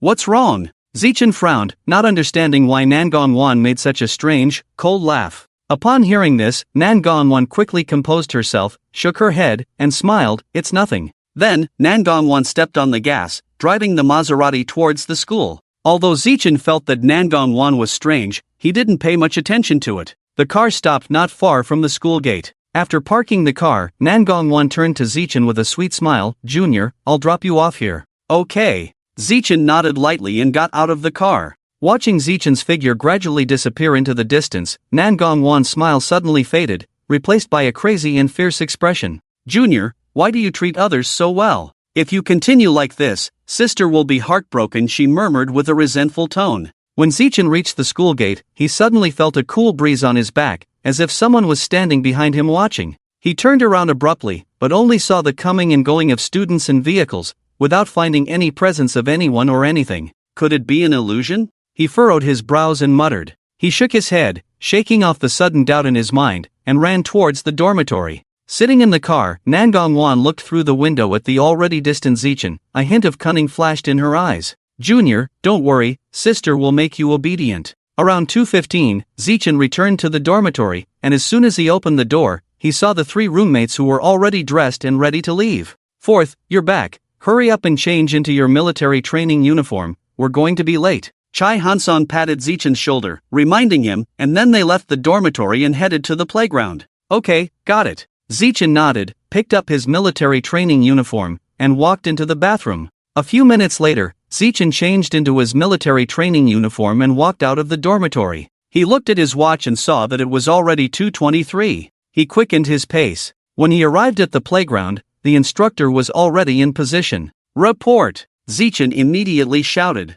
The instructor turned around and stared at Zichen sternly, speak. Zichen stood tall and reported, Instructor, I am late. Oomph, you know you're late. The instructor coldly snorted and glared disapprovingly at Zichen. Zichen remained silent, waiting for the instructor's punishment. As expected, the instructor mercilessly ordered, since you're late, run 6 laps around the playground as you did last time. Yes, sir. Zichen obediently responded. Then, he started running on the playground. Soon, Zichen completed the 6 laps and returned to the group to begin the afternoon military training. Time passed quickly, and it was soon the designated rest time at 3:40 p.m. The instructor blew the whistle, attention, at ease. Rest in place for 20 minutes. The instructor shouted loudly. Upon hearing this, the students stopped their activities, sat down, and began chatting. Zichen also sat down, took out his phone, checked the stock trends, put it back in his pocket, and picked up his water bottle to drink. Lao Si, Mo-zan suddenly called from the side. What's up? Zichen put down the water bottle and turned to look at Mo-zan. Lao Si, have you heard? Guiyu has been expelled from school. That's awesome, someone finally punished him and helped us vent our anger, Mo-zan exclaimed excitedly, with a gloating smile on his face. Guiyu has been expelled? Zichen was surprised. He hadn't expected Guiyu to be expelled. But upon careful consideration, it didn't seem so surprising. After all, that guy seemed like the kind of scum who bullies the weak and fears the strong, probably picking a fight with the wrong person, right? Otherwise, he wouldn't have been expelled from school. Thinking this through, Zichen didn't dwell on it and continued drinking water. Hey, Lao Si, did you hear? Mo-zan raised his eyebrows and continued to gossip. Do you know who he provoked? I don't know. Zichen shrugged and said indifferently. Besides, you didn't tell me, so how would I know who he provoked? That's true. After all, you went on a date with the senior at noon. Zichen was helpless. Mo-zan glanced at Zichen, suddenly leaned in, smiled ambiguously, and said mysteriously, Lao Si, how's your relationship with the senior progressing? Zichen glanced at him and couldn't be bothered to respond. Mo-zan dragged out his words, Lao Si, I advise you to strike while the iron is hot and get her. Don't talk nonsense, there's nothing between me and her, Zichen said sternly. Oh, Mo-zan drawled. Zichen glanced at him lazily, not bothering to explain. After all, they wouldn't believe it even if he did. Junior, what are you guys talking about? Suddenly, a clear and pleasant female voice interrupted their conversation. Zichen and Mo-zan turned to see the charming figure of Nangong. At this moment, Nangong was wearing a white tracksuit, her shiny black hair tied in a ponytail, her delicate and exquisite face, and her stunning features, especially her eyes, which shone brightly as if all the radiance in the world gathered around her. Nothing, Zichen replied casually, retracting his gaze. He didn't notice the hint of crimson and killing intent in Nangong's eyes. Here, water. Looking at the water Nangong handed him, he hesitated for a moment. Oh well, since he couldn't avoid it and resist it, he might as well go with the flow.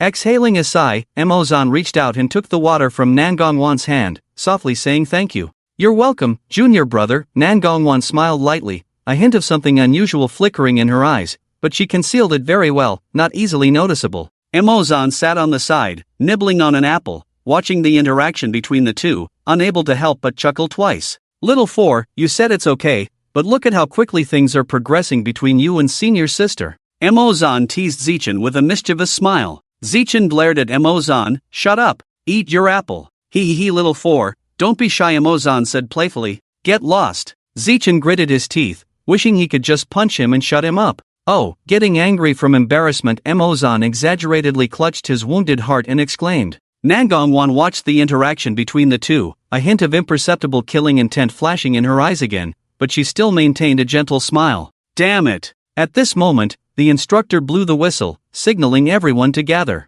Alright, break's over, continue with military training. Let's go, Zichen urged Mo-zan impatiently. Mo-zan sighed helplessly, then got up and joined the line with Zichen. The two found their class queue and stood side by side. Attention, stand at ease, the instructor commanded loudly. First, stand for half an hour, the instructor ordered. So, all the students began to stand in military posture again. At this time, the counselor walked over and gestured to the instructor, then spoke, Students, I have something to tell you. Your class assistant for the military training period has been changed to Nangong, your senior sister in the second year. In the future, if you encounter any problems during military training, you can ask for leave to find your senior sister. Alright, carry on with your military training. The counselor finished and left. When the class heard that Nangong, the school flower, was their class assistant, the whole class almost boiled with excitement, but under the instructor's command, everyone quieted down. Shut up, do you want to run again? At these words, most people obediently closed their mouths,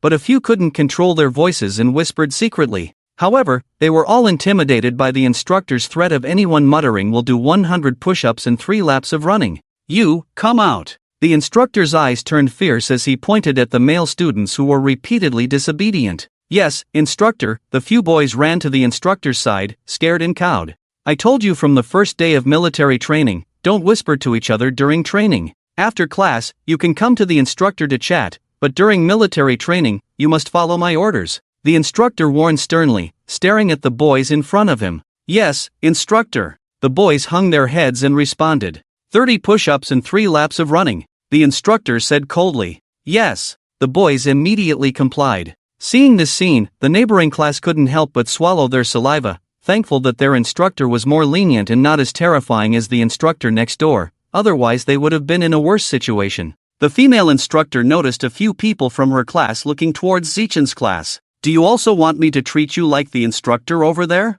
The female instructor frowned and glanced at them. No, no, no, instructor, you've misunderstood, we're not. The imposing appearance of the female instructor intimidated the group of 6, and they quickly shook their heads to explain. Then stand up straight and tall. Otherwise, you won't get a break in 30 minutes. Yes. The female instructor nodded in satisfaction, then coldly snorted at Zichen's instructor, as if to say, see, with just a word from me, I can make you all obedient. Humph. Zichen's instructor glanced at the female instructor, ignored her, and continued training the group of rascals in his class. Attention, marched the instructor blew the whistle. So, under the guidance of the instructor, everyone in the class followed the instructions, marching in step and walking in an orderly manner. However, there were always one or two who couldn't distinguish the main from the subordinate, couldn't lift their feet, or their legs were trembling. Stop! The instructor blew the whistle, and everyone instantly stopped, standing straight and waiting for the instructor's orders. The instructor walked in front of everyone, looked around, and then said coldly, everyone, take out your phones. Phones? Everyone was puzzled. What did the instructor want to do? But they obediently took out their phones. Lao Si, the instructor wouldn't want to. Emozan lowered his voice, cautiously guessing. Well, you mean that. Put the phone on the tip of your foot, and then practice lifting your leg. Zichen answered in an extremely subtle voice. Emozan widened his eyes in astonishment. Damn. This. The instructor is ruthless enough. Watching Zichen, Nangong Wan's eyes narrowed again, with a dangerous glint in her eyes. Alright, everyone has taken out their phones, right? The instructor spoke again. Instructor, what are we going to do? A boy weakly asked. Practice lifting your legs, so that you form muscle memory. Well, put the phone on the tip of your foot. Then slowly lift your foot, keeping it at the same height, understand? Oh. As soon as the instructor finished speaking, everyone in the class put their phones on the tips of their feet and began to practice. Zichen did the same, placing the phone on the tip of his foot, and then slowly lifting the foot with the phone on it. In this way, for a full half hour, many people's faces were already covered with sweat, but they still gritted their teeth and persisted. Nangong Wan saw the glistening sweat on Zichen's face, walked over and gently wiped the sweat from his forehead. Feeling Nangong Wan's soft palm touching his face, his body stiffened for a moment, almost losing his balance. Nangong Wan seemed not to have noticed, continuing to gently wipe the sweat from his face. When the instructor wanted to stop them, he found it was already too late. And the others nearby, seeing this scene, immediately felt envious and jealous, lamenting in their hearts, this world is too cruel. Why didn't this kind of benefit fall on them? Sob sob ahem. The instructor cleared his throat, reminding them to pay attention to their behavior. Although it was quite normal for children of this age to be in love, showing affection in front of him was unbearable for him. Nangong Wan heard the instructor's cough, but did not immediately withdraw her hand, still gently wiping the sweat from Zichen's forehead.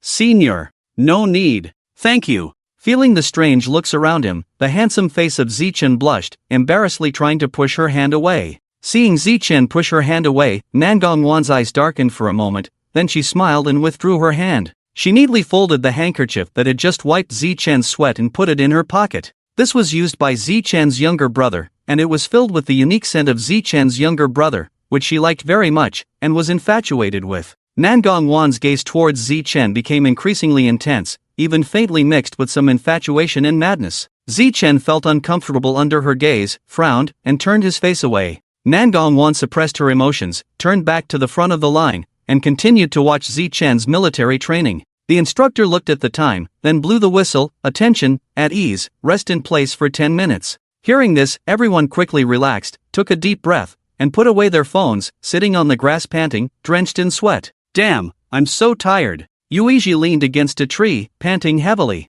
Nangong Wan walked up to Zichen, took out a bottle of mineral water from her bag, and handed it to him, asking with concern, Junior, have some water and take a break, don't overwork yourself. Thank you, senior sister. Zichen reached out to take the mineral water handed to him by Nangong Wan, unscrewed the cap, and took a few sips. Then, after a while of military training, today's military training was over. Nangong Wan was about to go eat with Zichen, but her phone received a message. After reading it, a strange smile appeared on her lips. Yuluwaksu. Nangong Wan murmured these 3 words, then said to Zichen and left. Ha? Senior Wan, why did she suddenly leave? Didn't she say she was going to have dinner with you? Moz hurried over to Zichen and asked curiously. I don't know, probably something urgent. Zichen shook his head and said lightly. Let's go. Your things have probably been delivered to the dormitory already. What things? Old 4. You'll know when we get back to the dorm. Let's go. Ah, what a letdown. she's really leaving us hanging like this.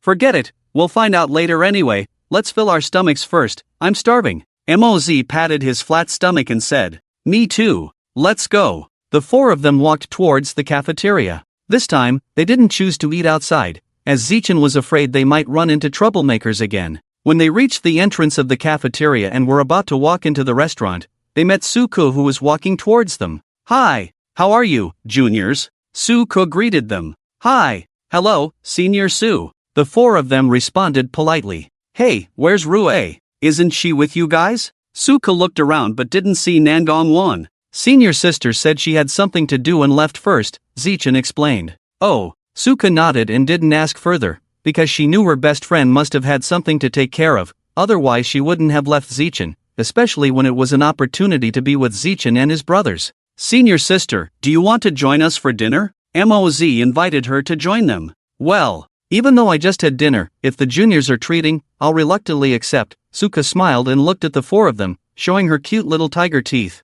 Since she hadn't eaten enough, and there was a free dinner, why not? "Let's go." Zeichin nodded slightly and took the lead into the cafeteria, picked up a tray from a counter, and then went to a window to line up for food. Chai Hansong and Yuiji quickly followed suit. Seeing that the three brothers were already in line, Moz handed them 2 trays, eldest, third, and fourth. "You guys line up to buy food, Senior Su, and I will go buy rice, so it's faster." With that, Moz and Suko took 5 lunchboxes and went to the food window to buy rice. Yuiji and Chai Hansong looked at the extra trays, exchanged a helpless glance, and could only obediently line up and wait. Moz and Suko bought 5 portions of rice at the food window, then found a place to sit down. Not long after, Zeichin and the others also came over with their trays and sat down next to them. "Wow, there's actually a chicken leg tonight." Moz looked at the chicken leg on the table in amazement, swallowed his saliva, and couldn't help but lick his lips, his eyes shining with a green light, looking like he was drooling. "This chicken leg is mine, no one is allowed to take it." Moz reached out to grab the chicken leg, but was fiercely hit on the back of his hand by a pair of chopsticks, which hurt so much that he almost cried out, "Ouch." Zeichin glanced at him and said somewhat speechlessly, "Old Mo, pay attention to your image, Senior sister is still here." Hearing this, Moz immediately looked up and saw Suko staring at him with a strange look. Moz suddenly felt like he was being stripped naked and left to bake in the sun, his face turning red in an instant. "Damn it! So embarrassing." Moz coughed awkwardly and then quietly started eating. "Ha ha ha." Chai Hansong saw Mozan's awkward expression and laughed unkindly. Then, the 5 of them chatted and had dinner. After dinner, Zeichin and the others said goodbye to Suko and returned to their dormitory. "The things we sent you are with the auntie, go get them yourselves." Back in the dorm, Zeichin glanced at his phone and said to Chai Hansong, Mozan, and Yuiji, "Okay." Chai Hansong, Mozan, and Yuiji responded and went to the auntie's place to get their things. "Thank you, fourth brother. You actually sent us our favorite computer."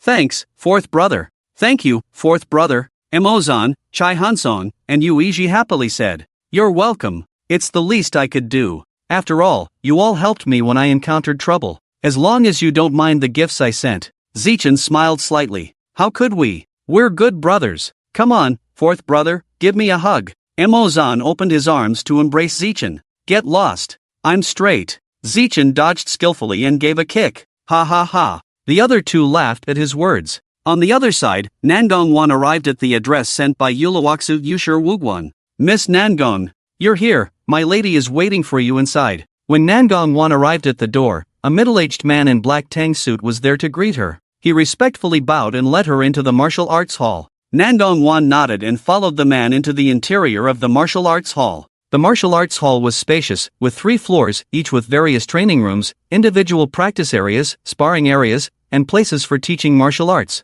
When Nangong Wan followed the man to the 2nd floor, she saw a tall and beautiful woman standing there. She frowned. This person was not Yulawaksu, then who could it be? Miss Nangong is here." The man in tang suit stopped and respectfully bowed to the beautiful woman. You can go attend to other matters." The woman turned to look at Nangong Wan and nodded lightly. "Yes, miss." The man in tang suit bowed again and left. "It's you're not Yulawaksu?" Nangong Wan looked at the woman with a puzzled frown. "I am her twin sister, Yuluyan. If my sister has offended you in any way, I apologize on her behalf. After all, she didn't intentionally approach someone you like." Yuluyan looked at Nangong Wan and spoke slowly and gracefully. She knew the character of the woman in front of her. When she was studying in high school abroad, she had personally witnessed this woman commit murder. As for why she killed that person, she had sent someone to investigate later and found out that the person was killed because they had touched her belongings. So when she heard from her sister that Nangong had taken away the man and the position of class assistant she liked,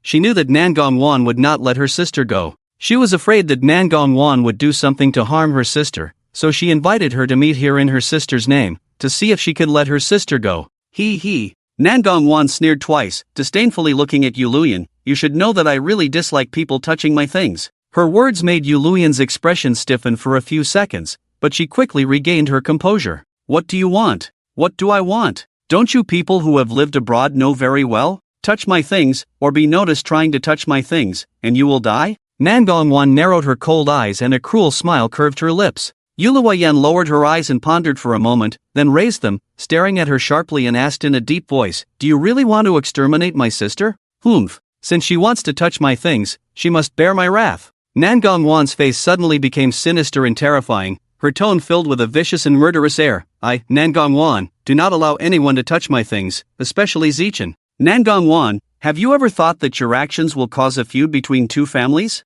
Yuluyan stared at her closely, reminding her in a deep voice. Are you threatening me? Nangong narrowed her beautiful eyes, flashing a dangerous glint. Yes. Yuluyan did not deny it, because now it was a matter of no turning back. What makes you think I would be afraid? Nangong's cold eyes shot out a terrifying light. If Zichin knew you were a cold-blooded demon, do you think he would stay away from you? Yuluyan glanced at her indifferently and said coldly, Are you threatening me? Nangong's face suddenly changed, her eyes glaring at Yuluyan with intense hostility, gritting her teeth, wishing to strangle her immediately. You can interpret it that way. Yuluyan did not fear her anger, but instead revealed a sly smirk, as if she was certain that Nangong dared not. You're asking for death. Nangong suddenly became furious, raising her fist and striking towards Yuluyan. Yuluyan had already been on guard against her, swiftly dodging her attack and then kicking out with her left leg. Nangong quickly withdrew her right hand to block the incoming kick.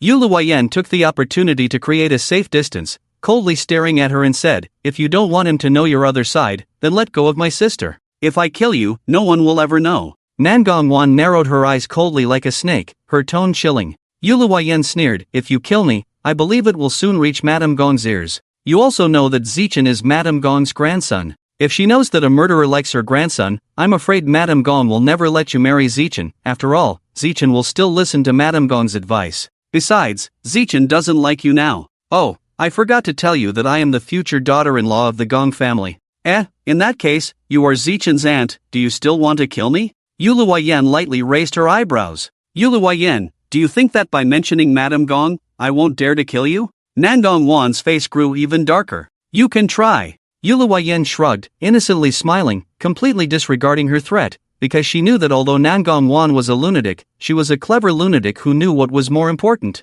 Sure enough, upon hearing this, Nangong gradually relaxed her clenched fists, a hint of a strange ripple flashing in her deep and beautiful eyes. Then she coldly glanced at Yuluyan and walked out of the room, saying as she left, Yuluyan, warn your sister to stay away from my Zichin, or else. After Nangong left, the room fell silent, and Yuluyan couldn't help but sigh. This woman is too terrifying. Miss, that. Delete it all. Remember, no one is allowed to leak a word about tonight's events. Yuluyan interrupted her, solemnly instructing. Yes. The man in Tang suit responded, took out a laptop, quickly typed a few times on the keyboard, and deleted all the recorded videos. After the videos were deleted, she let her subordinates leave. Yuluyan stood in front of the window, looking at the pitch-black night scene, her eyebrows lightly furrowed, lost in thought. Nangong returned to her residence outside, entered the bathroom, turned on the faucet of the showerhead, and warm water sprayed onto her fair and slender neck, slowly sliding down, along the graceful collarbone, to the chest.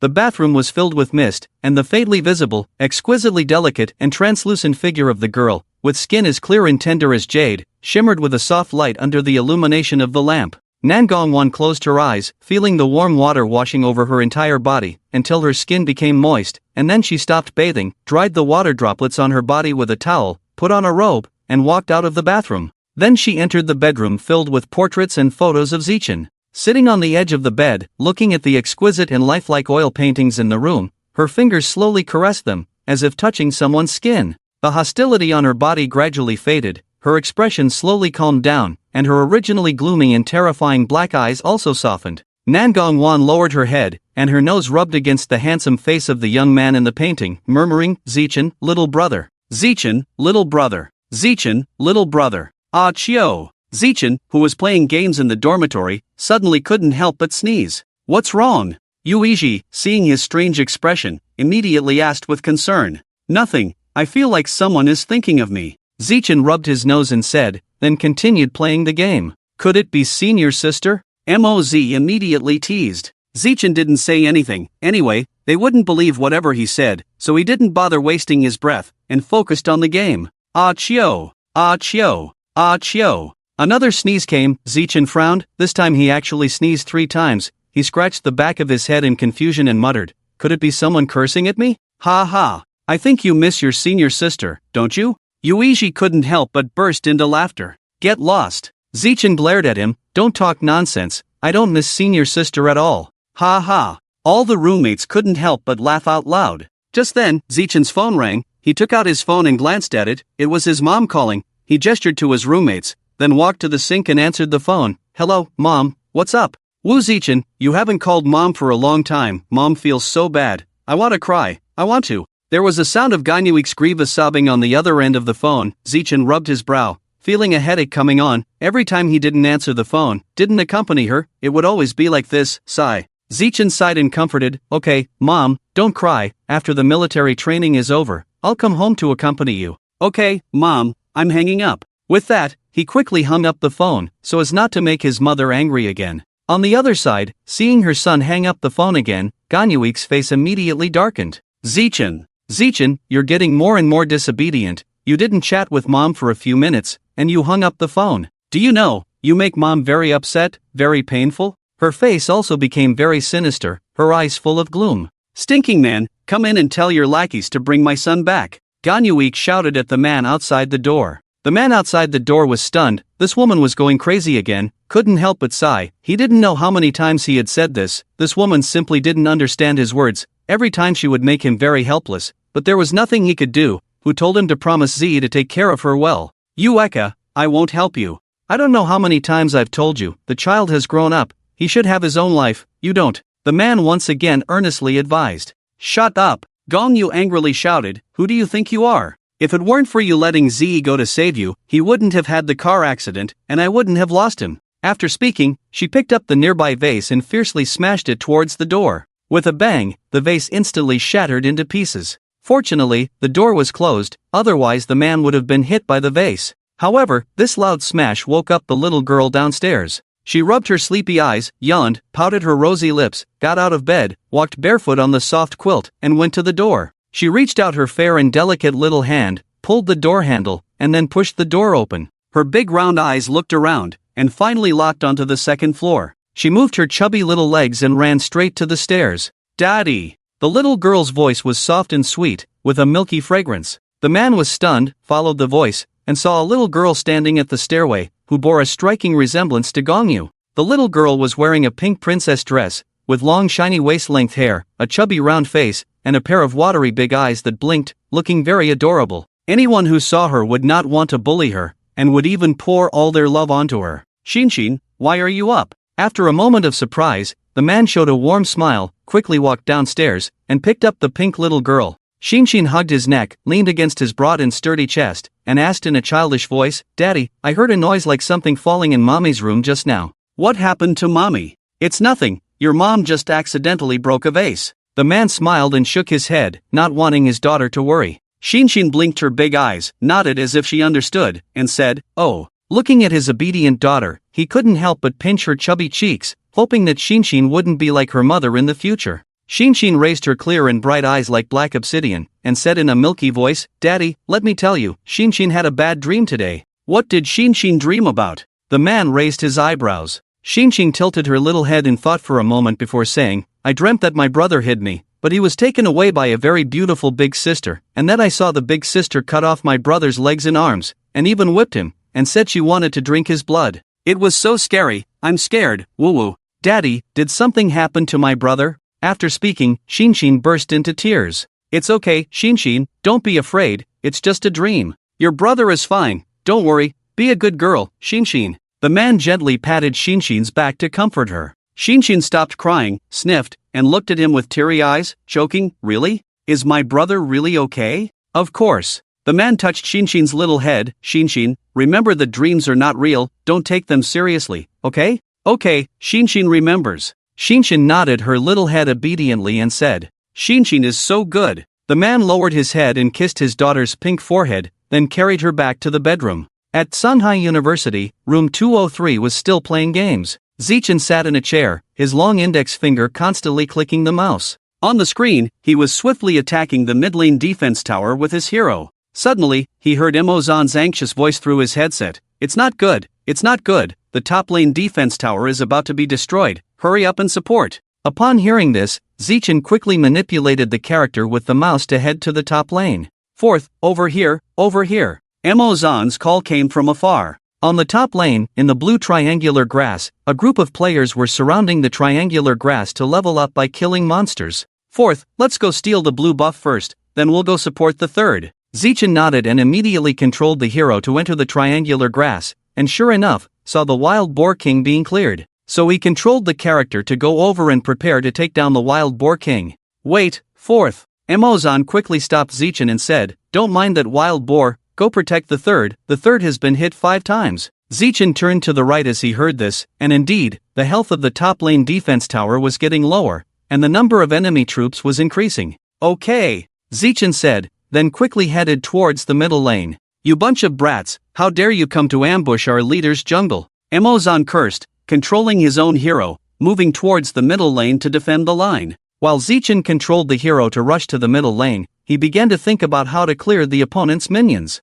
Fourth, be careful behind you. Emozan suddenly exclaimed, watch out behind you. Oh no! Zichen muttered, quickly dodging, but because the opponents were ambushing, Zichen didn't escape and was hit, losing nearly half of his health. Damn! Emozan cursed. Fourth, you were too careless, you almost died. He. Zichen smiled faintly. It's okay, I won't die. If you die, it will be troublesome. Emozan glared at him, then continued to focus on killing monsters. Zichen smiled faintly and continued to last hit minions. Not long after, the two teams were almost evenly matched, but in the end, due to a mistake in Zichen's operation, they lost the 5v5 team fight. Emozan said with a frustrated face, fourth, how could you make a mistake again? Zichen calmly said, it's okay. This time was an accident, I won't make this kind of mistake again next time. Alright, it's getting late, time to sleep, we still have military training tomorrow. Zichen yawned, stretched, then turned off the computer and climbed into bed. As Zichen fell asleep, he once again entered into a dream.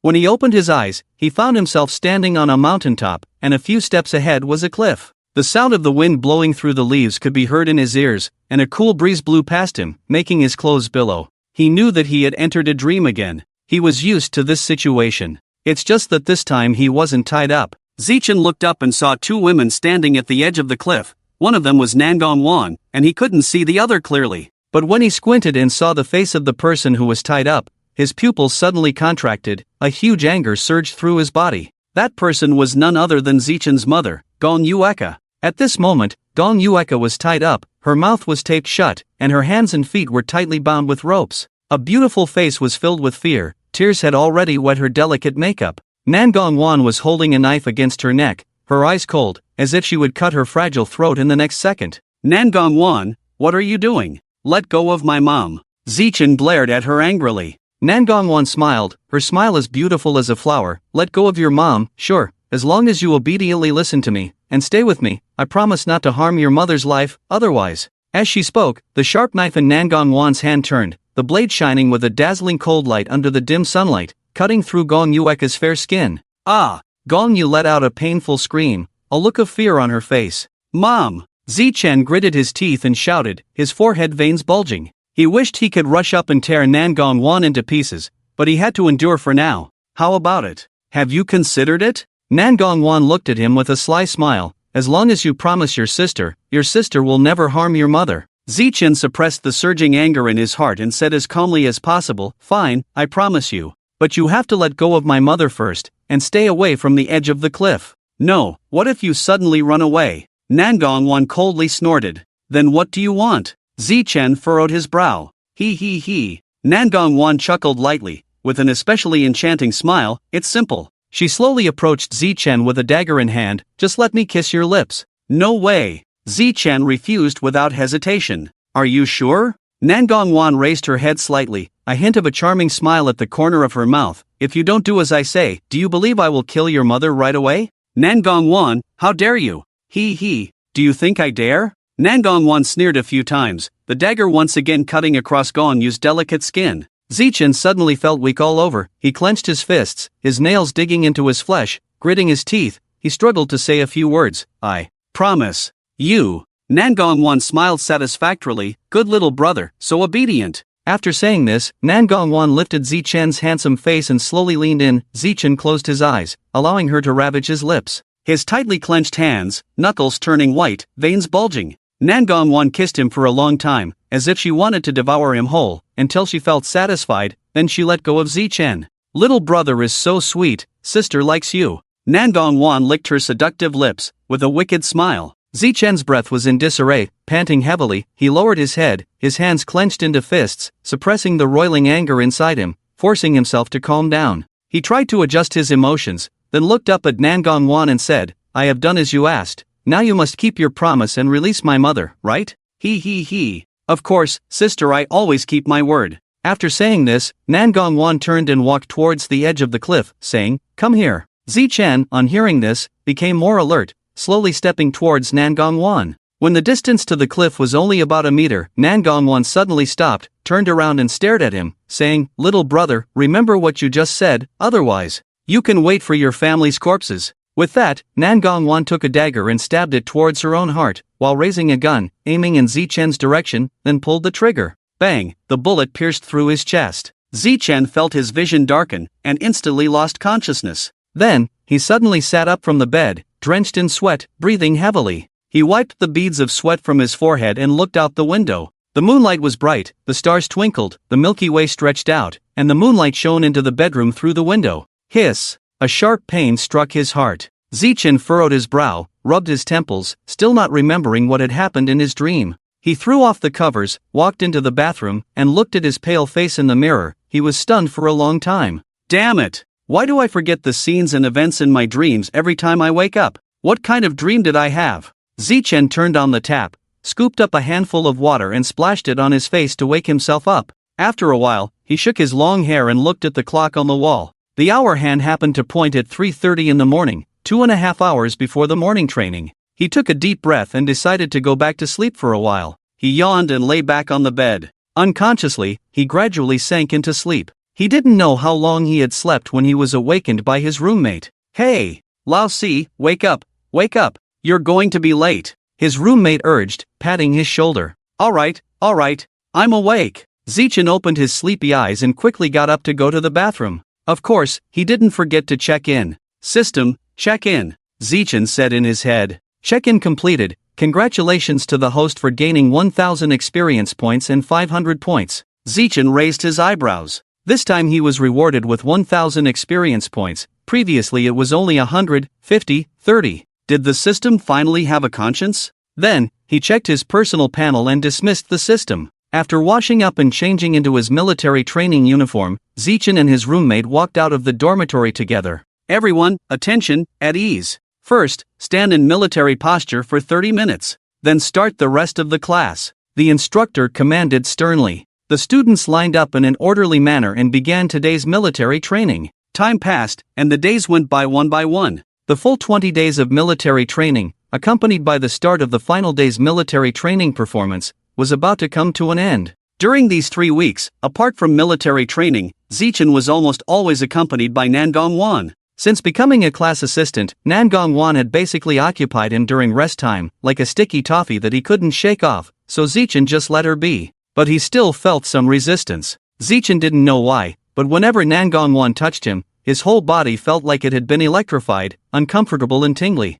He still couldn't understand what it meant, but his body always gave him a warning not to resist Nangong Wan, or he would regret it. Fortunately, Nangong Wan didn't have too many overstepping actions. As the leader's last words ended, the instructor blew the whistle to dismiss. Yeah, it's finally over. Lao Er, Lao San, Lao Si, let's go back to the dorm and play games. Emozan stretched and then called out to Zichin and the others to walk back to the dormitory building. Aren't we going to the cafeteria for dinner? Yuiji asked. No, ordering takeout is enough, playing games is more important. I lost 5 games last night, I have to win today. Besides, there are a lot of people over there now, it's better to play games in the dormitory. And then order takeout, isn't that great? Emozan said, pulling Yuiji's arm. Let's go. Stop dawdling. Hurry up. Lao Si, what are you still doing? Hurry up and catch up. Seeing Zichin fiddling with his phone and not saying a word for a long time, Emozan couldn't help but urge him. I'm coming. Zichin came to his senses and quickly stuffed his phone into his pocket, hurrying to catch up.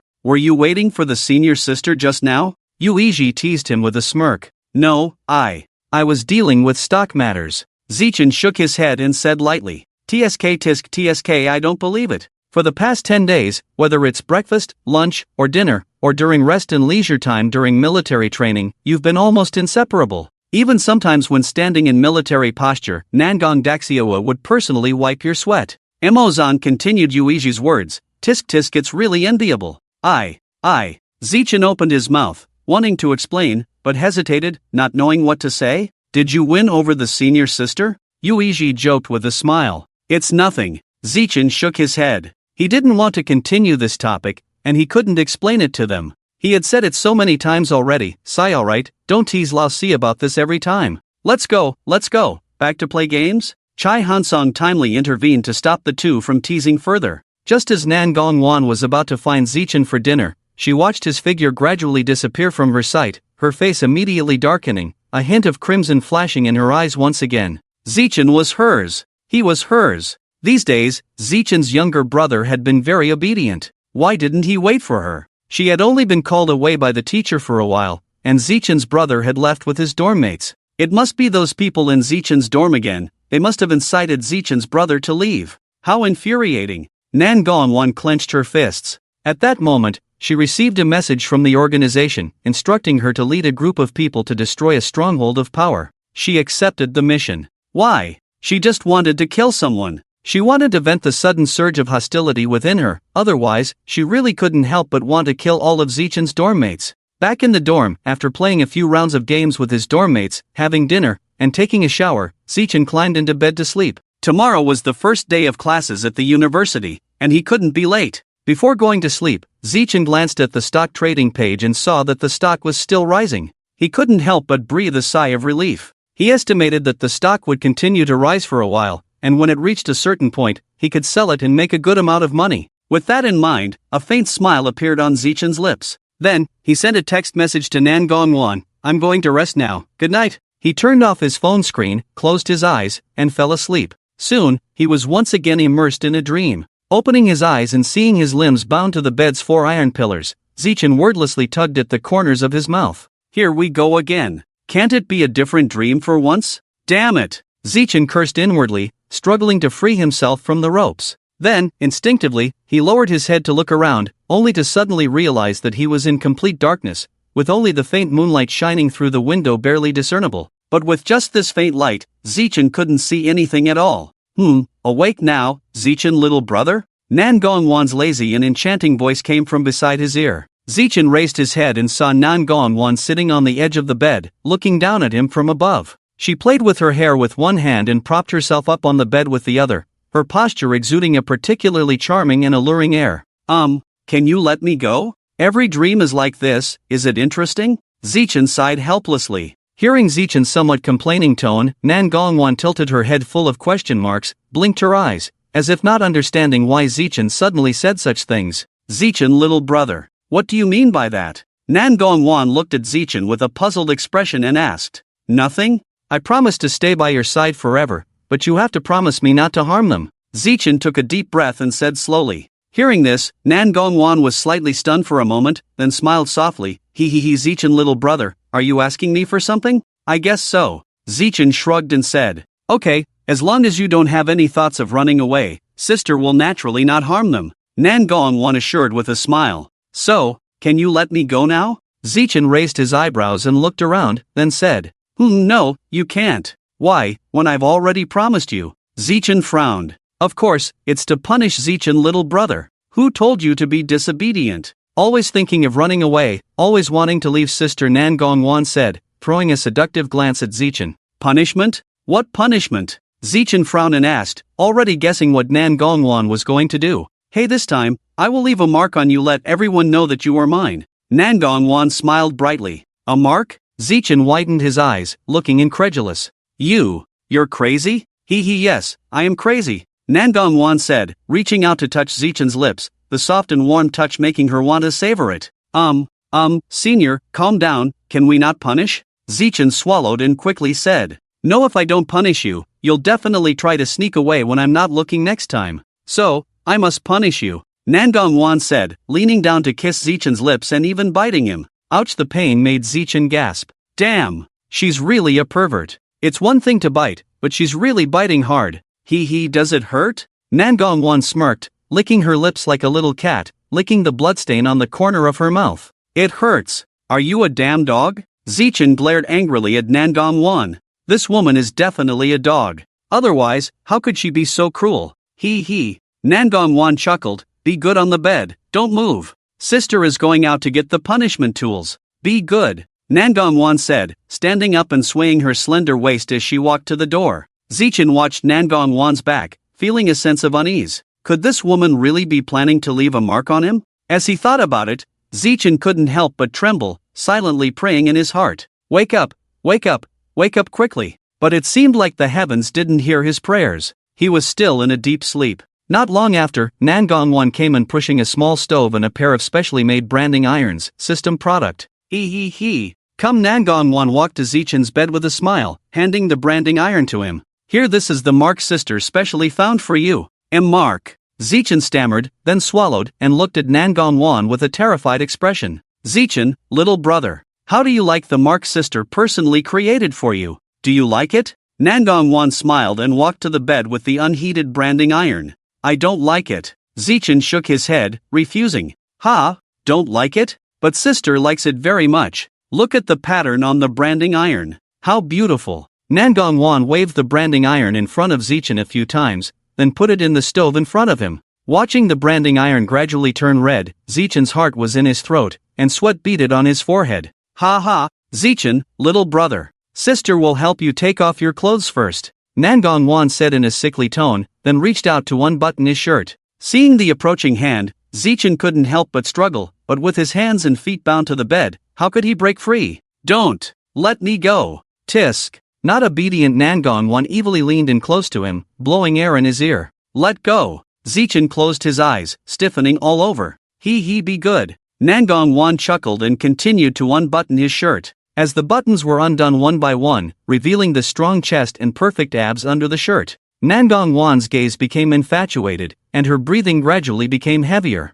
Finally, the last button was also undone by Nangong Wan. Looking at that healthy and attractive body, Nangong Wan couldn't help but swallow her saliva, but she held back. She wanted to mark her territory on Zichen and then have her way with him. Looking at Zichen's unparalleled handsome face, Nangong Wan couldn't help but lick her lips, reaching out to gently caress his skin, feeling the delicate and smooth texture in her palm. Zichen, the more I look at you, the more beautiful you seem. Zichen remained silent, pursing his lips. Seeing his reaction, Nangong Wan smiled and playfully hooked her finger on Zichen's nose, causing him to frown and dodge. Nangong Wan then brought her face close to Zichen's, lightly sniffing the faint fragrance on his body before pecking his lips and slipping a pill into his mouth from her pocket. Be good, don't resist. Otherwise, Sister will get angry. Zichen began to cough violently, trying to force out the pill, but he couldn't. He cursed the crazy woman for what she made him swallow. Unfortunately, he was now locked in bed and couldn't move. Nangong Wan, satisfied with the situation, smiled and approached Zichen with a hot iron. Come on, Sister will brand you with our exclusive mark. Zichen, fearing the approaching red-hot iron, kept swallowing nervously, his face filled with fear. Nangong Wan grinned and pressed the iron against Zichen's chest, leaving a deep mark. A scorching sensation spread from his chest to every inch of his body. Zichen groaned and then passed out. Seeing Zichen unconscious, Nangong Wan's sickly smile grew even more intense. She placed the iron on the table and sprinkled something over the red mark. This way, this mark will never disappear. You will always belong to Sister, and Sister will always belong to you, Zichen. Nangong Wan whispered gently in Zichen's ear. She then branded herself with another iron on her chest, feeling only excitement, before lying down next to Zichen, covering them both with a thin blanket and falling asleep, inhaling his scent deeply. Zichen woke up from the nightmare, gasping heavily and sweating. Ugh, it feels awful. He touched the slightly painful mark on his chest, unable to remember how it got there. He remembered not having it when he showered last night. Should he ask the system? No, it probably wouldn't know. He couldn't help but doubt the system's quality. The system, hearing the host's doubts, remained silent. It was the most powerful subsystem, after all. Zichen shook his head, deciding to forget about it since he couldn't remember. Zichen sighed, looked out the window. The sky was still hazy, but there was a hint of light. He picked up his phone to check the time. It was still 6:53. He lay back down, closed his eyes, and tried to go back to sleep. But after only a few minutes, he opened his eyes again and decided not to sleep. He called out to the system, "System, check in. Check-in successful. Congratulations to the host for gaining 450 experience points and 580 points. Congratulations to the host for obtaining a beauty enhancement card. Beauty enhancement card. Instantly raise the host's beauty to 100. Host can use it at any time. Validity, permanent. Note, can only be used by the host. Beauty enhancement card?" Zichen looked at the card in front of him, and his mouth twitched involuntarily. Not giving himself a check-in to block his charm was one thing, but damn,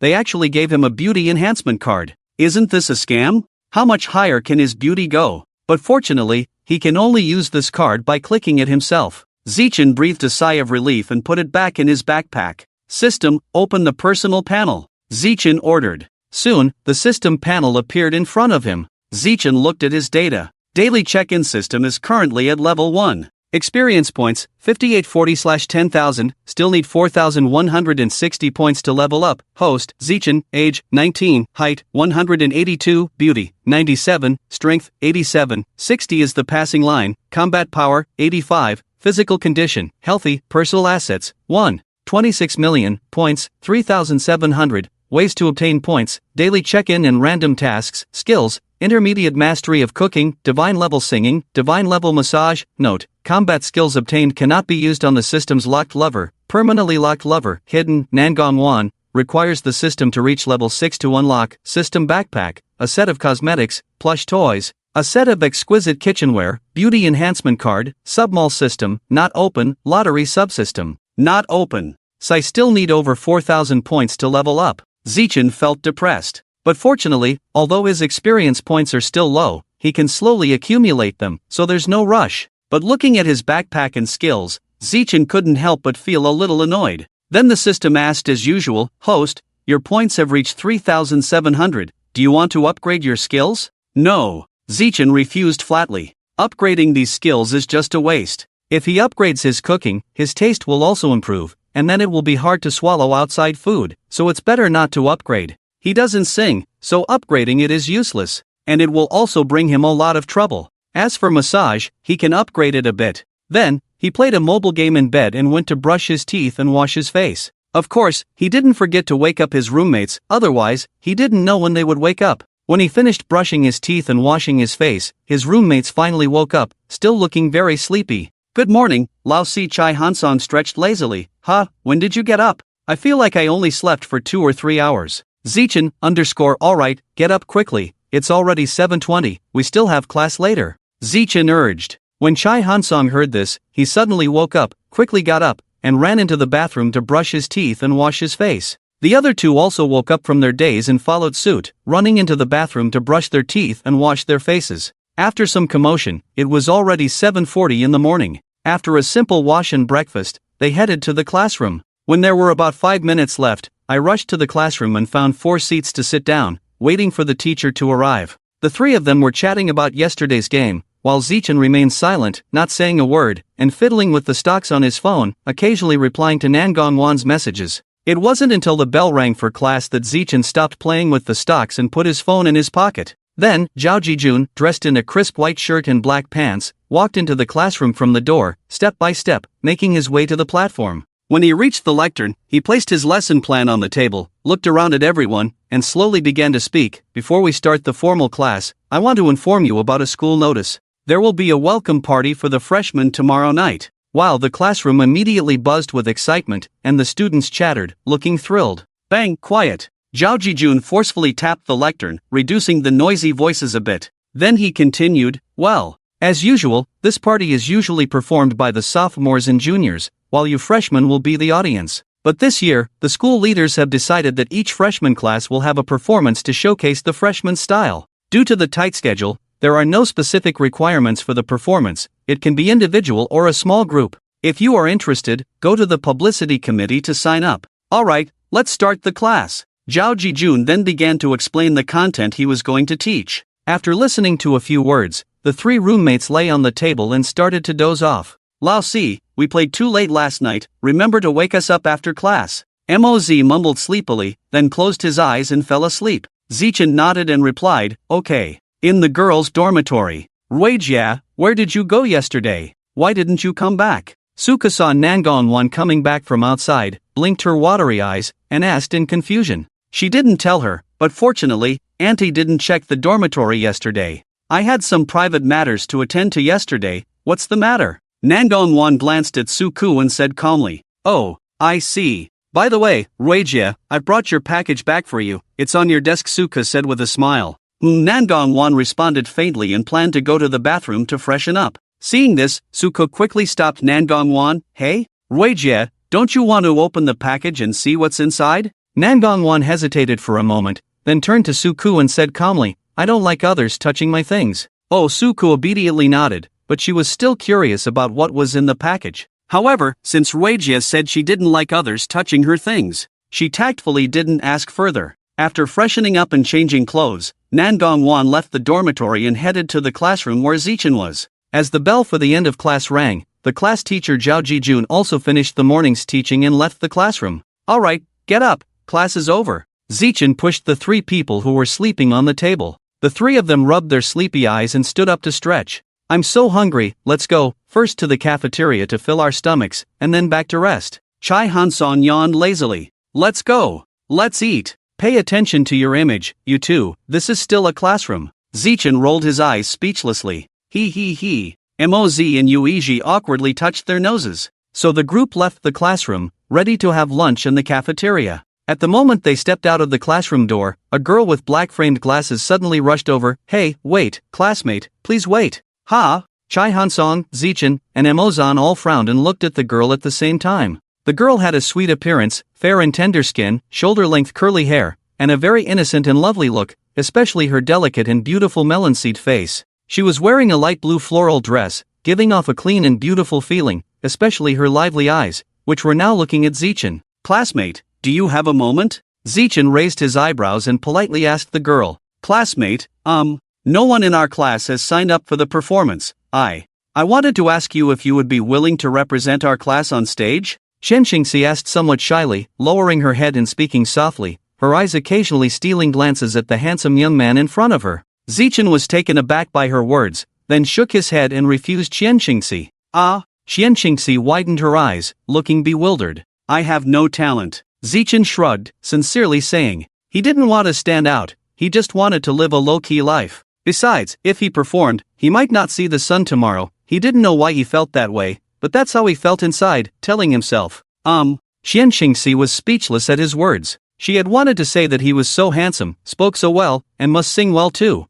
and would definitely attract many fangirls, but she was surprised to be rejected by Zichen. Sorry, thank you, Zichen politely said to Xianxingxi, watching her stunned expression. It's nothing. After coming to her senses, Xianxingxi blushed, lowered her head, and waved her hand in a fluster, then hurriedly left. Watching Xianxingxi's fleeing figure, Emozan and Chai Hansong couldn't help but exchange glances, then both looked at Zichen with teasing expressions, asking in unison, you lucky guy, being pursued by a senior and having a beauty throwing herself at you. What nonsense are you talking about? Zichen glared at the two, refuting unhappily. What are you guys talking about? At this time, Nangong walked slowly from the corner of the corridor, asking. Zichen shuddered, looked up, and saw Nangong wearing a light pink floral dress, her dark and beautiful hair tied into a ponytail, with a playful fringe falling slightly on her forehead, accentuating her fair and beautiful face even more. It's nothing. Zichen shook his head lightly. Well, let's go, let's have lunch. Nangong did not notice anything unusual about Zichen, nodded and said. We won't disturb you, goodbye to the senior sister. By the way, Lao Si, bring us some food, we're going back to the dorm. Emozan pulled Chai Hansong and Yuiji away, saying to Zichen. Okay. After the few of them left, Nangong wanted to reach out and link arms with Zichen, but Zichen sidestepped her. She was slightly stunned, once again showing a hint of displeasure, not knowing how many times Zichen had avoided her intimate behavior. Although she was very unhappy inside, she did not show it. Let's go eat. Nangong concealed her inner gloom and said to Zichen. Oh. Zichen nodded and walked alongside Nangong. After lunch, Nangong pestered Zichen for a while, until Zichen promised to accompany her shopping in the afternoon. She reluctantly let Zichen go. Watching his departing figure, Nangong's infatuation and obsession slowly surfaced. Zichen, my little brother, I can hardly hold back from claiming you as mine. What should I do? Nangong smirked, a hint of madness in the curve of her lips. Zichen returned to the dorm and threw the food to the three of them, then lay on the bed, closing his eyes as if to sleep. He didn't have any classes in the afternoon, so he didn't have to worry about anything. After waking up around 2 in the afternoon, he played a game with his roommates, then received a message from Nangong and went out again. Later, the two of them arrived at the busiest commercial square in the city, and Nangong pulled Zichen into a brand specialty store. The clothes in this store are quite nice. Let's buy a few pieces of clothing? Nangong pointed to the clothes hanging in the window. Zichen followed her gaze and saw that the clothes in the store were indeed good, both in style and color, suitable for his temperament. Zichen remained silent, allowing her to lead him into the store and hand a set of clothes to the salesperson. The salesperson, a short-haired girl, took the clothes and immediately warmly introduced them to Nangong and Zichen. You two are newlyweds. This outfit is the latest style, and the size is just right for you. If you try it on, it should look great. Nangong couldn't help but feel a hint of joy at the salesperson's words,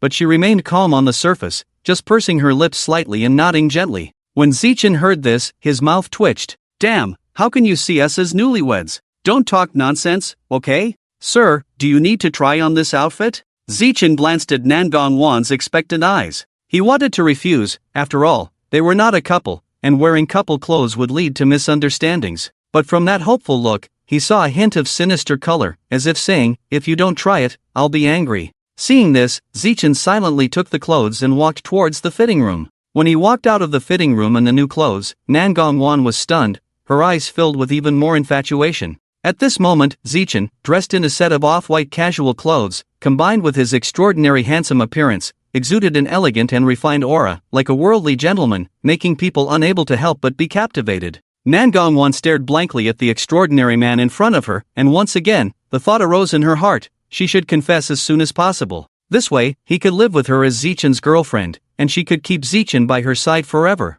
Because this man was hers. He could only belong to her. Because, in this world, besides her, no one could touch her treasure. Before Nangong could say anything, the salesperson, seeing Zichen come out, eagerly approached and exclaimed, "So beautiful, this outfit is simply tailored for you, sir. Your temperament and this outfit match perfectly." Nangong's face turned extremely ugly upon hearing the salesperson's praise, her eyes dark and gloomy as she stared at the salesperson. The salesperson suddenly felt Nangong's gaze and shivered, looking at her with uncertainty. Could it be that she was wrong to praise that handsome guy just now? But clearly, this handsome guy perfectly matched her aesthetic. Do you, madam, want to try the off-white dress you're wearing and the one your husband is wearing as a couple's outfit? The salesperson cautiously looked at Nangong's expression, then changed the subject. Upon hearing the salesperson's words, Zichen couldn't help but twitch his mouth. Damn, he's not Nangong's husband at all, okay? And Nangong's previously gloomy face brightened considerably upon hearing the salesperson's words,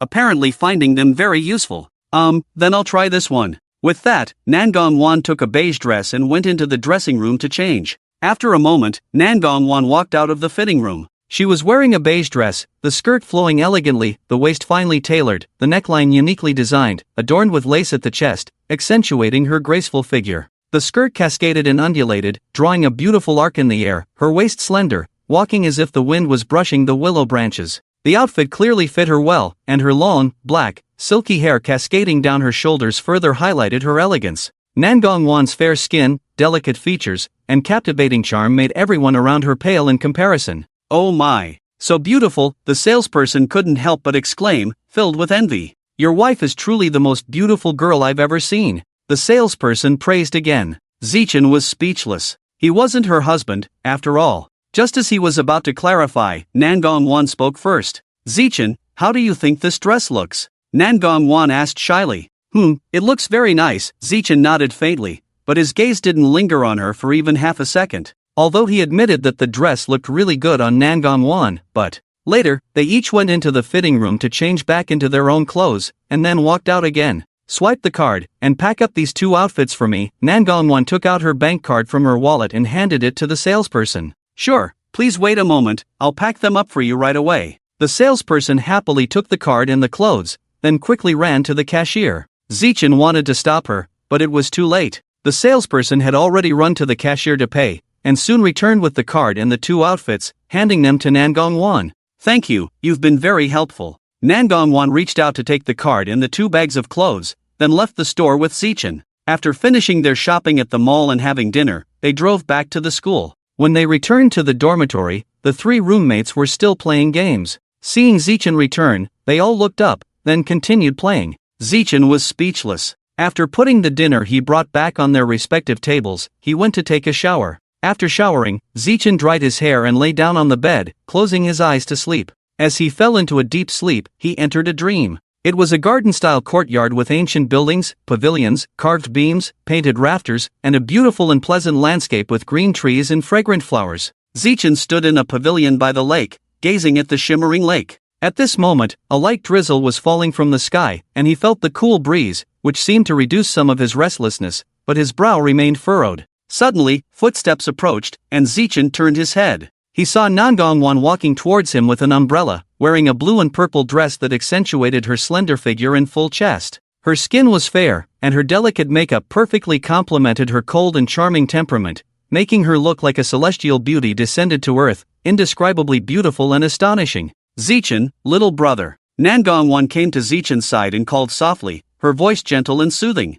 Zichen glanced at her indifferently and ignored her, turning to leave. Zichen, I have something to tell you. Seeing Zichen about to leave, Nangong hurriedly caught up with him, blocking his way, a deep dark light flashing in her lowered eyes. Zichen frowned, about to push Nangong away, but was unexpectedly pushed forcefully onto a stone bench behind him, while Nangong took advantage of the opportunity to press him down. Zichen, I like you, so I hope you can be my boyfriend. Nangong's face was just inches away from Zichen, her rosy lips emitting an enticing fragrance. Zichen stared in shock at the sudden change, unable to react for a while. Zichen looked at Nangong, at a loss for words. Seeing Zichen's silence, the crimson in Nangong's eyes became more pronounced. Zichen furrowed his brows, feeling a strong sense of disgust, and forcefully broke free from Nangong's control, then stood up, turned away, and said indifferently, I have no interest in your liking, let's not waste each other's time. With that, Zichen was about to walk away. But after only a few steps, his arm was grabbed by Nangong.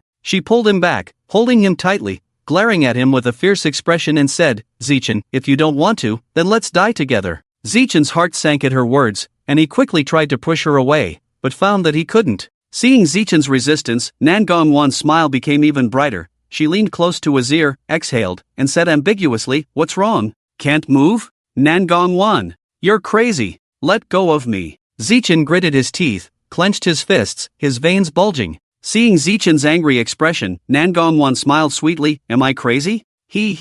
Maybe. Zichen, let's die together. With that, she took out a knife and stabbed it towards Zichen. But Zichen was prepared and quickly dodged, avoiding her attack. Seeing her failed attempt, Nangong angrily retracted the knife and rushed towards Zichen. The two struggled, with Nangong continuously wielding the dagger to kill Zichen. Although Zichen had learned some combat skills since childhood, he was no match for Nangong. Gradually, Zichen began to lose ground and was soon cut on the neck by Nangong's dagger. The smell of blood spread in the air. Zichen. Nangong looked at the fresh red liquid flowing from his neck, a bloodthirsty glint in her eyes, a sickly smile on her lips, then raised the blood-stained knife and struck his shoulder. With a clang sound, Nangong held the blood-stained knife. Zichen groaned, swaying, almost falling to the ground. Nangong looked at Zichen's defeated face, a sick and obsessed smile on her face, and said word by word, Zichen, let's die together. With that, Nangong raised the blood-stained knife high and stabbed it towards Zichen's heart. Watching the sharp knife getting closer, Zichen's pupils contracted, his body hair standing on end. He gritted his teeth, desperately trying to avoid the fatal blow. However, under Nangong's strong force, Zichen couldn't dodge it, and watched helplessly as the knife pierced his body. In an instant, warm liquid gushed out, splashing Nangong. His arm clenched into a fist, slowly closed his eyes, and lost his breath. Looking at Zichin covered in blood, Nangong Wan's face showed a hint of madness and happiness. She slowly squatted down, helped Zichin up, let him lean against the wall, and then took out a knife again, holding it to her own neck. She caressed Zichin's cheek with one hand, her smile even brighter. Zichin, I really love you. Zichin, I'm here to accompany you. You will always be mine. After saying that, she raised the knife and fiercely cut her own neck. In the morning, Zichin woke up from the dream again, not knowing how many times it had happened. He was already used to it, knocked his head to wake himself up, and then got out of bed to brush his teeth and wash his face. Of course, he didn't forget to call out the system for check-in.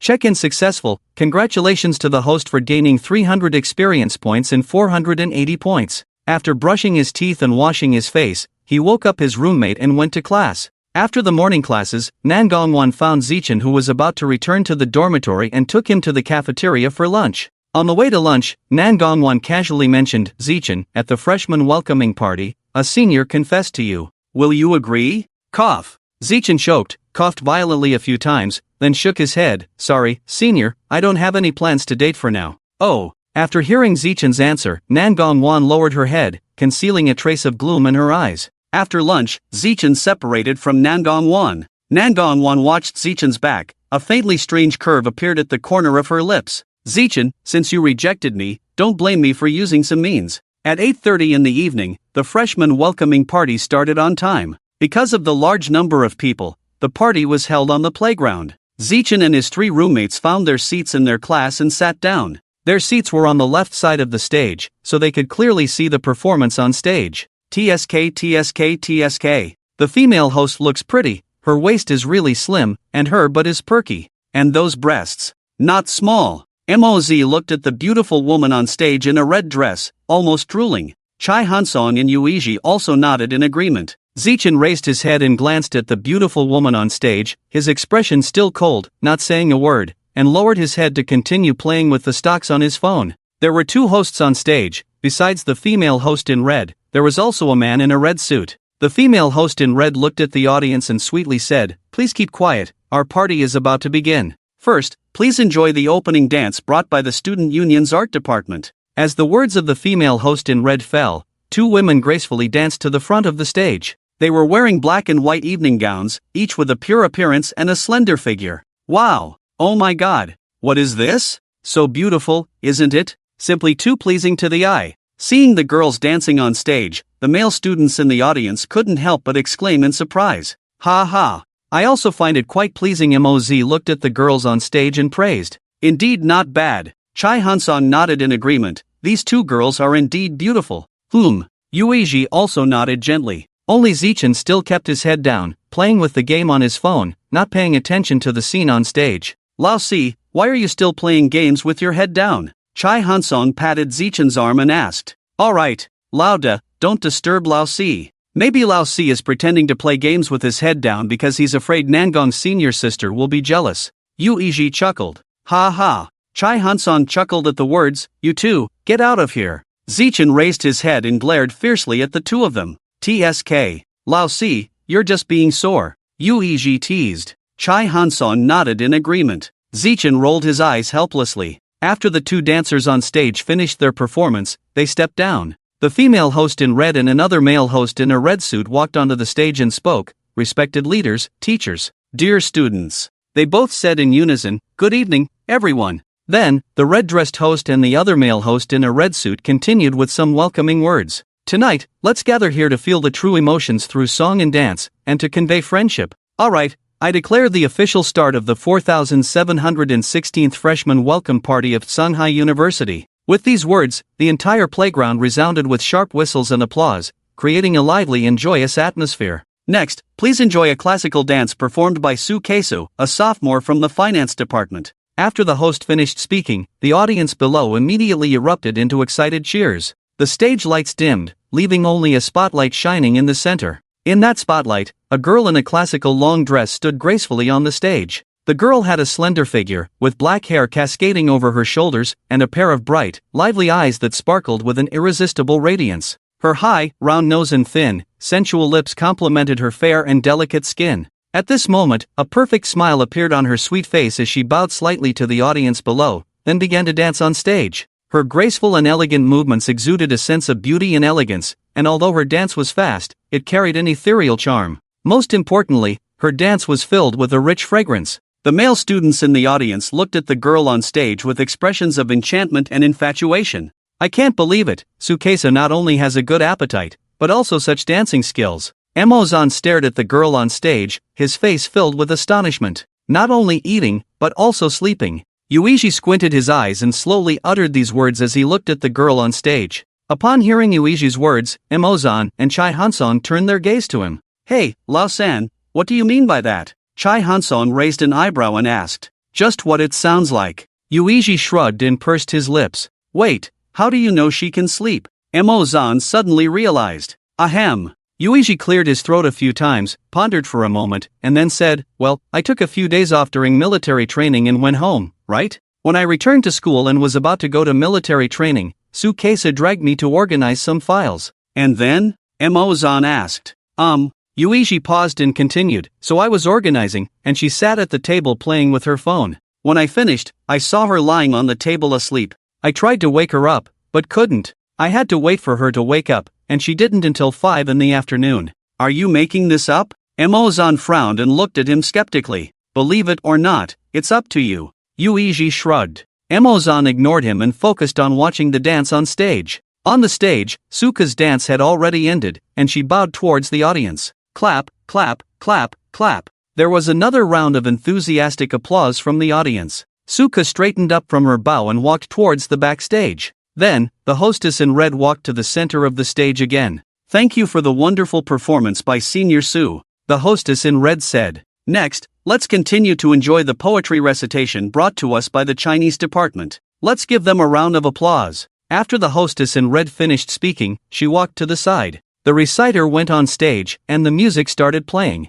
Meanwhile, backstage. "Rue, why did you want to perform on stage? I thought you hated this kind of activity." Suka looked at Nangong with a puzzled expression and couldn't help but ask. "It's nothing, just bored and wanted to have some fun," Nangong said. "Oh," Suka nodded, not asking further out of curiosity. Soon, the poetry recitation came to an end. Clap, clap, clap, clap, clap, clap. Suddenly, the entire playground was filled with thunderous applause. The hostess in red walked to the center of the stage again, still wearing a sweet smile on her face. She raised her right hand and gently pressed it to signal for quiet. When the audience quieted down, the hostess in red said, "Thank you to the freshmen from the Chinese department for the poetry recitation. Next, we will continue to enjoy the piano solo brought to us by the talented senior Lin Xiao from the Music Academy." With the melodious sound of the piano strings, a handsome young man in a blue shirt slowly stepped onto the stage. His fair and handsome face, deep features, and a hint of elegance between his brows exuded a charming aura.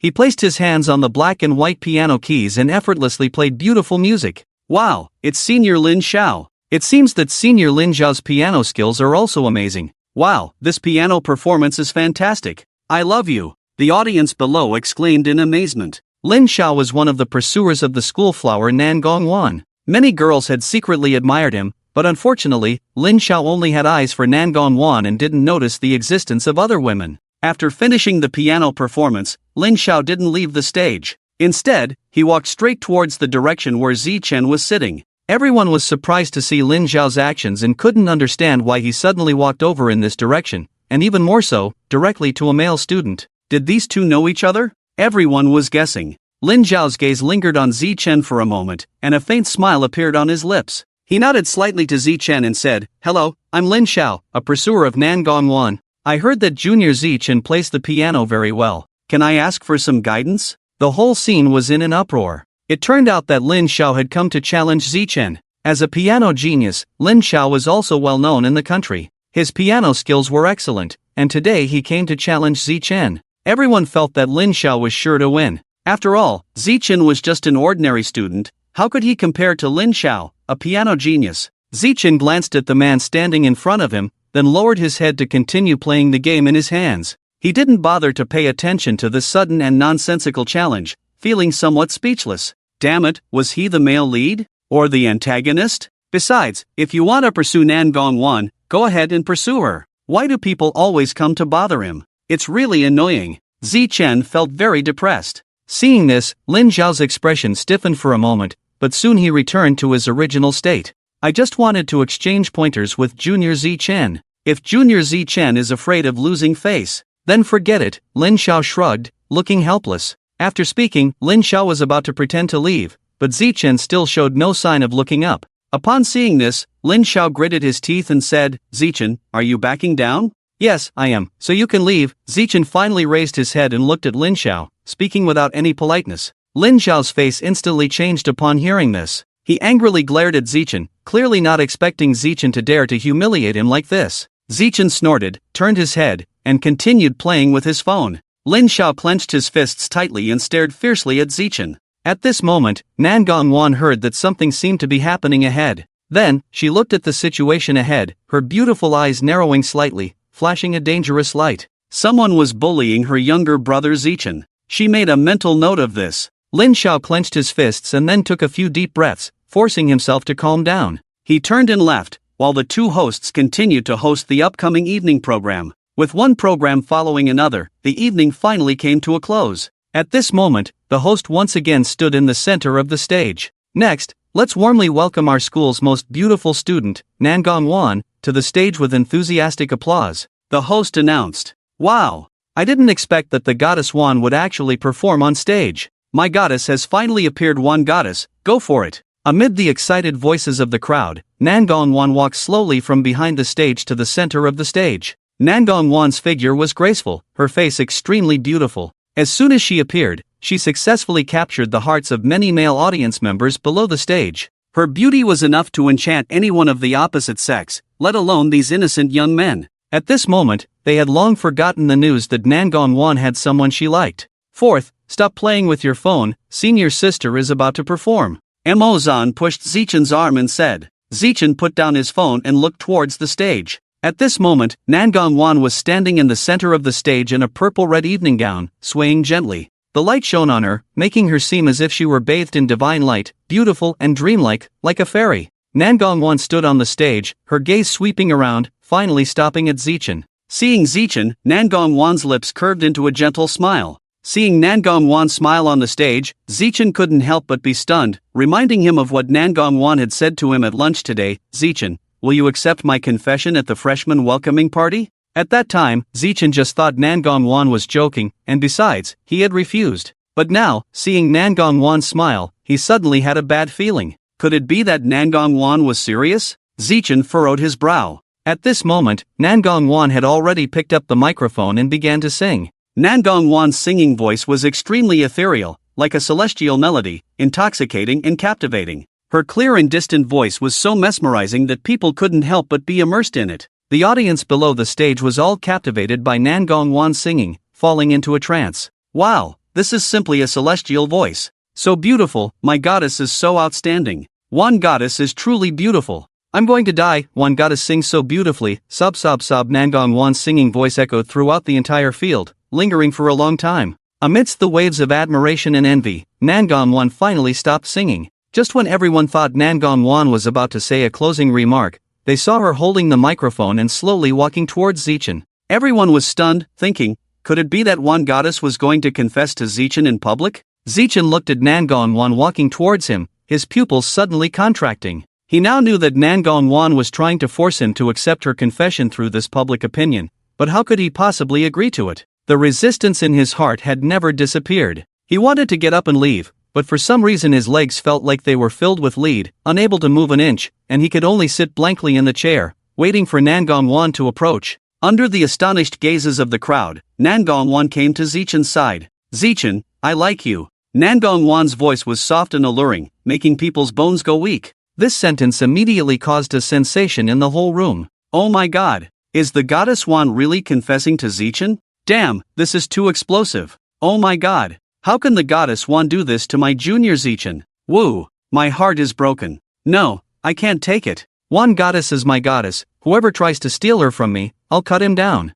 Ah, no, Z-Chen is mine. My goddess, what should I do? Sob, I'm going to cry in the bathroom. The audience was in an uproar. Chai Hansong and Emozan were both stunned. They glanced at each other, showing a hint of surprise in their eyes. They didn't expect that Nangong would confess to Z-Chen in front of all the teachers and students. But Yuiji seemed very calm, because at the moment when Nangong Wan went on stage, she'd probably guessed the purpose of her sister. She wanted to confess to Zichin, let everyone know that Zichin belonged to her. At this moment, Nangong Wan reached out her right hand and placed it on Zichin's seat armrest. Then she slowly leaned down and whispered to Zichin, "Zichin, would you like to be my boyfriend?" At this moment, Nangong Wan was only a few centimeters away from Zichin, and their noses almost touched. If you look closely, you can even smell each other's breath. Nangong Wan's cheeks were tinged with a faint pink, and her beautiful eyes sparkled with starlight. Zichin looked up at Nangong Wan and found that her pretty face was full of expectation. In this situation, most people would immediately agree.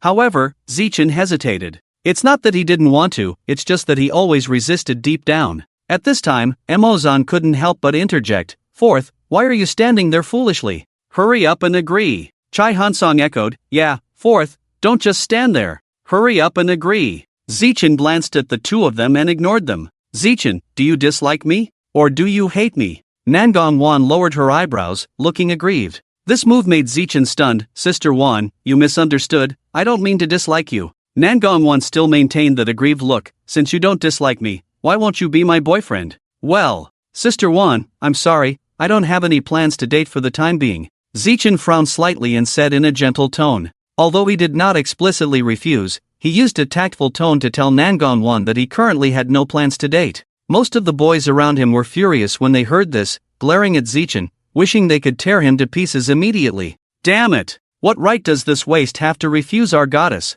Exactly, what qualifications does he have to refuse our goddess? Damn it, if it were me, I would have agreed long ago. Even if our goddess was an ugly duckling, I would still be willing to be with her." Exactly, has Zichin lost his mind? How dare he refuse our goddess? I must kill him. Me too. Damn it, I'll castrate him. Humph, this kind of trash is not worthy of our goddess. Right, castrate him. Many people were angrily clamoring, wishing to rush up and beat Zichin up. Zichin frowned tightly, not expecting that his refusal of Nangong Wan would cause such public outrage. As the crowd became more and more excited, Zichin suddenly felt a little scared. He was afraid that so many people would tear him apart. After all, there were thousands of people here. If everyone threw punches and kicks, even if he was powerful, he probably wouldn't be able to withstand the attacks of so many people. Zichin couldn't help but clench his fists, and cold sweat dripped from his forehead. "Quiet!" The teacher who was eating melon frowned and shouted, instantly calming the whole scene.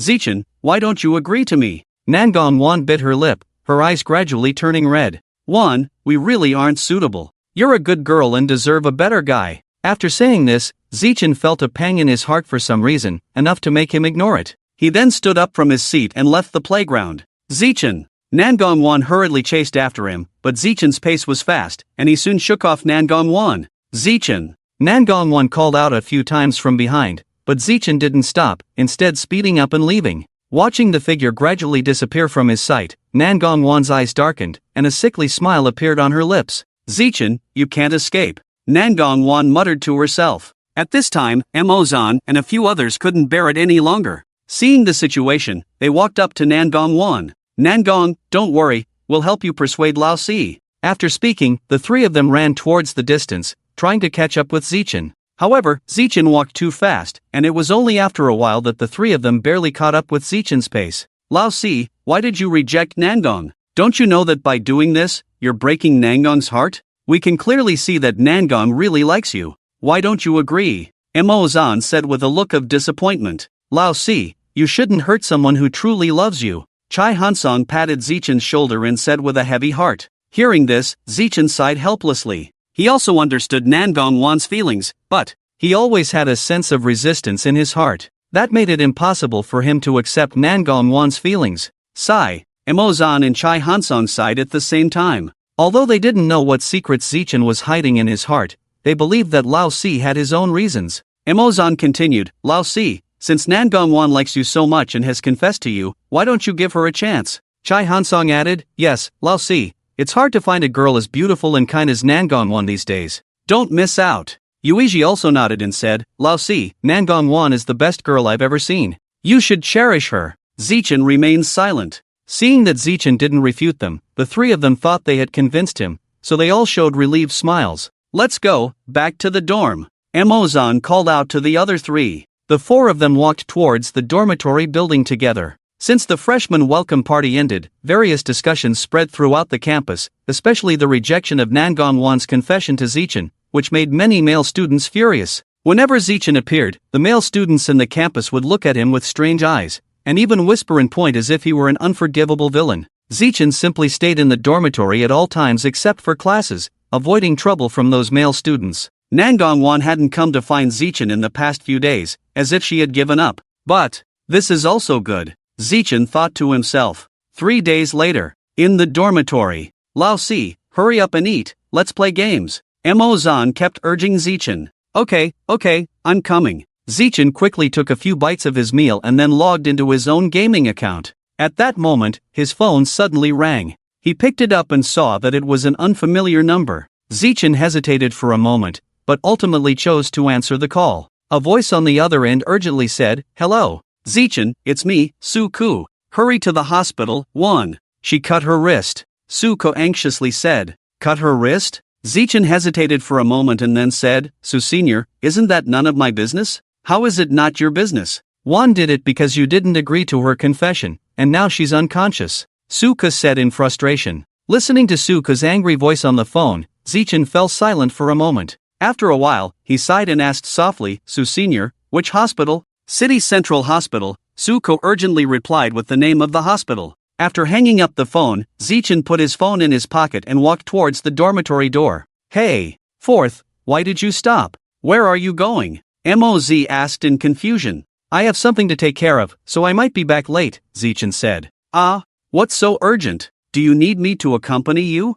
Moz asked. "No need, it's just a small matter. I can handle it myself, don't worry," Zichin shook his head slightly. Seeing this, Moz didn't insist. "Alright, be careful." Okay, Zichin walked out of the dormitory and headed towards the school gate. After leaving the school gate, he hailed a taxi and got in. "Master, go to City Central Hospital." "Alright." The taxi driver drove Zichin away from the campus towards City Central Hospital. About half an hour later, the taxi stopped. "Thank you, Master." Zichin paid and got out of the car. Looking ahead, he saw City Central Hospital. City Central Hospital is located in a bustling area of the city, with advanced medical equipment, high-quality medical staff, and skilled technicians. Zichin walked straight into the hospital. As soon as he entered the hospital, he immediately attracted the attention of many people. After all, he was just too handsome. Zichin walked through the hospital garden and headed straight to the ward. After inquiring at the nurse's station, Zichin learned the location of Nangong Wan's ward.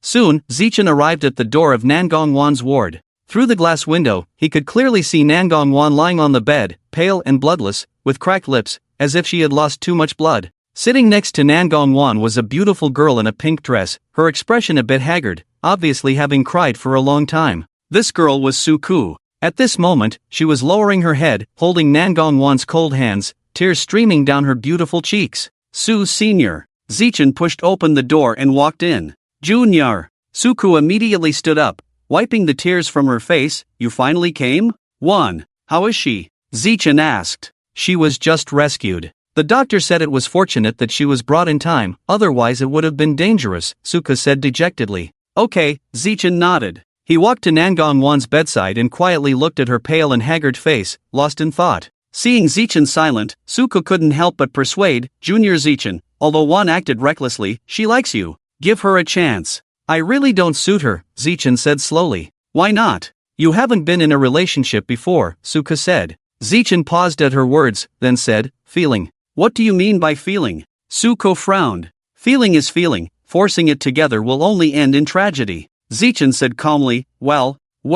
Su-ku opened her mouth but couldn't come up with any retort to Zichin's words. "Senior, since she's fine now, I'll leave first. Please pass on my well wishes for her speedy recovery," Zichin said flatly. Seeing Zichin about to leave, Su-ku opened her mouth, wanting to say something more. At that moment, the patient on the bed, Nangong Wan, suddenly coughed twice and then opened her eyes. "Wan, you're awake!" Su-ku exclaimed in surprise, quickly going to support her. Nangong Wan slowly turned her head to look at Su-ku, then shifted her gaze to Zichin. "Junior Zichin, I knew you would come. You must like me, right?" Nangong Wan weakly said, her originally bright eyes now dull and lifeless, making her look even more haggard. "I'm sorry, I've never liked you," Zichin said calmly. "Junior Zichin, you're lying. If you don't like me, why would you come to the hospital to see me?" Nangong Wan said excitedly. It was Senior Su who called me, saying that you had cut your wrist because I didn't accept your confession, so I came. Zichen answered truthfully. Since Senior, you're awake, there's no need for Senior Su to pass on the message. I wish you a speedy recovery. The dormitory is about to close, so I'll leave first. After speaking, Zichen prepared to leave. Just as he took a step, he heard Nangong Wan's desperate and painful voice, if you don't like me, then I have no reason to live. After saying that, Nangong Wan broke free from Suka's support, lifted the blanket, got out of bed, and rushed to the mirror at the washstand, then fiercely hit the mirror frame. Bang! Bang! Bang! After 3 hits, Nangong Wan's forehead was flowing with bright red blood, and her whole face had become swollen from the force of hitting the mirror frame. Seeing Nangong Wan's pitiful appearance, Zichen was dumbfounded. He hadn't expected her to make such an extreme move. He quickly stepped forward to stop her and grabbed Nangong Wan's arms to prevent her from self-harming. Nangong Wan desperately shook off Zichen's hand and hysterically screamed, "Let go of me. You don't like me, and you didn't accept my confession. What's the point of me staying in this world? Let me go and die." Nangong Wan struggled hard, even scratching Zichen, but she refused to give up. "Stop it!" Zichen roared, forcefully grabbing Nangong Wan's shoulders. "Let go of me! Let me die!" Nangong Wan struggled fiercely, hysterically shouting, tears streaming down her face and staining half of her cheek red. "Senior, just calm down. I promise to be in a relationship with you if you calm down," Zichen suddenly shouted. Nangong Wan was stunned for a moment, then she raised her head, stared into Zichen's eyes, and asked, "Really? Really? Really?" Zichen nodded. He didn't know if his decision was right, but if Nangong Wan really chose to end her life because of his rejection, he would have a guilty conscience. After all, Nangong Wan was a living, breathing person. The so-called love, marriage, were just lies. Upon hearing Zichen's affirmative answer, Nangong Wan suddenly burst into tears of joy. "Junior, shall we start our relationship today?" "Yes." Zichen nodded, then lifted Nangong Wan and carried her to the bed, laying her down, and then he was about to leave. At that moment, Nangong Wan suddenly reached out and grabbed Zichen's clothes. "Where are you going?" Zichen turned to look at her. "To find a doctor and bandage your wound," Zichen said calmly. Nangong Wan bit her lip slightly, as if gathering courage to say, "But, I want you to accompany me." Zichen fell silent. Suko was also tactful and immediately said, "All right, I'll go call, you stay and accompany Wan." She still had some lingering fear. She didn't expect Ruijie to really go and hit the glass mirror to commit suicide, which was completely different from the script they had designed before. This scene really scared Suku. Of course, Nangong Wan did this because she loved Zichen too much. In Nangong Wan's heart, Zichen was the only light in her life. If she lost this light, she might become a walking corpse, with no difference between life and death. "Okay, thank you, Senior Su." Zichen nodded. "You're welcome." Suka waved her hand, then walked out of the room and closed the door for the two of them. When Suka left, the room instantly fell into silence. Zichen stood still, looking at Nangong Wan with a complex expression. Nangong Wan's gaze also focused on Zichen. After a long time, it was Nangong Wan who broke the awkward silence first. "Junior." Nangong Wan lowered her eyelids and slowly and clearly said, "Can you sit next to me?" Okay." Zichen trembled a bit, nodded, and walked over to sit next to Nangong Wan. As soon as Zichen sat down, Nangong Wan leaned into his arms, resting her head on his chest. "Junior, you must never reject my feelings in the future, otherwise, I'm afraid I will really seek death." Nangong Wan murmured, tears shimmering in her eyes, looking pitiful. Zichen couldn't refute, so he nodded. Nangong Wan smiled, then wrapped her arms around Zichen's waist. Zichen sat stiffly, letting Nangong Wan lean on him. Nangong Wan buried her head deeply in Zichen's arms, greedily breathing in his scent, her eyes becoming more and more infatuated. This person belonged to her alone. This possessiveness made her heart race, her blood boil. "Junior." She raised her head, gazing at Zichen with fiery eyes, calling out softly. She had forgotten what she had just said, relying on her strong possessiveness of him and her subconscious, constantly teasing Zichen. She felt that she couldn't control her body anymore, and couldn't wait to have intimate contact with Zichen.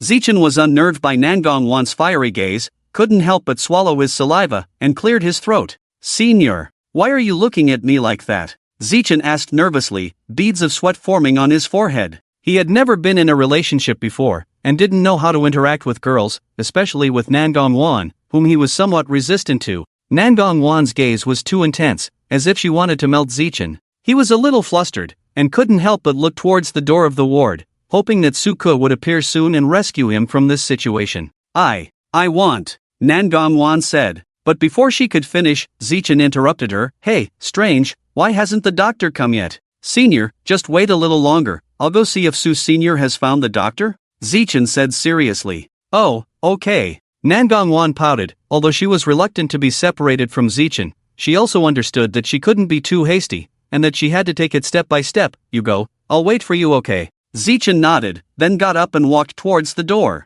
Before he could turn the doorknob, the door opened from the outside, and Suko walked in with an elderly doctor. The old doctor was wearing a loose white coat, had a goatee, and was wearing gold-rimmed glasses, looking spirited. Dr. 1. Suk respectfully called out, and then introduced the old doctor. This is Nangong's boyfriend, Zichin. Hello, Zichin politely greeted. Thank you. Hee, no trouble, no trouble. Dr. 1 walked over with a smile on his face, took Zichin's hand, and said with a smile, young man is getting more and more handsome as he grows up. Not bad, not bad. In fact, he wanted to call him Xiaochen, but thinking of his granddaughter's sickly personality, he changed his mind. You flatter me. Zichin was a little shy, not used to such praise, but out of respect for Dr. 1, he could only modestly respond. Dr. 1 carefully examined him and praised, really not bad. Our Ruwerue has good taste. Hearing this, Zichin's mouth twitched a few times, but he still forced a smile. Nangong looked at her grandfather and Zichin chatting so happily,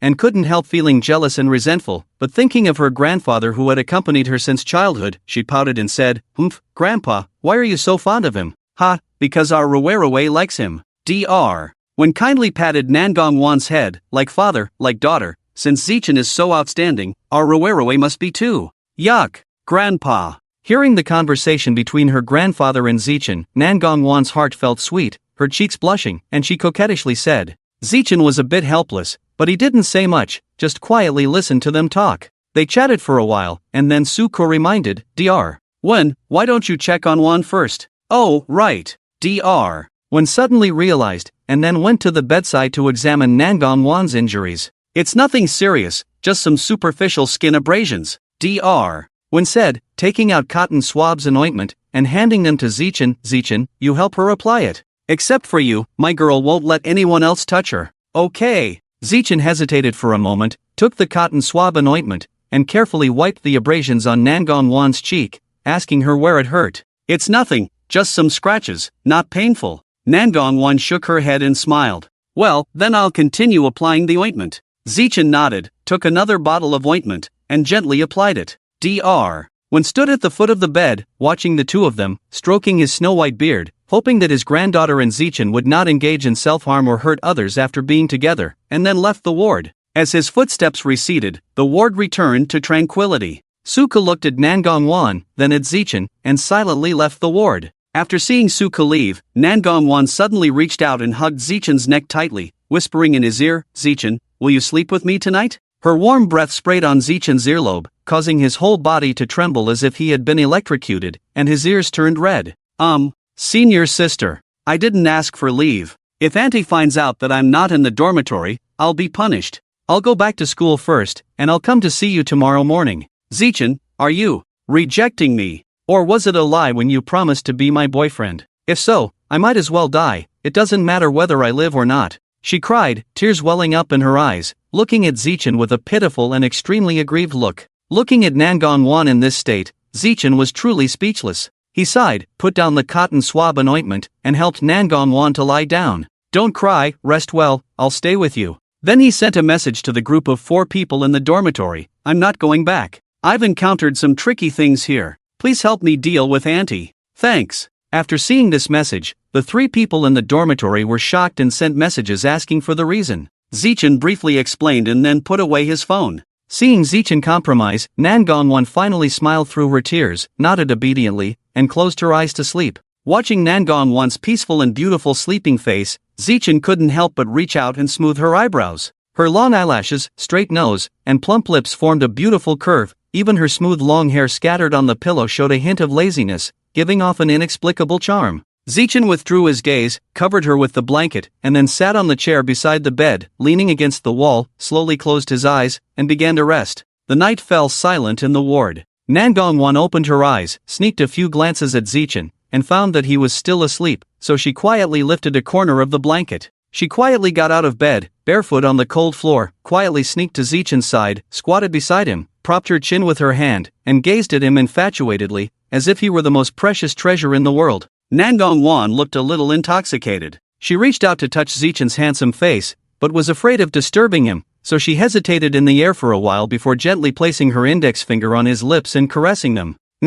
So handsome, she murmured. At that moment, Zichen seemed to sense something and suddenly frowned. Nangong Wan was startled, quickly withdrew her hand, and pretended to sleep on the bed in a panic. Zichen moved a little but didn't wake up, he seemed exhausted. Nangong Wan chuckled, got up from the bed again, approached Zichen, kissed his thin lips lightly, then gently lifted him and placed him on the bed, covered him with the blanket, and obediently crawled into the bed, snuggling up to him, squeezing onto the same hospital bed with him. Watching his handsome features, Nangong Wan closed her eyes happily. Her right hand rested on his chest, her left hand around his waist, and she buried her face in his arms, feeling the warmth emanating from Zichen's body, gradually feeling more at ease. In Zichen's arms, Nangong Wan gradually fell into a dream, a sweet smile appearing on her lips. At the same time, in the dream, when Zichen opened his eyes again, he found himself not in some basement or other place, nor was he tied up, but standing at the door of an operating room, with the words Emergency Center Operating Room hanging on the door.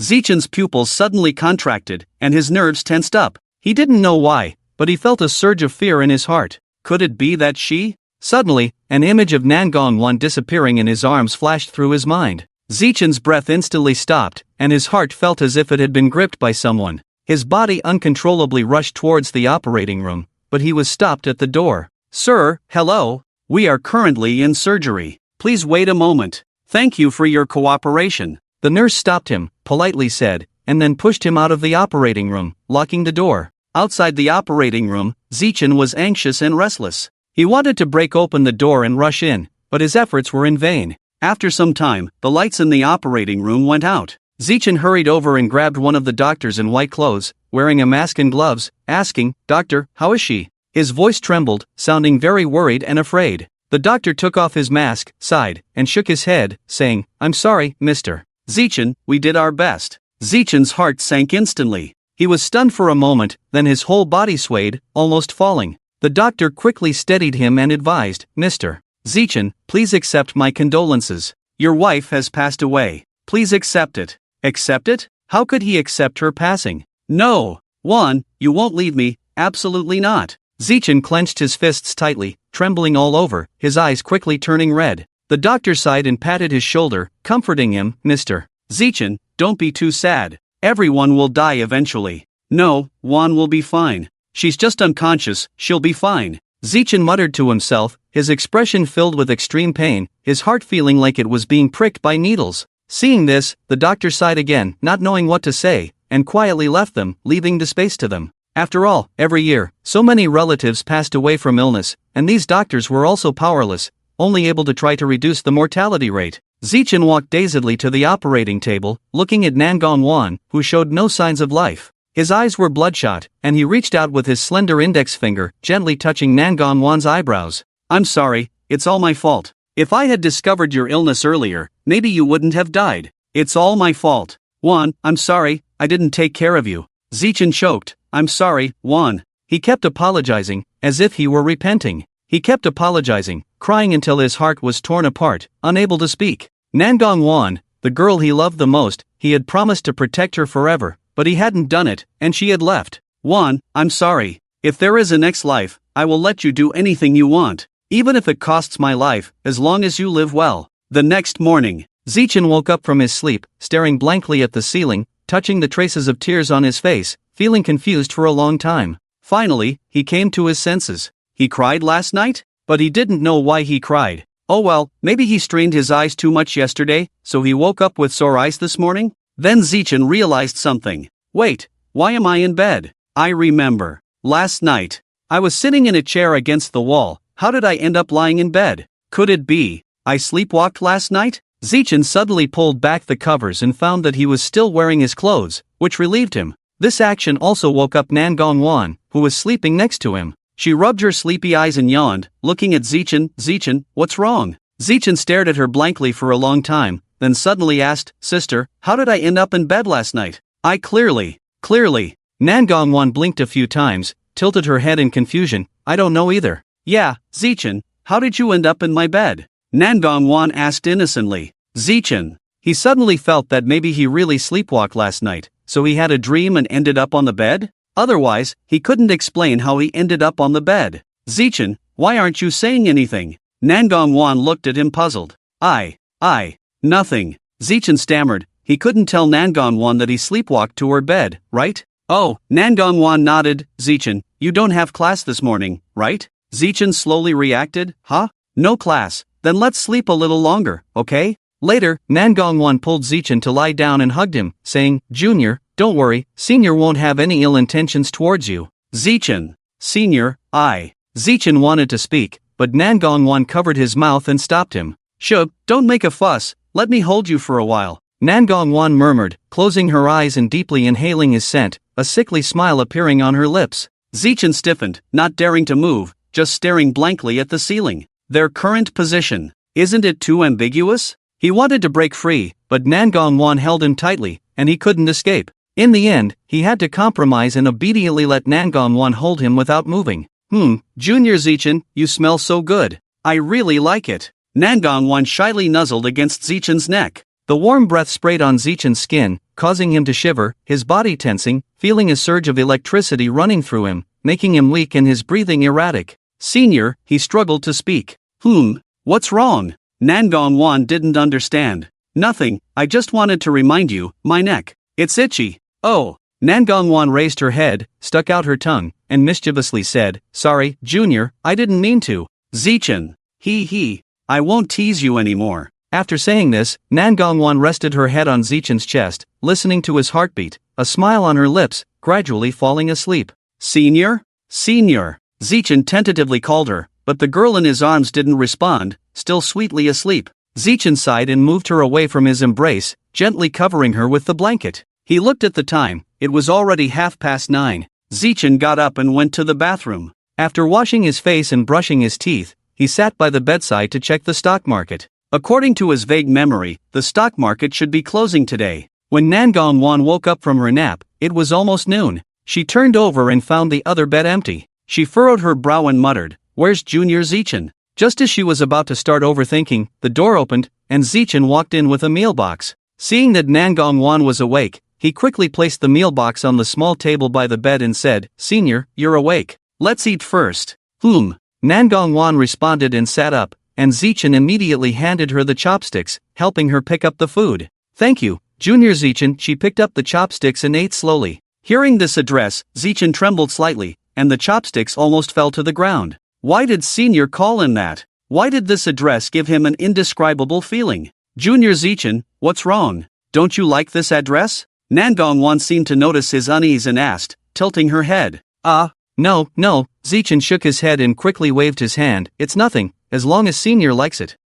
Then I'll call you Junior Zichin from now on. Nangong Wan smiled satisfactorily and continued to enjoy the meal. Zichin. After lunch, the doctor came to check again, confirming that there were no problems. After resting for a few more days, she could be discharged. In the afternoon, Zichin accompanied Nangong Wan for a while before returning to school for classes. This routine continued day after day, with Zichin shuttling between the hospital and school, taking care of Nangong Wan until her injuries were completely healed. In these days, Nangong Wan has almost been clinging to Zichin every day, showing more attachment and possessiveness towards him than before. There were even a few times when Nangong Wan had the idea of locking Zichin up, but she ultimately held back because it wasn't the right time yet. Zichin also noticed that something was off with her, but he didn't delve deeper into it. Zichin, tomorrow is the National Day holiday. Shall we go for an outing together? Nangong Wan leaned against Zichin and softly asked for his opinion, but there was a hint of firmness in her tone. Senior, I'm afraid I can't. I have to go home, Zichin said apologetically. Oh, it's okay. I'll accompany you. Nangong Wan's disappointed expression quickly disappeared, and she said softly, It's perfect. I also want to meet my future in-laws. Is that okay? Zichin hesitantly asked. Nangong Wan blinked and said playfully, What's not okay about it? Anyway, you will be mine sooner or later, and you will have to meet my parents. Zichin. Zichin was speechless. Although he didn't reject the idea of being with Nangong Wan, they had only just established their relationship and it didn't seem like the right time to meet the parents yet. When he hesitated, Nangong quickly hugged him and coquettishly said, "Come on, don't hesitate." "But." "No buts." Nangong interrupted Zichen imperiously, then leaned in and whispered in his ear, "Besides, if you don't agree, sister will be angry, you know." After saying this, she lightly pinched his earlobe with a look that seemed to say, "Try refusing me if you dare." This action successfully made Zichen surrender, and he reluctantly compromised, saying, Okay, I agree." Sigh. "I hope mom won't dislike senior when the time comes," Zichen sighed inwardly. Hearing Zichen's agreement, Nangong smiled satisfactorily and said, "So obedient." After that, Nangong wanted to kiss Zichen, but he dodged in time. "Ahem, senior, this is a restaurant." Zichen coughed to remind her of the surroundings. "It's okay. I've bought this restaurant. There won't be any customers here for lunch or in the afternoon," she said. Now that she had Zichen's agreement, she didn't want anyone else to keep an eye on her treasure. She would get angry, go berserk, and kill everyone. Zichen was hers alone. He went to class, slept, and she couldn't be by his side, which made her very upset. If someone kept staring at her treasure during lunch, she would be even more upset. So, she decided to buy this restaurant and specifically hire a few waiters to handle lunch, so that no other customers would disturb her treasure. "Oh, I see. No wonder it's so quiet in this restaurant," Zichen said awkwardly. He. "I did this all for you. Zichen, you have to know that you are my treasure. You're so handsome and charming, and I'm helping you ward off admirers," Nangong said with a smile. "Zichen, come on, don't be shy. We are now in a boyfriend-girlfriend relationship, so some intimate actions are very normal," Nangong said, hugging his arm and blowing a warm breath near his ear.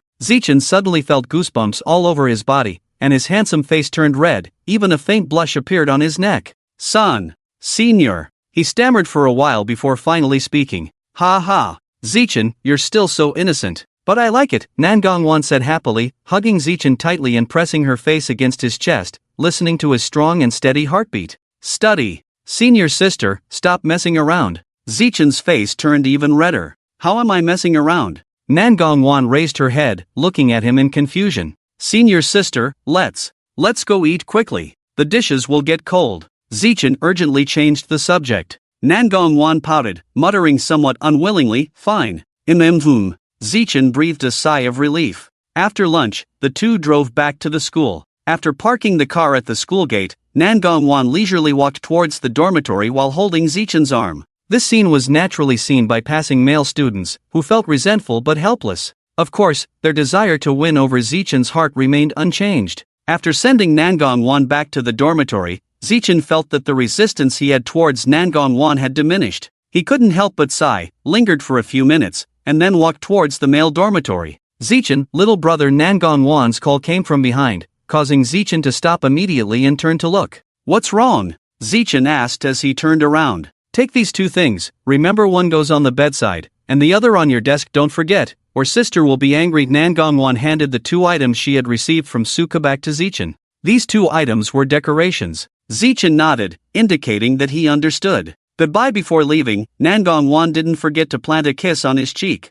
Zichen nodded and turned back to the dormitory. Nangong watched his back, smiling foolishly until she couldn't see him anymore, then turned and entered the dormitory. Back in the dormitory, Nangong saw her best friend Suka packing her things. "Ruijie, the things you took downstairs just now, were they the items from the package I helped you bring back last time?" Suka saw Nangong return and asked. Nangong nodded, then climbed onto the bed to open her computer, install the software, and open it, all in one go. After that, she kept staring at the screen as if she was anticipating something. Seeing Ruijie like this, Suka scratched her head and continued to pack her things in the box. "Three good boys, your dad is back." Zichen kicked open the door to room 203 and jokingly called out to his three roommates who were playing games. Moz looked up at Zichen and raised an eyebrow, saying, "Oh, the good son is back from his date, what about our lunch?" "Oh, I forgot, you guys can order takeout yourselves." Zichen shrugged. Then each of the three roommates said something to Zichen before ordering takeout.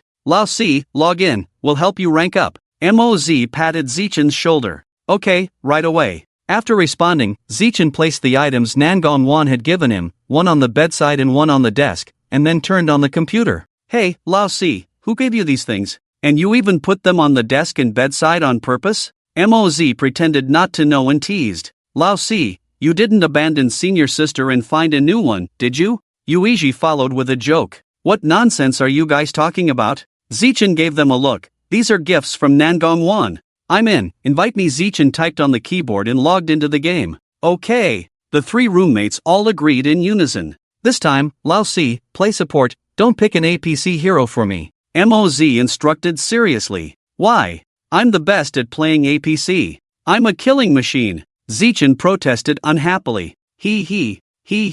Indeed quite powerful, likes to get kills. Just play support obediently, Lao Si. We won't believe you can play APC heroes and get kills anymore. Humph. Carrot. I knew it, you guys are just jealous of me, Zichin said indignantly. Through the figure of the Death God action figure, Nangong Wan slightly narrowed her eyes and revealed a hint of crimson light, but the fleeting gaze quickly returned to its original appearance. Then she stared foolishly at the handsome profile of Zichin on the computer screen. Suka finished packing up and looked up to see her best friend Nangong Wan sitting in front of the computer in a daze, wearing an expression she had never seen before, which surprised her. Is this still the Nangong Wan she knows? Countless doubts popped into her mind. Could it be that Ruijie was possessed by something? No. Then she shook her head to dispel these unrealistic thoughts. If it's not that, could it be the picture of Zichin's junior high school brother on the computer? Although Zichin's junior high school brother is indeed handsome, this expression looks really strange. Ruijie? What are you doing? She called out lightly. At the sound of her voice, Nangong Wan came to her senses and resumed her previous indifferent expression, saying lightly, nothing. Su-ku. Nothing? How could she be staring blankly at the computer screen? How could she have such a foolish look on her face? Suka silently rolled her eyes and decided not to expose her best friend's lie. After playing a few games with his roommates, Zichin received a notice from the counselor in the group chat to attend a meeting in a certain classroom. Let's go to the meeting. Zichin turned off the computer and turned to his roommates. The three roommates stood up and followed his lead. When Zichin and his roommates arrived at the classroom, most of the people were already there, with only a few seats still empty. Zichin found an empty seat in the corner and sat down, while the other three each took a seat next to him. When everyone had taken their seats, the counselor, Zhao Jijun, finally arrived, and slowly walked into the classroom. After looking around for a while, Zhao Jijun cleared his throat and said, I would like to inform you that we will have a 7-day holiday for National Day, and you are required to return to school on October 8th. Now let's talk about the safety precautions for National Day. Please remember them. Zhao Jijun explained for nearly half an hour before announcing the end of the meeting. After the meeting, Zichin and his roommates left the classroom together. Just as they left the classroom, they saw Nangong Wan waiting for him outside. Nangong Wan was wearing a light blue dress with a white shirt, her long black hair falling straight down, her delicate features and elegant posture instantly attracting all the passing boys. She greeted Zichin with a smile. Lao Si, we're leaving first. Don't forget to bring us dinner, she said, and then the three friends left. Let's go. Nangong Wan linked arms with Zichin and walked affectionately by his side towards the restaurant she had chosen. After dinner, Nangong Wan lingered with Zichin for a while, and then they each went their separate ways. Back in the dorm, Zichin brought back dinner for them, played a few games with them, took a shower, and went to bed. As he fell asleep, Zichin, as usual, entered the dream world. Did he have a nightmare again? Zichin opened his eyes and saw a stunning beauty in front of him. Nangong Wan was smiling at him. Zichin was stunned. Nangong Wan playfully touched Zichin's head and gently said, Zichin, what's wrong? Don't you recognize your sister? Zichin came to his senses and frowned. Why are you here? Nangong Wan blinked her eyes and said, because we are one? What do you mean? Zichin didn't quite understand what she was saying, but Nangong Wan suddenly lowered her head and kissed his lips. Zichin's eyes widened in shock, wanting to push Nangong Wan away, but he couldn't muster the strength, and besides, he didn't want to push her away, so he let her have her way with him. For a long time, until Zichin felt like he was suffocating, Nangong Wan finally let go of his lips and licked her own rosy lips. Zichin's taste is so sweet. Nangong Wan used her fingers to stroke Zichin's sexy lips. Zichin slapped away her mischievous hand and frowned, asking, what do you want? Zichin, you're so fierce. Nangong Wan pouted, then reached out to hook her other hand around his neck, whispering in his ear, didn't I just say? Of course, it's to merge our hearts together. Look, Zichin, I prepared the tools we need for the next step. Zichin looked at the surgical knives and forceps on the table and couldn't help but feel embarrassed. He suddenly had a bad feeling. Sure enough, Nangong Wan smiled coquettishly, picked up a surgical knife, and waved it in front of him. Zichin, look, I prepared it for you. Her tone was sweet and coquettish, just like a child begging for candy. Zichin took a deep breath, trying to suppress his impatience and annoyance, and patiently advised, Nangong Wan, please stop this, okay? After hearing this, Nangong Wan looked up, Feeling wronged, do you despise me? Zichen was silent for a moment, shaking his head. No. You're lying. Then why don't you want to merge our hearts together? Nangong continued to ask in a pitiful tone. It will be fatal. Zichen sighed helplessly. He really couldn't understand what women were thinking.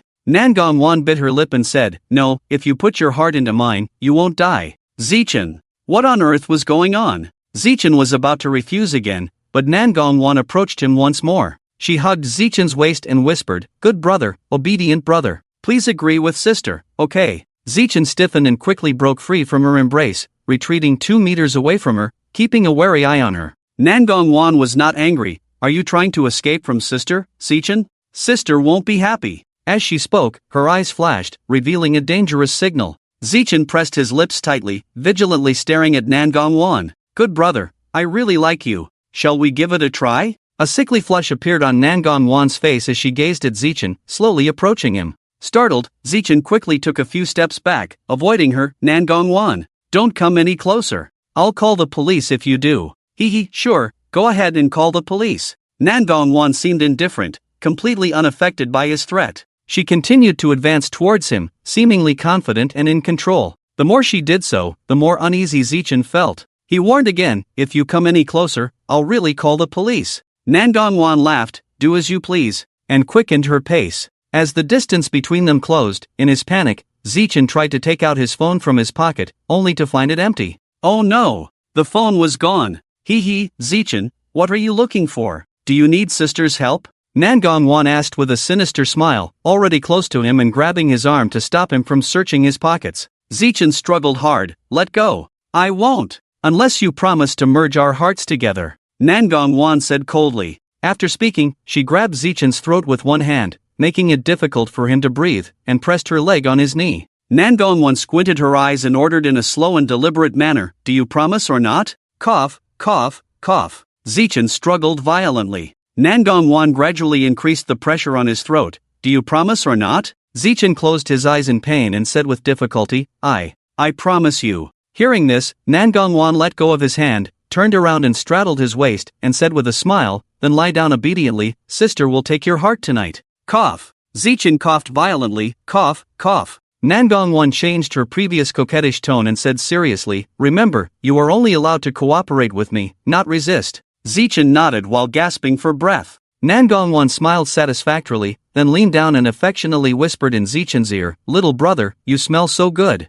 After speaking, she lowered her head and bit Zichen's earlobe. Ah! Zichen sucked in a breath of cold air in pain, and his body trembled. Little brother, you are so sensitive. Nangong giggled, then kissed Zichen's cheeks, earlobes, and neck. She wanted to possess every inch of his skin and territory. Her lips wandered over Zichen's body, bringing waves of stimulation and shivers. Zichen felt unbearably hot all over, and he struggled to push Nangong away, then fled in a panic. Seeing this, Nangong stood up straight and looked at his fleeing figure with a faintly mischievous smile on her lips. Zichen stumbled out of the medical room and into the corridor, leaning against the wall and gasping for breath. He didn't know which way to run, nor did he know what to do. At that moment, a sudden cold wind blew, messing up Zichen's disheveled hair. He shivered and became even more confused. Unbeknownst to him, Nangong silently followed him. Nangong! Zichen angrily shouted, but the only response he got was the silent night. Nangong walked up to him. Where did little brother Zichen run off to? Didn't you just promise sister? To merge our hearts together, sister just wanted to have some intimate contact with you before the operation. Did you have to be so scared? Nangong said in a relaxed tone. Her bright eyes carried a playful glint, like a cat teasing a mouse, playful and leisurely. You're simply a perverted maniac. Zichen accused her, his eyes wide with anger. Nangong shrugged, tisk tisk, look at this angry look, like a bristling little beast, strangely endearing. She couldn't help but touch his fair and delicate skin. Zichen glared at her fiercely, his fists clenched tightly. His expression was fierce, his eyes bloodshot. He wanted to kill this crazy woman in front of him immediately. She was a venomous snake, and also a wolf in sheep's clothing. Nangong, if you dare to touch me, I will definitely kill you. Zichen threatened in a cold voice. She didn't take this threat seriously, but instead laughed. Nangong slowly approached him and stopped in front of him. So, do you want to try? He didn't speak, just tensed his body, sweat beading on his forehead. What? Afraid? Or have you become scared? Nangong smiled, her smile charming, but her eyes always flashing with a bloodthirsty glint. After hesitating for a moment, he decided to take a gamble. He gritted his teeth and punched Nangong in the stomach. While she was bent over in pain, he quickly jumped away, distancing himself from Nangong. Zichen panted, feeling his legs inexplicably weak. He forced himself to stand up straight, ready to rush out the door. But as soon as he turned around, Nangong blocked his way again. She lifted her slender and beautiful right leg, crossing it in front of Zichen. After just one punch, Big Sister wants to run? Zichen, aren't you too heartless? Big Sister can't just take your punch for nothing. As Nangong's voice fell, she lifted her slender right leg and swung it towards Zichen. With a bang, Zichen was kicked and fell to the ground. Ugh! He groaned, the pain from his internal organs almost suffocating him. Zichen, you can't escape from my grasp. Nangong squatted beside him, looking down at him with a sickly smile on her face. Her smile was like a demon crawling out of hell, slowly devouring Zichen's life. Zichen trembled all over, fear evident in his eyes. Nangong reached out to touch his handsome yet pale face, her eyes filled with intense affection. Don't be afraid, when Big Sister starts, it will be very gentle, she murmured, her tone filled with deep love. Then, she gently lifted Zichen and returned to the medical room. Nangong gently placed Zichen on the bed, took out a surgical knife and some other items, and began preparing the tools. After making the preparations, she took the surgical knife and approached Zichen's heart. When the sharp surgical knife tore through his clothes and cut his chest, he felt a piercing pain in his chest. He gritted his teeth, sweat beads the size of soybeans covering his forehead, his expression showing restraint. Zichen tightly pressed his lips together, refusing to look at Nangong. Nangong was not angry, a wicked smile curling up at the corner of her mouth. Zichen, Big Sister is going to cut your heart now. With that, the surgical knife gently moved towards Zichen's chest. Zichen screamed, closed his eyes, and fainted. Then, Zichen woke up from his nightmare. Watching Nangong dig out Zichen's heart through its ability to peek, the entire system shivered with goosebumps. It couldn't help but swallow its saliva, thinking, the main system's host is so cruel, so terrifying, so twisted. It silently mourned for its host for 3 seconds. The system looked at the floating fragments of reincarnation memories in front of it and sighed, such a pitiful host. Having to endure the torment of reincarnation memory fragments every night, it's really pitiful. I wonder how many more reincarnation memory fragments from the host's space can be suppressed. The system murmured with concern. Zichen suddenly sat up, instinctively clutching his chest in unbearable pain. His face was still as pale as paper, sweat dripping from his forehead, furrowing his brows, trying hard to recall what happened in the dream. But he still couldn't remember anything. He staggered into the bathroom, turned on the tap, and splashed his face with cold water. The wet sensation on his cheeks made him feel much more awake. He shook his wet hair, looked at himself in the mirror, and saw a particularly haggard version of himself, with no color on his face, even a hint of paleness. Damn it! He cursed under his breath, thinking, what's wrong with him? Why does he keep having nightmares? He rubbed his forehead, feeling tired. Then, Zichen wiped the water off his face, took out his phone from his pocket, and checked the time. It was almost 6 in the morning. System, check in. Zichen shouted into the void with his consciousness. The system's voice immediately sounded, ding, check-in successful, congratulations to the host for gaining 600 points, and earning 480 points. Not bad. Zichen nodded in satisfaction. Host, your experience points have reached 10,220, reaching the required 10,000 experience points for system upgrade. Do you want to upgrade? Yes, upgrade. Zichen nodded. System, received. Deducting 10,000 experience points, currently upgrading, please wait. After the system's prompt, the upgrade progress bar began to accelerate. Zichen waited quietly. After about 10 minutes, the system's voice finally sounded, upgrade complete. Currently at level 2, updating the attribute panel. Please wait. As the system's voice fell, Zichen's updated personal panel appeared before him. Daily check-in system is currently at level 2. Experience points, 220/10,000, 9,780 points away from leveling up. Host, Zichen age, 19 height, 182 looks, 97 strength, 90, 60 is the passing line, combat power, 87 physique, healthy personal assets, 10 million points, 16,200, points obtained from daily check-ins and random tasks, skills. Proficient in basic cooking, god-level singing, god-level massage. Note, combat skills obtained cannot be used on the system locked lover. Permanently locked lover, hidden, Nangong. Requires the system to reach level 6 to unlock system backpack, a set of cosmetics, plush toys, a set of exquisite kitchenware, a 4-piece bedding set submall system, not open. Requires the system to reach level 4 to open. Draw system, not open. Requires the system to reach level 3 to open. Taskbar, no tasks at the moment. Note, tasks are triggered randomly. Once triggered, they must be completed. Failure to do so will result in punishment. Zeichin looked at the panel and saw no significant changes, just an additional taskbar. Ah, I hope the tasks won't be too difficult, he thought to himself. Then, Zeichin wiped the water stains off his face, walked out of the bathroom, and saw 3 roommates still sound asleep. He smiled and shook his head, thinking that these 3 guys must have stayed up all night playing games again. He lay back on his bed, closed his eyes, and fell back asleep. At 9 o'clock in the morning, a girl wearing a white and blue t-shirt and casual denim shorts appeared at the entrance of the boys' dormitory.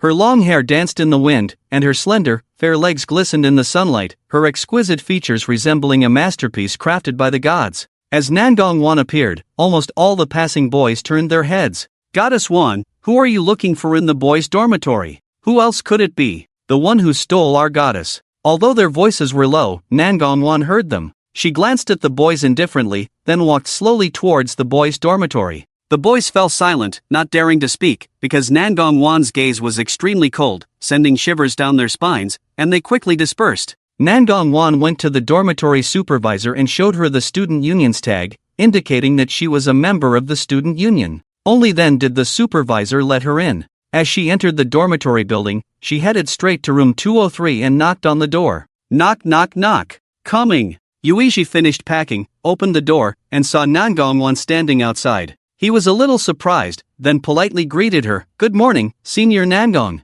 Where's Zeichin? Nangong Wan ignored Yuichi and asked. Oh, Zeichin hasn't woken up yet? Yuichi pointed to the first bed inside and stepped aside to let Nangong Wan in. Nangong Wan nodded, stepped in with her long, straight legs, and looked at Zeichin, who was sleeping on the bed. A faint smile appeared on her lips, and then, to Yuichi's surprise, she took off her shoes, climbed onto Zeichin's bed, and closed the curtain. Yuichi stood there with his mouth open, staring at Nangong Wan's actions, unable to react. What kind of plot is this? Later, he dragged his suitcase and silently walked out of the dormitory. Inside the dormitory, Nangong Wan lay beside Zeichin, her slender and fair arm gently encircling his waist, burying her face in his chest, greedily absorbing his unique scent, her eyes gradually becoming infatuated. A sickly smile appeared at the corner of her lips, then she raised her eyes slightly and kissed Zeichin's thin lips. MMM. Zeichin groaned and opened his hazy eyes. When he saw Nangong Wan kissing him, he was completely bewildered. How did she get into the male dormitory? Zeichin, did Big Sister wake you up with a kiss? Nangong Wan couldn't help but tease when she saw Zeichin's dazed look. Why are you on my bed? Zeichin frowned and asked. Of course, I came to wake Zeichin up. Nangong Wan blinked her lively eyes and said playfully. How did you get in? Zeichin frowned. Don't you forget, Big Sister is the president of the student union. I can go wherever I want, Nangong Wan said sweetly, with a hint of coquetry in her tone. Zeichin, get up and have breakfast with Big Sister, then we can go home together. Okay, Zeichin nodded, pulled back the covers, got out of bed, and saw that his 2 roommates were still asleep. He breathed a sigh of relief, then washed up, packed his things, and left the school with Nangong Wan. After breakfast, they headed towards the campus gate. Along the way, Nangong Wan reached out and linked her arm with Zeichin's, leaning her head against his shoulder, enjoying the feeling of walking side by side with him. Zeichin felt helpless. He glanced at Nangong Wan who was holding onto him, then pursed his lips and said nothing. When they arrived at the parking lot, Zeichin got into the driver's seat and fastened his seatbelt. Nangong Wan sat in the passenger seat, holding her cheeks in her hands, staring at Zeichin's handsome profile without blinking, her eyes showing infatuation. Zeichin turned his head and looked at Nangong Wan. Seeing her so focused on him, his heart suddenly raced and his cheeks flushed. He cleared his throat and said, Senior, can you please fasten your seatbelt first? Oh, okay. Nangong Wan immediately took out the seatbelt from the side, prepared to fasten it, then she loosened it, smiling at Zeichin and said, Zeichin, can you help Big Sister fasten it? Zeichin. Seeing Zeichin's lack of response, Nangong Wan leaned over and murmured, Help Big Sister, Zeichin. Her tone was so sweet and soft that it gave Zeichin goosebumps all over his body. He quickly looked away, took a deep breath, forced himself to calm down, and thought about how to refuse this request. After all, at this moment, the system in his mind suddenly issued a task prompt. Ding host triggered a task. Please help Nangong Wan fasten her seatbelt. Task reward, plus 200 experience, plus 500 points. Task punishment, unknown. Hearing the prompt from the system, Zichen's forehead broke out in a few black lines. He had originally been thinking about how to refuse this request, but the system suddenly issued this task, catching him off guard. However, once the system issued a task, it had to be completed and could not be violated. Otherwise, severe punishment would be incurred. So, he had to do as the system said. Before Zichen could respond, Nangong Wan's voice, with a hint of grievance and a touch of a crying tone, came, "Zichen, what's wrong? Don't you want to help big sister?" As she spoke, tears had already rolled down, making her look pitiful.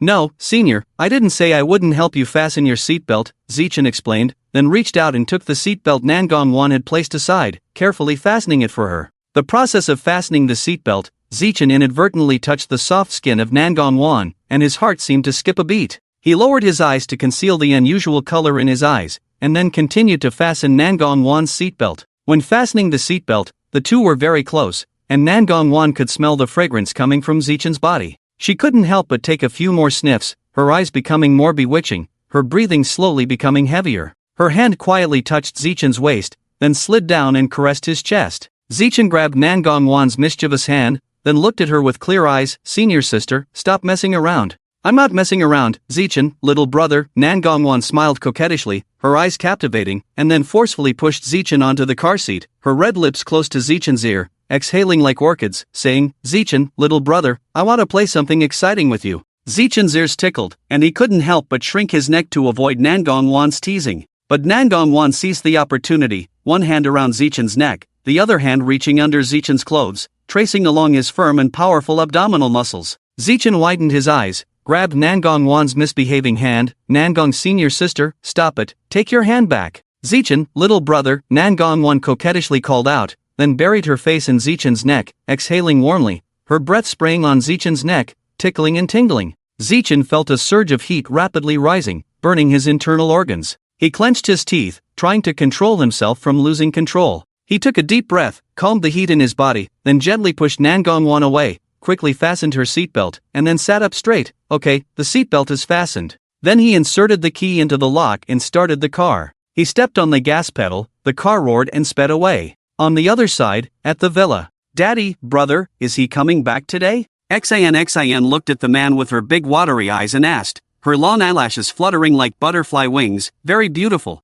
The man rubbed Xian's little head and said gently, "Yes, your brother will be back soon." "Great. When my brother comes back, I want him to tell me stories. Daddy's stories are terrible and not fun to listen to." Xian clapped excitedly, looking extremely cute. The man's mouth twitched, unable to refute, and could only awkwardly clear his throat and remain silent. "Okay, sit here and watch TV obediently. I'll go tell your mom that your brother is coming back." The man rubbed Xian's hair, then stood up and walked towards the second floor. Xian nodded obediently, then hugged the remote control to watch TV, humming a song, feeling very happy. The man walked to a bedroom on the second floor, took out the key from his pocket, opened the door, and said to the woman inside, "Zichen is coming back," then went back downstairs. Upon hearing the man's words, Gong Yu quickly got up, then hurriedly went into the bathroom to freshen up. The man walked down the stairs and saw Xian hugging the TV, singing a song. He couldn't help but show a doting smile.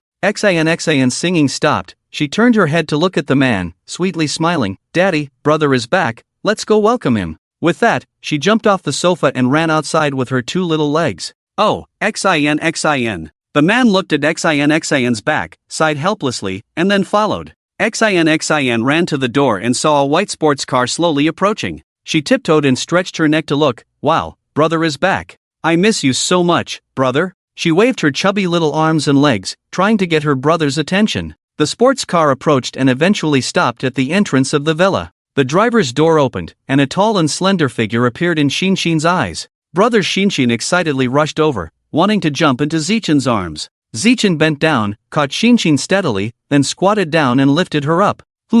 Xinshin was overjoyed, hugging Zichen's neck affectionately and rubbing her cheek against his, then coquettishly said, "Brother, I miss you so much." Zichen nodded with a smile.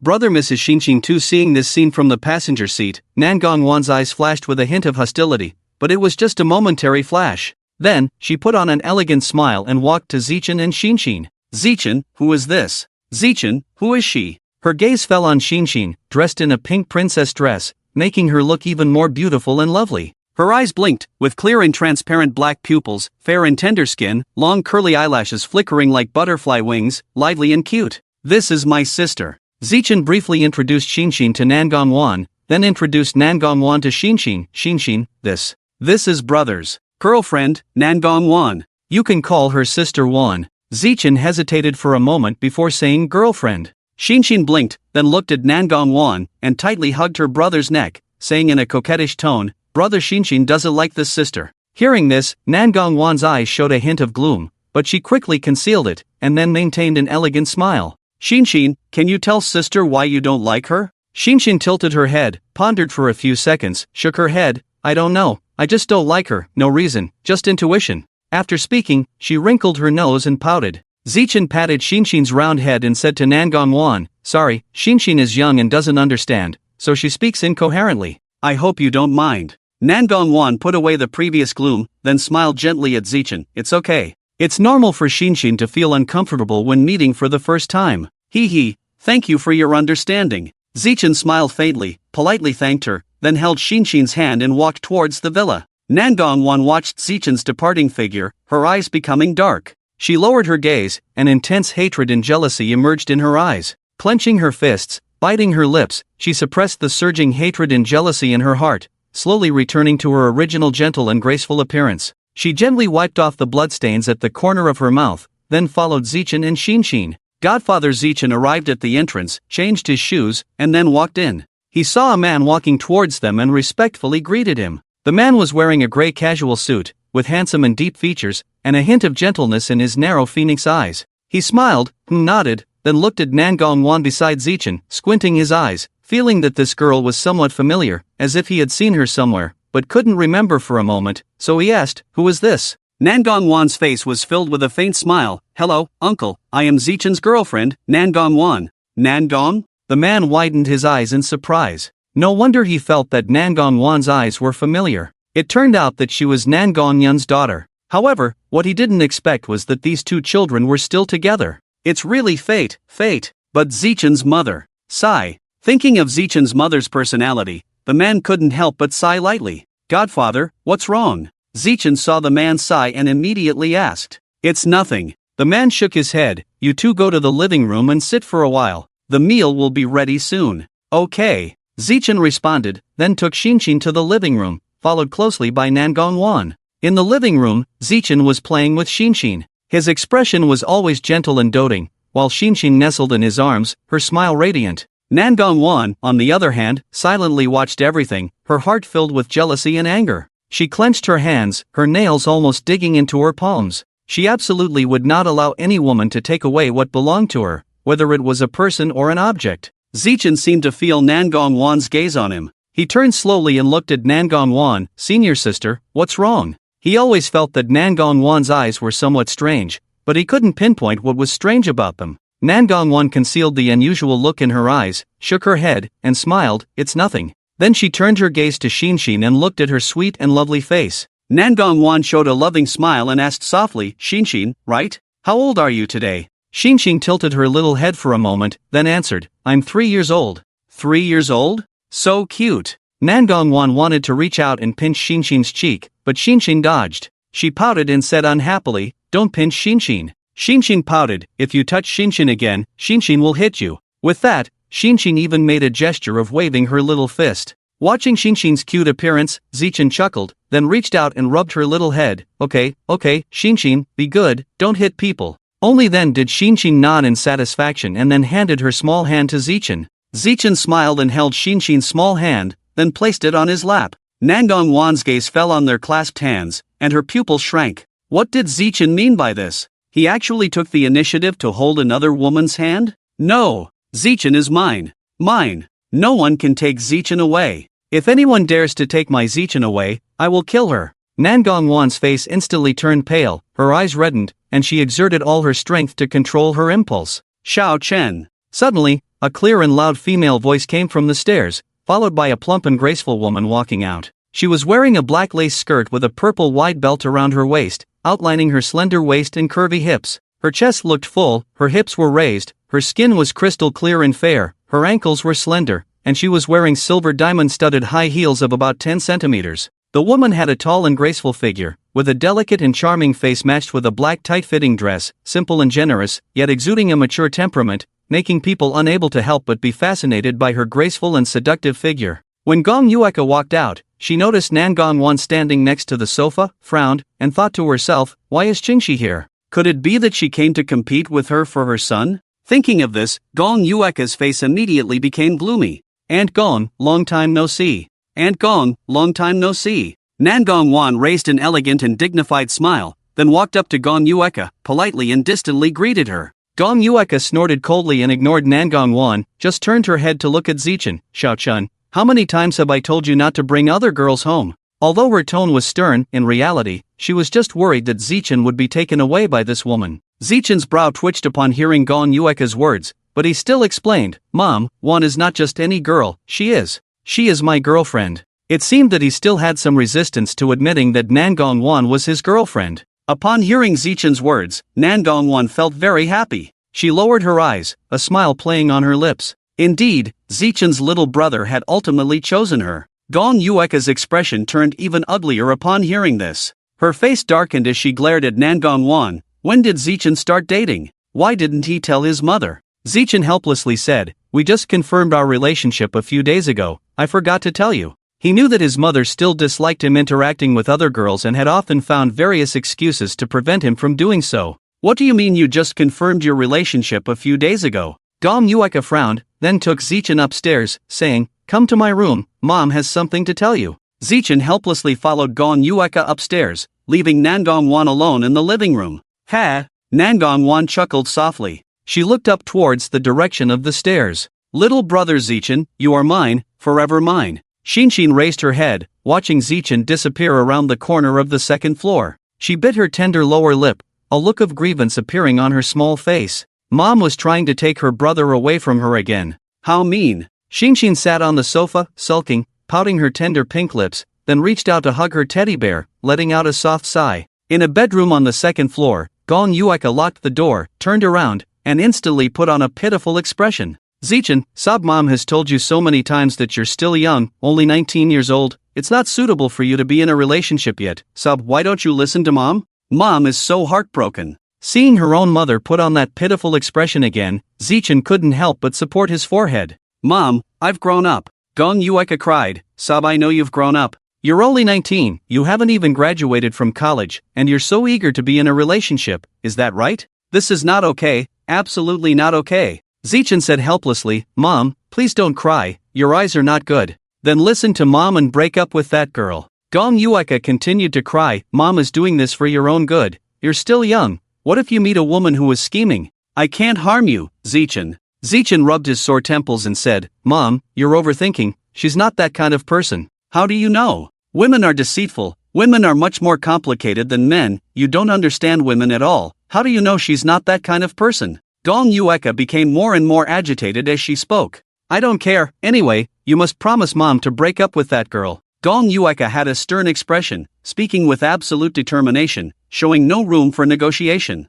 She wouldn't allow any woman to take her son away. After Z left her, her whole world seemed to dim, and now the only thing supporting her to move forward was her son. So, no matter what, she would not allow anyone to take her son away. She wanted to keep her son by her side forever. Even if those women who liked her son were so beautiful, so outstanding, so perfect, she wouldn't allow them to take her precious son away from her, because her son belonged only to her, and no one could take him away. Looking at his mother's resolute attitude, Zichen felt a headache coming on. In fact, he didn't want to be involved with Nangong Wan, but, thinking of the scene where Nangong Wan had self-harmed last time and her swollen, tearful eyes, he couldn't bring himself to refuse. He just couldn't figure out why. Xiao Chen. Seeing Zichen not responding for a while, Gong Yueka started to get anxious. You must break up with that girl immediately. Gong Yueka's attitude was firm, not giving Zichen any chance to back down. Do you understand? I won't allow you to have any contact with that girl anymore. You must cut off all ties between you two immediately.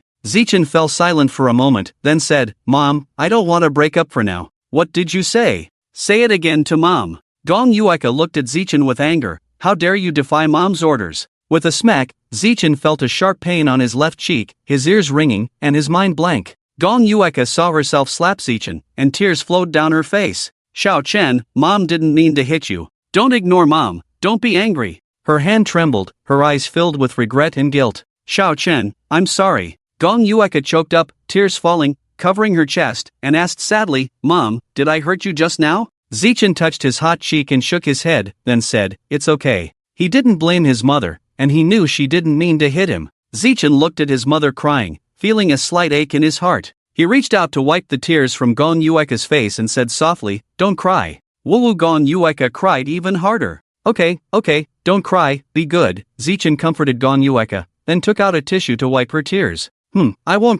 I won't cry, Gong Yueka sniffed, then reached out and hugged Zichen tightly. Mom was wrong, I won't hit you again in the future. Mom, I'm not angry. Zichen gently patted Gong Yueka's back. Really? Gong Yueka sobbed, looking up at Zichen. Yes, really. Zichen forced a smile and wiped her tears with his thumb. I'm not angry. I'm not angry. Gong Yueka stopped crying and leaned into Zichen's arms, gently hugging him. Her son was still very understanding of her, not blaming her, which made her feel a little relieved. Suddenly, there was a knock on the door outside the room. The two frowned and Zichen said, I'll go open the door. Then he got up and walked to the door. Brother, Dad has cooked dinner, and he's calling you to eat. Come down quickly. Xin stood outside the door, smiling sweetly at Zichen. Okay, we'll be right down. Zichen affectionately patted Xin's furry head, then turned to Gong Yueka sitting on the bed and said, Mom, let's go downstairs for dinner. Gong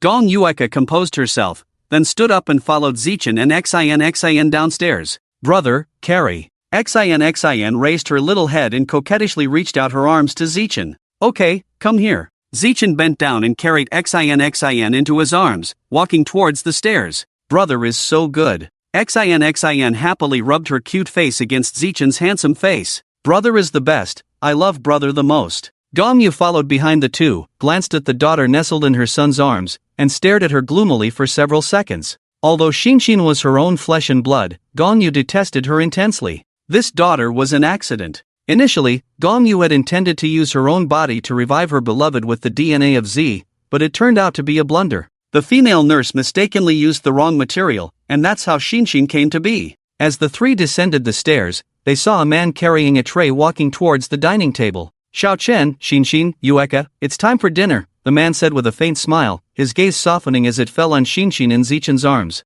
Daddy! Xinshin called out upon seeing the man, then continued to snuggle in Zichen's embrace, unwilling to move, only showing a small head outside. I want to sit with my brother. She raised her chubby face and looked at Zichen. Sure. Zichen indulgently ruffled Xinshin's hair. At this moment, Nangong also walked over from the living room, linking her arm with Zichen's on the other side. Zichen, let's sit together. With that, she led Zichen towards the dining table. Gongyu coldly glared at Nangong, then sat down as well. Gongyu's eyes were filled with intense resentment, which Nangong noticed but pretended not to, instead curling up the corners of her mouth. At the dining table, Nangong picked up a dish and put it in Zichen's bowl, saying softly, Zichen, have some more. Zichen lowered his head to look at the food in the bowl, then raised his head to look at Nangong and said lightly, thank you. Upon hearing Zichen's words, Nangong instantly beamed with joy. Meanwhile, Gongyu fiercely bit her lip, clenched her hand holding the chopsticks into a fist, and the veins on the back of her hand faintly bulged.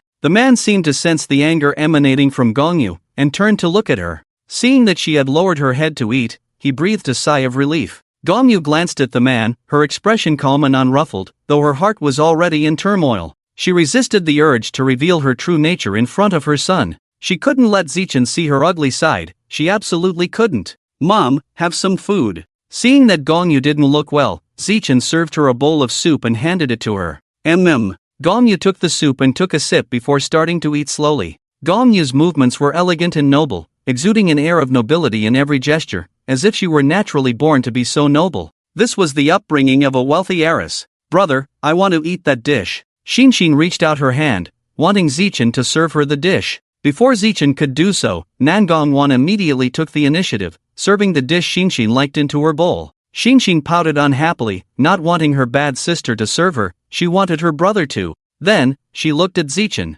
Brother, I want to eat fish, you help me, I don't want anyone else to help me. Upon hearing this, Nangong's expression instantly darkened. Similarly, Gong Yu's expression was not very good. Zichen did not notice the change in Nangong Wan and his mother, patiently removing the bones for Xinshin, then putting the fish in her bowl, and said, "Eat, Xinshin." "Thank you, brother." Xinshin smiled and squinted her eyes, then kissed Zichen on the cheek. Numa Zichen patted Xinshin's head, his eyes filled with tenderness and indulgence. This might not mean much to others, but it was extremely jarring in the eyes of Gong Yu and Nangong Wan, especially Nangong Wan. She tightly pursed her lips, her gaze coldly fixed on Xinshin, a hint of jealousy and murderous intent flashing in her eyes. However, she concealed it well, and no one noticed. After dinner, Xinshin begged Zichen to play with her, her eyes sparkling like stars. Zichen was happy to oblige. So, the two frolicked and played in the garden, their laughter echoing throughout the courtyard. Nangong Wan and Gon Yueka stood in the pavilion, silently watching, their eyes growing darker.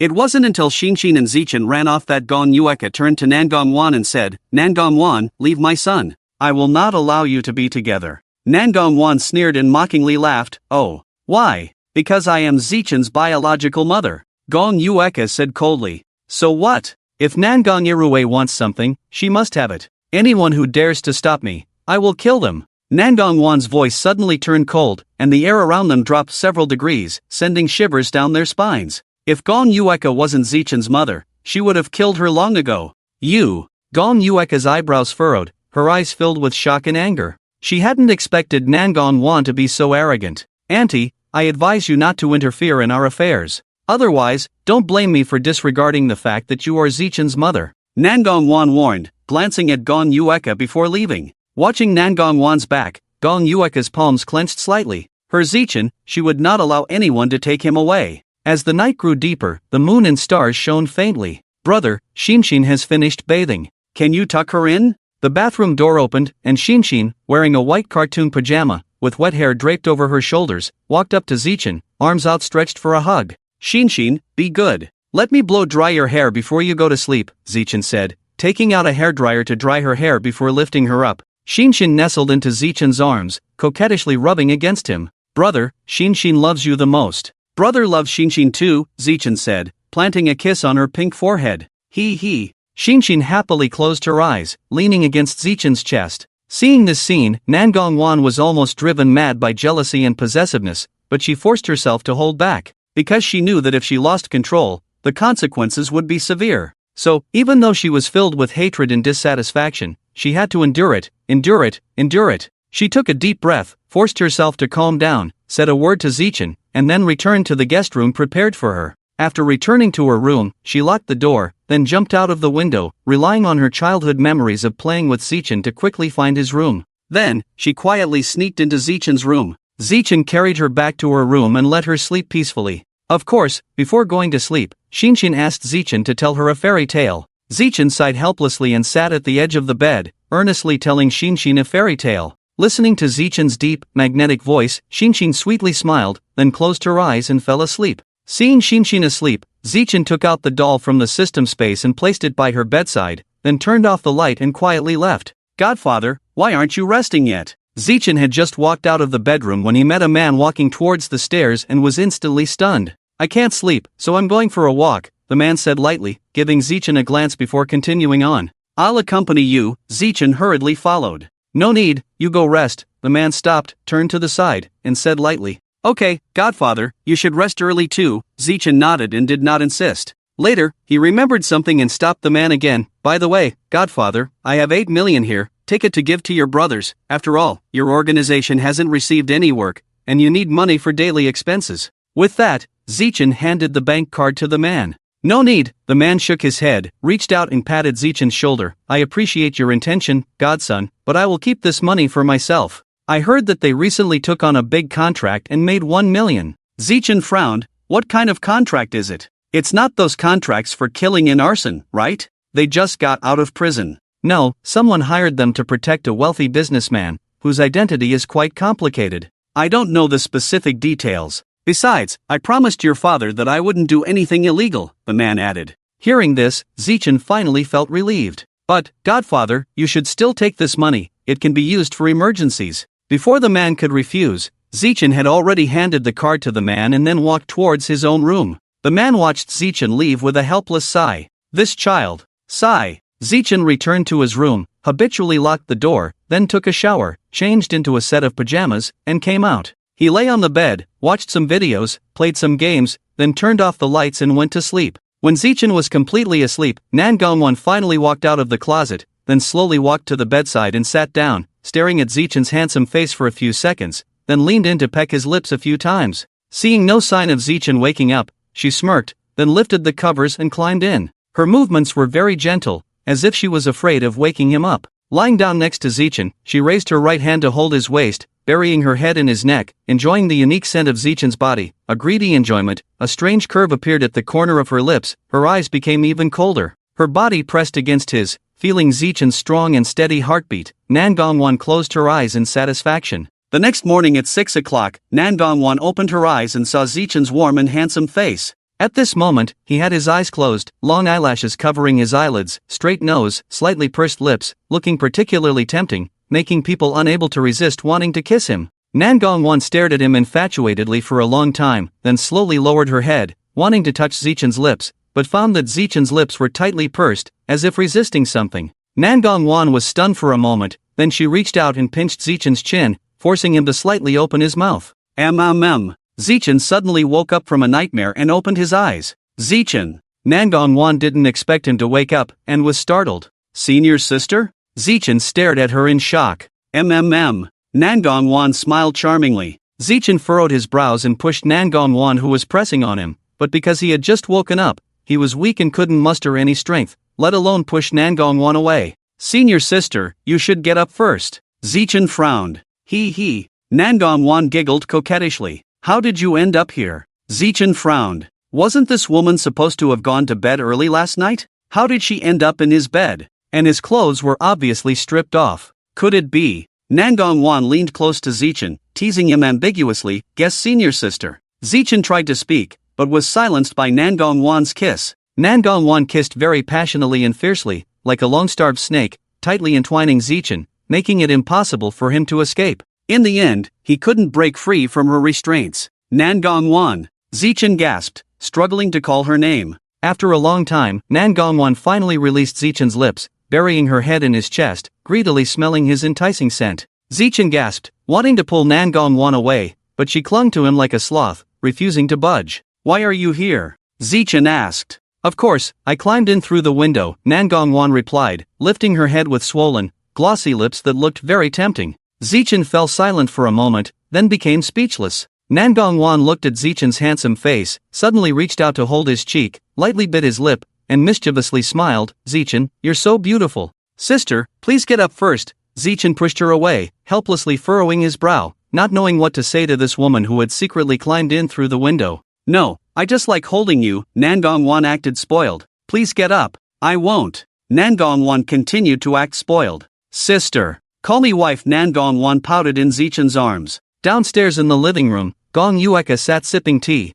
glancing at the clock on the wall, which showed that it was already past 9 o'clock. However, there was still no movement in her son's room. She remembered that her son would usually be awake by this time. Why was there no activity for so long? Gong Yueka took another sip of tea, stood up, and prepared to check if her son was awake. She walked to her son's bedroom door, twisted the doorknob, and found it locked. She then took out a spare key and inserted it. Click! The door opened, and a fragrant scent wafted out. Gong Yueka followed the scent and locked onto Nangong in the room. This woman had actually come into her son's room. How dare she? Although she knew that nothing had happened between her son and this woman, she still felt very unhappy, especially seeing this woman dressed like this on her son's bed. Nangong, who gave you the courage to come into my son's room? Gong Yueka's face turned cold as she glared at Nangong. Nangong smirked, released Zichin, sat up, straightened her disheveled clothes, and said with a smile, Auntie, what's wrong with sleeping with my own boyfriend? Nangong's words made Gong Yueka furious.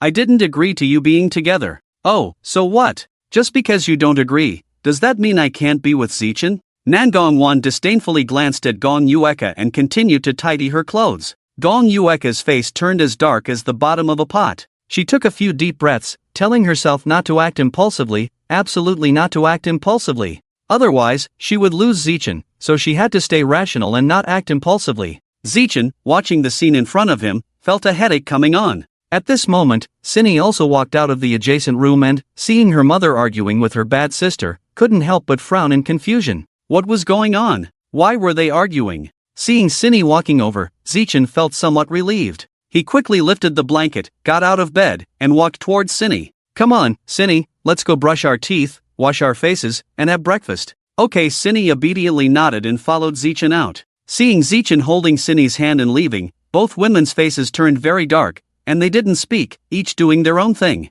Zichen led Cindy into the bathroom, squeezed toothpaste for her, and handed it to her. Here, brush your teeth. Thank you, brother Zichen. Shinshin happily took the toothbrush, tiptoed, supported the washstand with both hands, and reached for the toothbrush handle, then slowly lowered her head and started brushing her teeth. System, check-in. Zichen suddenly shouted in his mind. Ding, check-in successful. Congratulations to the host for gaining 1000 experience points, 350 points. Ding, congratulations to the host for obtaining the basic hair braiding technique. This check-in was not bad, but what is the hair braiding technique? System, can you explain it to me? Zichen asked in his mind. Hair braiding technique, braiding hairstyles, styling hair. Host, you are so silly. The system couldn't help but complain. Zichen, did this damn system just scold him again? Is that okay? He doesn't do hair, how would he know? But he could braid Shinshin's hair with it. System, upgrade the so-called hair braiding technique to the highest level. Zichen instructed in his mind.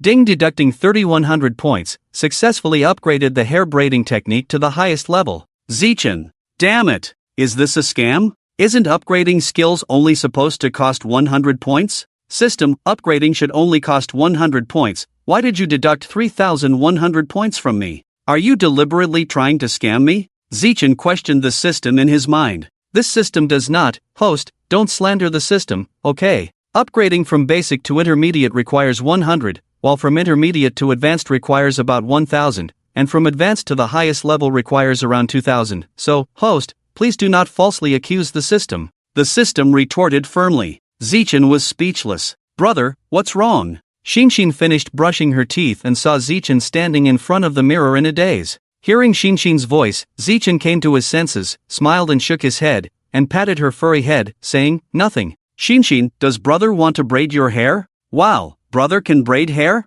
Shinshin blinked her big watery eyes, extremely surprised. Yes. Zichen nodded with a smile. Yay, brother is amazing. Shinshin was extremely happy. Zichen affectionately pinched Shinshin's tender and plump cheeks, then found a comb and started braiding her hair. Zichen first gently combed Shinshin's long hair, then used the comb to tidy it up. Zichen's technique was very good, each strand of hair seemed to flow like a thread between his slender and beautiful fingers. His careful and meticulous movements made him gentle and charming, like an angel. Dong Yueka silently watched Zichen carefully braiding Shinshin's hair, feeling a little bitter in her heart. Her son had never braided her hair. Done. After a while, Zichen finally stopped his actions with satisfaction, then looked at Shinshin's little face and a warm smile appeared on his lips. Wow, brother Zichen is amazing. Shinshin held Zichen's handsome face and kissed him on the cheek. Hee hee. Zichen smiled indulgently, pinching Shinshin's rosy cheeks. Mom, look, isn't Shinshin's hair beautiful? It's even prettier than those TV stars. Shinshin happily turned to Gon Yueka, seeking praise. Humph. Gon Yueka snorted, turned her head away awkwardly, ignoring Shinshin. Shinshin wasn't angry because she was used to it, after all, her mother's attitude towards her had not changed since she could remember, so she didn't care. She had her brother and father, that was enough. She didn't care about anyone else. Seeing Shinshin being ignored by Gon Yueka, Zichen didn't say anything, but instead took Shinshin's little hand and said, Shinshin, let's go downstairs for breakfast, okay? Shinshin obediently responded, letting Zichen hold her hand and walk downstairs. Mom, why are you still standing there? Let's have breakfast together, okay? Zichen turned around and looked at Gon Yueka, asking gently. Gon Yueka pursed her lips, pondered for a moment before speaking. Xiaochen, you two go down first, I'll come down later. Oh, Zichen responded lightly and then led Xin away. Gon Yueka gazed deeply in the direction where Zichen and Xin had left until they were out of sight. At first, Nangong also wanted to follow, but then her phone rang. Seeing that it was her father calling, Nangong's face showed a hint of disgust as she picked up the phone and answered coldly, Hello? What's the matter? Daughter, why aren't you coming home for the National Day? Your mother and I miss you. The man on the other end of the phone spoke in a gentle and affectionate tone. I'm at Xiaochen's brother's house, not going back. Nangong's tone remained cold. After a few seconds of silence, the man on the other end of the phone spoke again. Are you with Xiaochen? Yes, so what? Nangong Wan frowned, feeling irritated. Nothing, since that's the case, you two have fun there, and remember to come home when you have time. With that, Nangong Yun hung up the phone. After putting down her phone, Nangong Yun couldn't help but sigh. Why, Xiao Rui didn't come back? When Xingxi walked over with a cup of coffee and sat on the sofa. Seeing Nangong Yun sigh, she asked, Nangong Yun nodded, at Xiao Chen's house. When Xingxi was not surprised, as she knew her daughter had this kind of crazy obsession with Xiao Chen. She just hoped that her daughter wouldn't hurt Xiao Chen's family.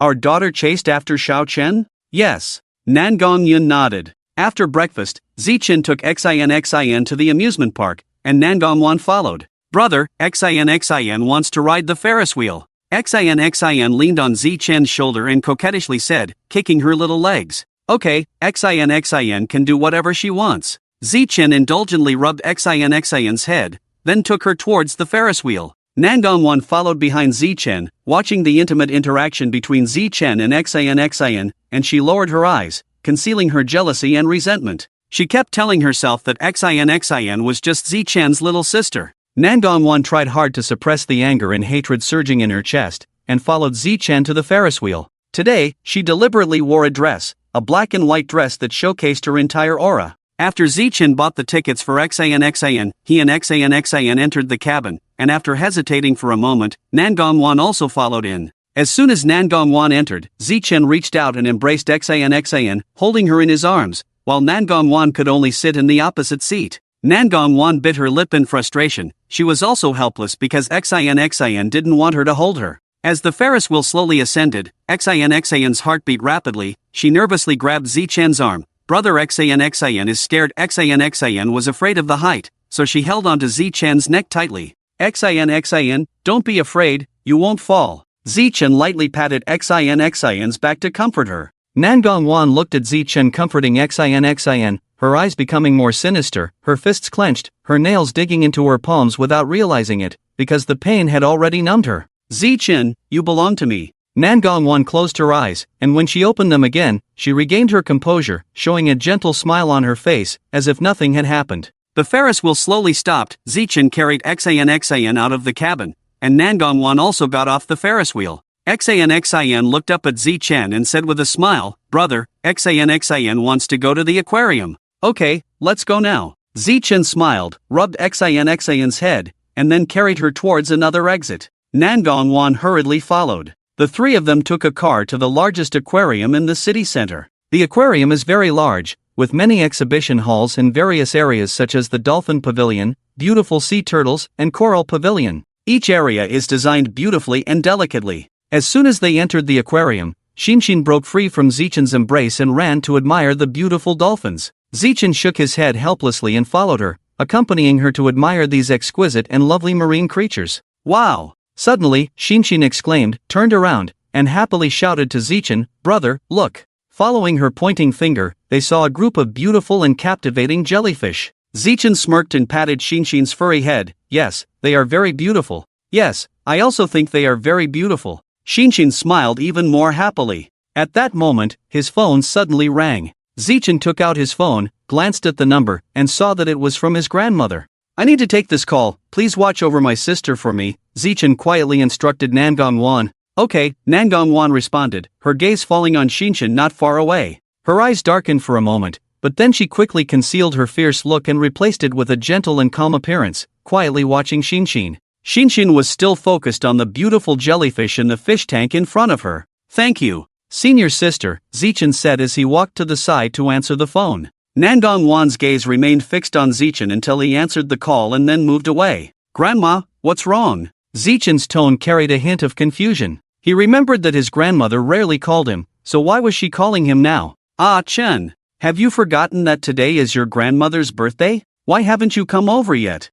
Sorry Grandma, I forgot it was your birthday today. I'll come over tonight. Zichen scratched the back of his head awkwardly, realizing that he had indeed forgotten. Alright, Grandma is waiting for you. Although Grandma Gong's tone was somewhat reproachful, it was still kind and warm. Grandma, about my mom. Zichen hesitated for a moment before asking. Well, let her come too. Grandma Gong was silent for a moment before saying, I understand, Grandma. Zichen nodded and hung up the phone, a hint of worry appearing between his brows. Is Grandma still holding a grudge about that matter? Zichen sighed and sent a message to his mother, informing her that today was Grandma's birthday. Then he put away his phone and turned to find Shinshin and the others. At this moment, Nangong watched as Shinshin squatted down and played with the cute little dolphin, her eyes gradually becoming gloomy, a cold smile appearing at the corner of her mouth, making her look particularly sinister. With the handle of a dagger tightly gripped in her hand inside her bag, Nangong was considering whether to kill Shinshin. To do it or not. Nangong's eyes were filled with conflict and contradiction. If she did it, Zichen would definitely ignore her and come to hate her once he found out. She didn't want to lose Zichen. But if she didn't get rid of Shinshin, she would eventually become her biggest threat. This dangerous existence must be eliminated in its infancy. It wouldn't be a big deal to imprison Zichen when the time came. Thinking of this, Nangong took a few deep breaths, slowly approached Shinshin, and prepared to make her move. However, Shinshin was completely unaware of Nangong's intentions, still playing with the dolphin and smiling innocently and happily, seemingly unaffected. Just as Nangong was about to act, she sensed Zichen's approaching presence, released the dagger she was holding in her bag, and reverted to her original gentle and pleasant appearance, standing aside and watching Shinshin. Zichen walked over and thanked Nangong. "Thank you, senior sister." "You're welcome, after all, she will be my sister in the future," Nangong said with a gentle smile, her tone as soft as if she were afraid of waking a sleeping kitten. Zichen nodded and didn't say anything. Shinshin watched Zichen walk over, happily pounced on him, and hugged his neck, sweetly calling out, "Brother." Good. Zichen indulgently flicked Shinshin's nose. Shinshin giggled twice, rubbed her face against Zichen's chest, then looked up at him with bright eyes. Zichen smiled, patted Shinshin's head, and asked, "What were you doing just now, Shinshin? Why are you so happy?" Shinshin tilted her head, thought for a moment, and answered with a smile. Shinshin was playing with the dolphins. She even gestured with her hand. "Is that so?" "Of course." Shinshin patted her chest to assure him. "Shinshin is amazing." Zichen couldn't help but smile and ruffle Shinshin's head. He. Upon hearing Zichen's praise, Shinshin immediately smiled. "You little rascal." Zichen indulgently pinched Shinshin's chubby cheeks. Shinshin, with a smile, leaned in and planted a kiss on Zichen's cheek, coquettishly saying, "Brother." Nangong clenched her fists at her side, her eyes red, but her expression remained unchanged. "All right, Shinshin,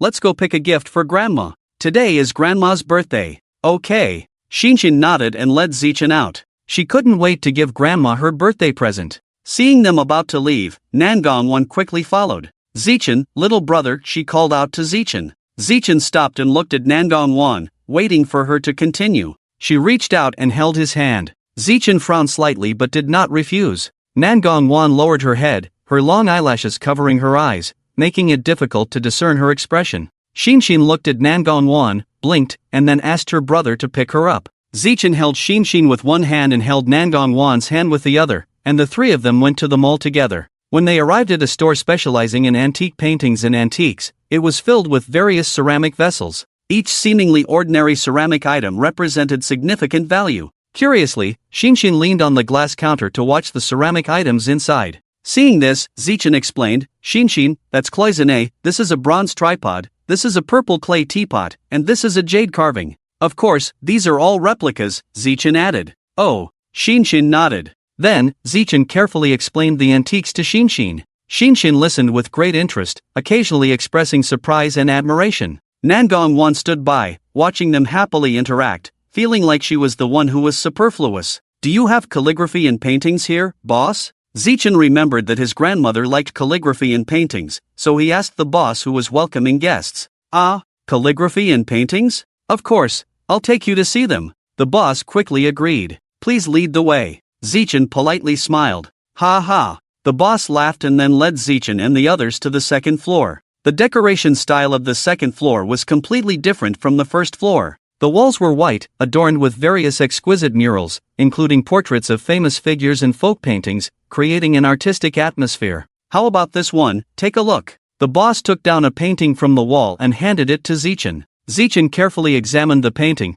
confirmed it was authentic, and then looked at it again before smiling at the boss. "Very good. I'll take this one, please wrap it up for me." "Sure." The boss agreed and took the painting from Zichen. "It's a total of 1.15 million, please make the payment." Zichen took out his card from his wallet and paid with a swipe. After buying the painting, the three of them left the shop and continued shopping, buying many things. At night, the palace manor was brightly lit, and the servants were busy preparing tonight's dishes. The old lady of the palace sat at the main seat, always smiling, looking cheerful. Zichen, Xinshin, and Nangong Wan entered the main hall. When the old lady saw the three of them enter, she greeted them with a smile. "Come over and eat first. The dishes are not all ready, and your two aunts and uncle haven't arrived yet." Xinshin took Zichen's hand and ran over, sitting down on a chair. She took out a carefully prepared gift box and handed it to the old lady. "Grandma, I wish you happiness and longevity. Happy birthday," Xinshin said in a sweet voice, looking adorable. The old lady pinched Xinshin's cheek and said, "Xinshin, you are so sweet. Go ahead and eat." Then the old lady looked at Nangong Wan sitting on Zichen's right, and said with a smile, "Nangong, you are getting more and more beautiful. Sitting with Zichen, you are a perfect match." "Thank you for the compliment, Grandma," Nangong Wan replied respectfully. The old lady nodded and continued to play with her granddaughter. Soon, Zichen's two aunts and uncle arrived in the main hall. Seeing this, Xinshin put down the half-eaten apple pastry and ran over to them. "Hello, Aunt, Uncle." Xinshin greeted them sweetly, with a touch of coquettishness. Zichen's aunts crouched down and patted her head, saying, "Xinshin is so well behaved." Xinshin squirmed uncomfortably and stuck out her tongue at them. Then she ran back to Zichen, snuggling into his arms and enjoying the warmth. Gazing at this scene, Nangong Wan's eyes darkened briefly, then returned to normal. Meanwhile, Nangong Wan looked at this scene with jealousy, clenching her hands tightly, leaving red marks on her palms, but showing no sign of discomfort on her face. "Hello, Aunt, Uncle," Zichen greeted them politely. "Oh, Zichen,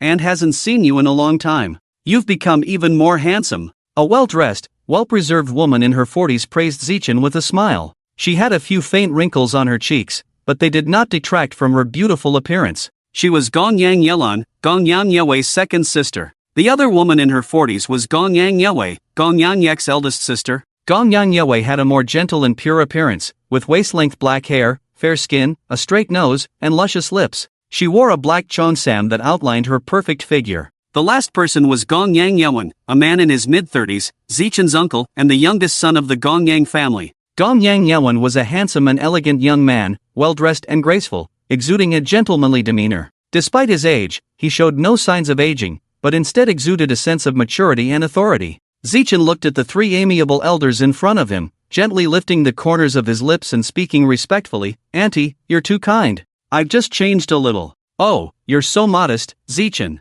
With your current face, you could easily charm thousands of young girls. Should Auntie introduce a girlfriend for you?" Gong Yuelan covered her mouth and chuckled, teasing. Nangong Wan couldn't help but furrow her brows upon hearing this, lifting her head and casting a cold glance at Gong Yuelan. However, Gong Yuelan seemed to have not noticed Nangong Wan's indifferent gaze, continuing to speak with a smile. "You don't know. I know countless young ladies, each one very beautiful. Thank you for your kind offer, but it's not necessary. I already have a girlfriend," Zichen said, glancing at Nangong Wan and noticing her displeasure. He refused Gong Yuelan's proposal and explained at the same time. "You have a girlfriend now. When can you bring her to let Auntie have a look? Auntie can help you check her out." Gong Yuelan seemed to have not sensed Zichen's refusal, smiling and asking, "Well, she's right here." Zichen pointed to Nangong Wan beside him. Gong Yuelan and the others followed Zichen's direction and saw Nangong Wan at a glance, recognizing her familiar face and momentarily freezing. "Isn't this the child from the Nangong family?"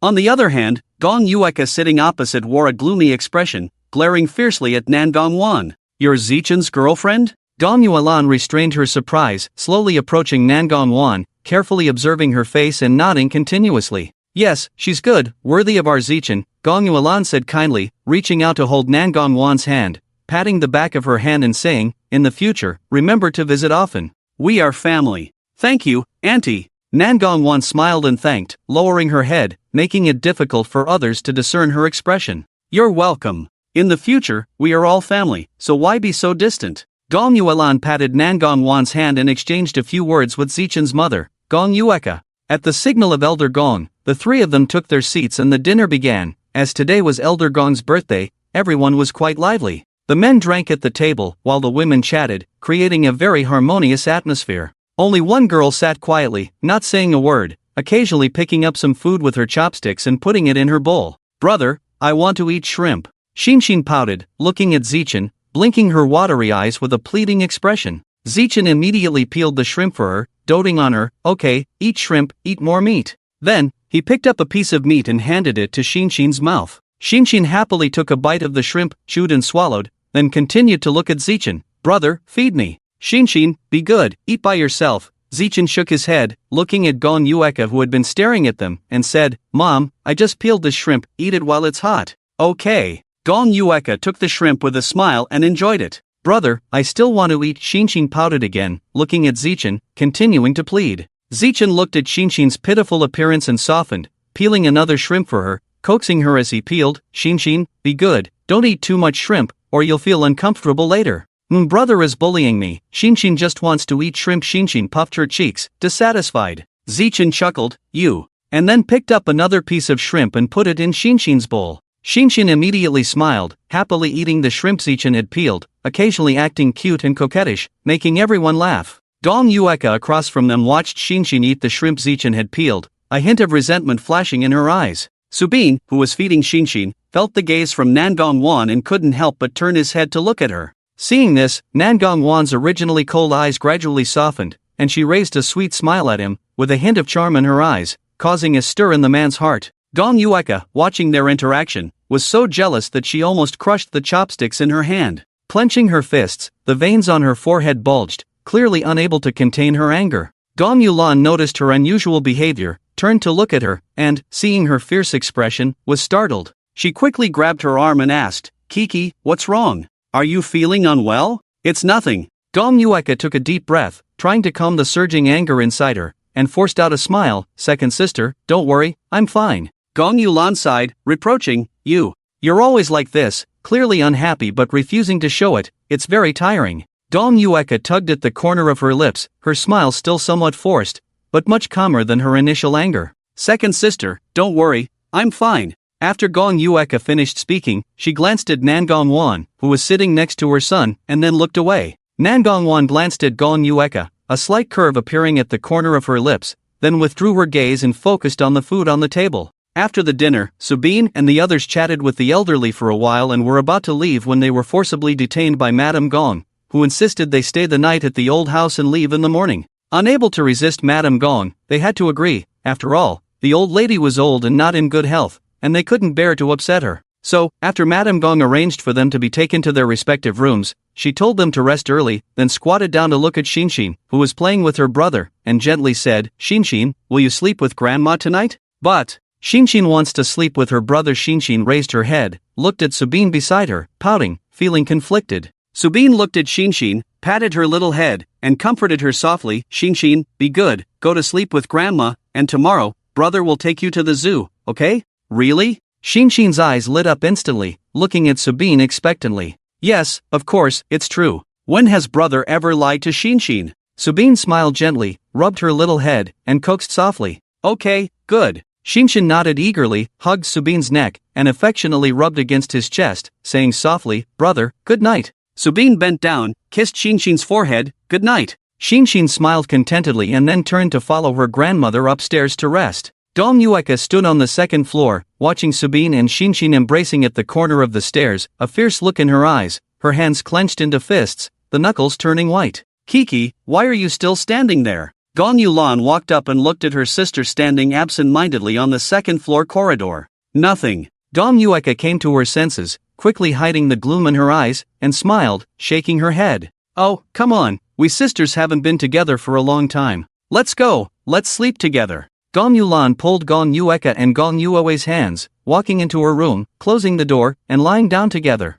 It was late at night. Subin finished washing up, dressed neatly, and was about to go to bed when the bedroom door was knocked. Subin frowned, opened the door, and found Nangong Wan standing outside with a pillow in her arms. She lowered her head, hiding her emotions, making Subin unable to guess what she wanted to do. Before Subin could say anything, she pushed him aside, entered the room, and locked the door behind her. Bang click, the sound of the door lock turning came, and Zichin's brows furrowed tighter and tighter, his eyes flashing with confusion, vigilance, and alertness. Senior sister? Zichin tentatively called out. Nangong Wan nodded, looked up at Zichin, a hint of sickness and madness flashing in her eyes, then she pounced on Zichin, pressing him down on the bed, tightly embracing his neck, and biting his shoulder. Zichin groaned and reached out his arms to push Nangong Wan away. Zichin, it hurts. Feeling the salty taste on her lips, Nangong Wan finally let go of Zichin's clothes, tears welling up in her eyes, looking at Zichin with grievance and sadness. Zichin looked at Nangong Wan, pursed his lips, and after a while, he uttered 4 words, "Senior sister, I'm sorry. Zeichin, you don't know, I've been suppressing myself all this time. Every time you and your sister are together, my heart is in so much pain, so uncomfortable. I kept telling myself that she's your sister, I shouldn't be jealous, but I couldn't help it. Sister doesn't like it when you're close to other women, you belong to sister. Sister doesn't allow any woman to get close to you, even if it's just your sister," Nangong Wan said with a sad expression. "So, you can't touch them." Zeichin fell silent. "I know, what I'm doing is a bit domineering, unreasonable." Nangong Wan lowered her head, hiding her sickly expression, and continued to mutter, "But I can't control myself. Sister is really afraid that she might commit suicide one day. I'm afraid." "Senior sister, calm down first." Zeichin gently patted Nangong Wan's hand, feeling guilty for neglecting her these past few days, but more helpless. He didn't want to, but his body kept resisting her closeness and touch. "Sister, I can't calm down," Nangong Wan cried, "unless you promise sister not to neglect her in the future. Otherwise, sister won't be able to calm down." "Alright, since that's the case, I promise you, I won't neglect you in the future, except for family. I won't have any contact with other women, is that okay?" Zeichin sighed and compromised. Hearing Zeichin's assurance, Nangong Wan stopped crying, let go of Zeichin, and looked at him with swollen eyes, saying, "You mustn't break your promise. Otherwise, sister will definitely fight you to the end." I won't break my promise," Zeichin promised earnestly. "Then, let's pinky swear." Nangong Wan wiped her tears and smiled, showing her sharp teeth, extending her pinky. "Okay." Zeichin extended his slender pinky and hooked it with hers, smiling and saying, "Pinky swear, never change for 100 years. Nangong Wan happily squinted her eyes, showing her white teeth. After hesitating for a moment, Zeichin rubbed her head. "Alright, go to sleep. You have to get up early tomorrow. You've been tired all day today, go to sleep now. Good night." Nangong Wan responded, but she had no intention of leaving at all. Instead, she sat on the edge of the bed, staring at Zeichin with big eyes, looking obedient. Seeing this, Zeichin was speechless and asked, "What's wrong? Aren't you going to sleep?" "Sister wants to sleep with Zeichin." Nangong Wan blinked her big eyes, looking at Zeichin expectantly. Zeichin choked, instantly unsure how to respond. Seeing this, Nangong Wan hurriedly added, "But I won't touch or kiss randomly." Zeichin's mouth twitched. He was sure this woman would definitely make a move on him before going to sleep. "Sure, here is the translation of the text." Sure enough, as soon as Nangong Wan finished speaking, Zeichin had not yet spoken. She lifted the quilt and lay down, then patted the space next to her, indicating for Zeichin to lie down quickly. "Zeichin." Seeing Zeichin's lack of response, Nangong Wan pouted, staring at him dissatisfied. "Zeichin, little brother, don't you want to sleep with your sister? Or, have you already rejected your sister? Oh, I feel so sad." Seeing Nangong Wan's pitiful look, Zeichin's forehead bulged with blue veins, almost unable to resist rolling his eyes. "Forget it. It doesn't matter if lovers sleep together, right?" Zeichin sighed inwardly, then walked over, got into bed, and lay down, turning away from Nangong Wan, closing his eyes. Seeing this, Nangong Wan's expression instantly changed from cloudy to sunny, her lips slightly curled up, revealing a brilliant smile. Then she leaned over, hugged Zeichin's waist from behind, rested her head on Zeichin's shoulder, and pressed her cheek against the back of Zeichin's neck, breathing in Zeichin's unique scent. Feeling the soft touch from behind, Zeichin stiffened all over, even forgetting to breathe, his heart pounding wildly, his body gradually warming up, his ears turning pink, a surge of heat rising in his heart, his throat rolling. He bit his tongue, forcing himself to calm down, took a deep breath, and expelled the inappropriate thoughts from his mind, gradually calming his restless heart and returning to his original state. Senior sister, you go to sleep first, I'll take a shower." Zeichin pushed Nangong Wan, feeling a bit embarrassed. Nangong Wan obediently responded, then reluctantly let go of her arms around Zeichin's waist and moved to the side. Zeichin breathed a sigh of relief, got up, took clean clothes, and walked to the bathroom. Watching Zeichin enter the bathroom, Nangong Wan's face revealed a sly smile. Although she was a girl, it didn't mean she didn't understand. In the bathroom, Zeichin stood under the shower, letting the cold water pour over him, cooling his body and calming the heat in his heart. After a while, when the flames on his body had extinguished, Zeichin let out a long sigh, dried his wet hair with a towel, put on his clothes, and walked out of the bathroom.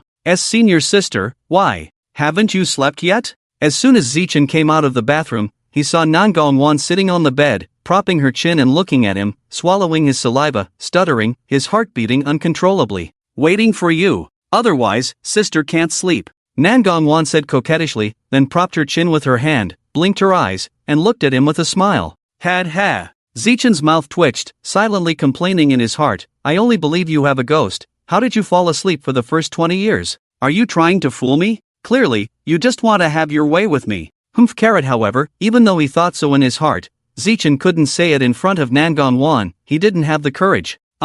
Senior sister, I'll sleep on the sofa, Zichen said weakly, not daring to sleep on the same bed as Nangong. Who knows if Nangong might suddenly become aggressive and devour him. Nangong frowned at his words, displeased. Zichen, little brother, you just promised to sleep with me, why did you change your mind after taking a shower? Could it be that you still don't trust your sister? Zichen quickly explained, no, senior sister, you misunderstood, I don't not trust you. Then why doesn't Zichen want to sleep with his sister? Nangong tilted her head, blinked her big eyes, and asked, Zichen, he couldn't just tell her outright that he was afraid he wouldn't be able to control himself and would take advantage of her, right? Zichen, little brother Nangong called out again when Zichen remained silent for a while. Zichen. Seeing Zichen remain silent for a long time, Nangong pouted again, feeling wronged as she said, Little Zichen, do you not want to sleep with me? Do you hate your sister? If you really hate your sister and don't like her, I'll kill myself to show you. With that, Nangong actually got up and made as if to walk towards the window.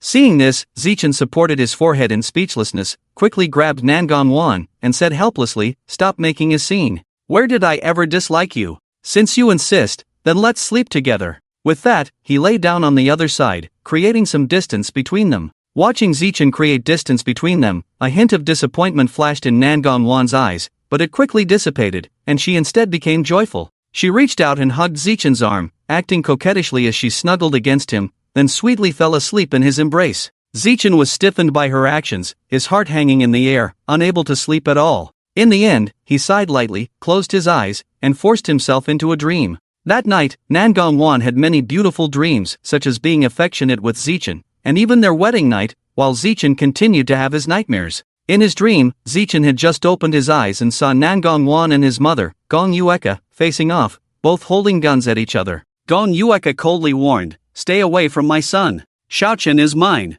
Nangong glanced at her indifferently, He's mine. You won't take my son away. Gong Yueka roared, pulling the trigger. Zichen's pupils contracted sharply as he screamed in terror, Mom. No! He ran towards Gong Yueka with all his might. Bang! Gong Yueka pulled the trigger, and a silver bullet struck Nangong's left chest in the blink of an eye. Nangong didn't try to dodge, but instead dropped her gun, closed her eyes, and welcomed death, because she saw Zichen running towards them, so she didn't hide. She made her little brother sad for her again. To let him know what kind of person Gong Yueka was. The bullet hit Nangong's chest, and her white dress was instantly dyed with bright red blood. She let out a painful groan. Seeing his mother actually kill Nangong, Zichen's eyes widened, his eye sockets turning red instantly. He glared at Gong Yueka with resentment, gritting his teeth, Mom, have you gone mad?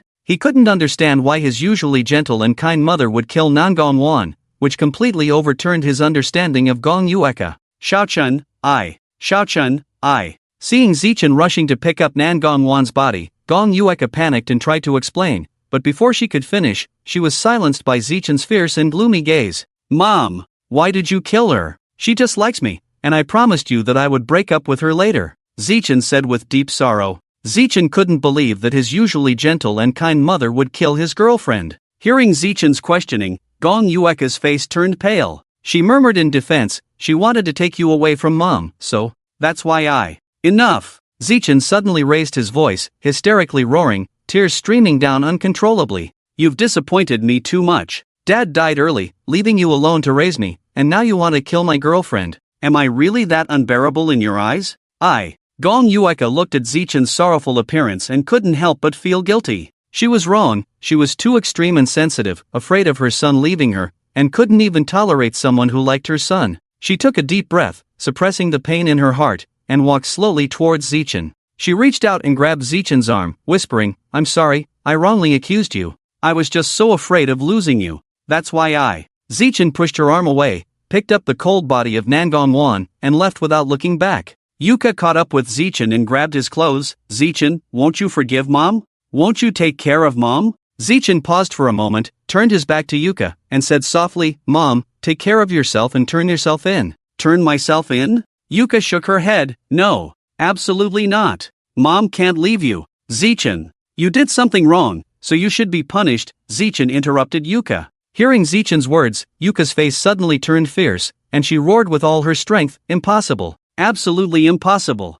Zichin. You are my only child, my own flesh and blood. How could I bear to leave you? Since you don't want to turn yourself in, then I'll have to call the police. With that, Zichin took out his phone. Seeing Zichin's actions, Yuka immediately rushed over, snatched his phone, and threw it away, hysterically shouting, "You can't call the police! Zichin! I won't allow you to call the police! You have to listen to me!" Zichin looked at Yuka with a complicated expression. "Mom!" Zichin hesitated to speak, a hint of disappointment and sorrow flashed in his eyes. "Zichin, Mom doesn't want you to call the police. Just stay at home and accompany Mom well. I know you hate Mom for killing her, but she was your girlfriend after all. You have to understand Mom." Yuka pleaded with Zichin, her tone filled with supplication and humility, as if begging him to stay. Zichin pursed his lips and remained silent. Seeing him silent, Yuka urged more urgently, "Zichin, don't hate Mom. Mom did it because she loves you too much. That's why she did such a thing. Mom knows she was wrong. Mom begs you not to leave Mom again, okay?" Zichin helplessly closed his eyes. "Mom!" Zichin's voice choked and hoarse, as if he had suffered a great blow. He opened his eyes, a hint of determination flashed in them, and then he turned and left. Watching Zichin's resolute figure, Yuka's tears fell down her cheeks, crying, "Zichin, don't go. Don't abandon me. Zichin. Zichin. You can't leave Mom. I won't let you leave Mom. Mom won't allow it." Then she picked up the pistol from the ground, trembling violently, tears streaming down her face, and her voice hoarse as she shouted, "Zichin, don't leave Mom. If you dare to leave Mom, I will die with you." With that, she placed her finger on the trigger, slowly pressed it down, and a bullet shot out, straight into the back of Zichin's head. Plop! The bullet pierced through the flesh and entered the skull. Zichin groaned, then fell to the ground. Zichin! Watching Zichin fall in a pool of blood, Yuka felt powerless, sat down, and tears glistened in her eyes. She covered her mouth and cried in pain. Zichin was dead, Zichin was dead, Zichin was dead. She was in agony, crying out in heart-wrenching pain. Zichin was dead. Her Zichin was dead. And she had killed him with her own hands, her precious son. Yuka lay next to Zichin, wailing in agony, crying as if she had gone mad. Who? Zichin woke up from the nightmare, sweat dripping from his forehead, hands clasping his chest, his heart pounding violently, as if it was about to jump out of his throat. The nightmare had been too terrifying. He gasped for a long time before he could calm down a little. He was about to leave the bed, but found that his hands and feet were bound by chains, and there was no way to break free. He lowered his head and carefully examined it, only to find it was another iron chain. Damn! Why hasn't he woken up this time? He actually went from one dream to another? Better escape first. Taking a deep breath, Zichin tried to calm himself down. He first observed the surroundings, a spacious and bright room, decorated in an antique style, with various rare treasures displayed on sandalwood shelves, clean and spotless carpets, exquisitely carved patterns on the windows, and numerous portraits of the same person on the walls, which turned out to be Zichin himself, each portrait vivid and lifelike. Why does this place seem so familiar? Looking at the furnishings in the room, Zichin suddenly felt very familiar, as if he had seen this room somewhere before. Could it be that I've been here before? Zichin frowned, trying to recall when he had been in this room, but he couldn't remember. Forget it, I don't care. Let's escape first. After saying that, Zichin struggled to twist his wrist, trying to break free from the iron chains, but after trying 2 or 3 times, he felt a piercing pain in his wrist, gritting his teeth and enduring it without making a sound. Finally, with great effort, Zichin managed to loosen the iron chains. Although his wrist still throbbed with pain, at least he could move his hand. Then he tore off the iron chains binding his feet, quickly got up from the bed, and ran towards the door. But just as he reached the hall, the light suddenly came on, startling Zichin. Zichin, where are you going, little brother? Zichin, where are you going, little brother? Nangong stood on the stairs, looking down at Zichin, who was running out in a sorry state. She was wearing a black lace dress, her long hair cascading over her shoulders, her fair and delicate skin, her rosy and charming lips with a faint smile, her eyes curved like the crescent moon in the sky, lively and charming, full of temptation. At this moment, she was like a seductress. However, her smile revealed a sinister and terrifying aura, like a soul-reaping messenger from hell, sending chills down one's spine. Nangong's words startled Zichin. He stopped in his tracks and looked up at the person on the stairs.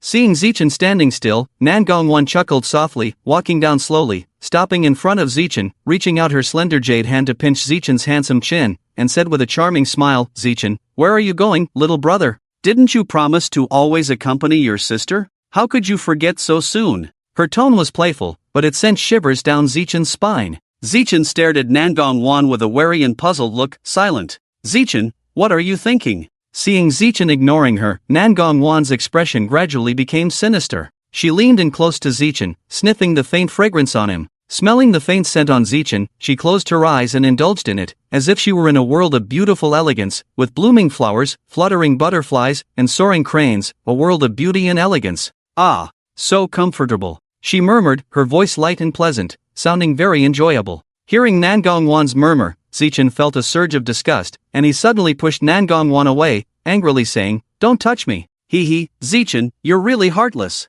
Nangong Wan stared at Zichen with a smiling face, showing no sign of anger. She gently stroked her hand and chuckled, "Zichen, you're really naughty, daring to push away your sister's hand?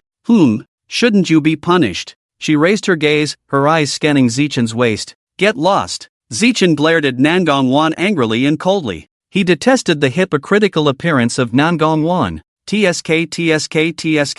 Nangong Wan clicked her tongue in amazement. "Have you forgotten how you knelt at my sister's feet and begged her to spare your family? And now you treat my sister so ruthlessly, Zichen, you change your face faster than turning a page of a book, but, Zichen, the way you look now still makes my sister feel more and more affectionate," Nangong Wan said softly, with a seductive smile on her face. She walked to Zichen, taking graceful steps, and reached out her right hand to touch his handsome face. "Get away, you pervert!" Feeling Nangong Wan's cold and slippery palm, Zichen dodged in disgust, not wanting her to touch him. "Pervert? Ha. Yes, my sister is indeed a pervert. My sister just loves your appearance. He. My sister is a bit impatient to see you." Nangong Wan did not feel sad because of Zichen's words, instead, she giggled. Hearing this, Zichen's gaze darkened, and his cold eyes fell sharply on her, as he spoke in a stern tone, "How dare you?" He. "Zichen, you are really humorous. How could my sister not dare? As long as Zichen listens obediently.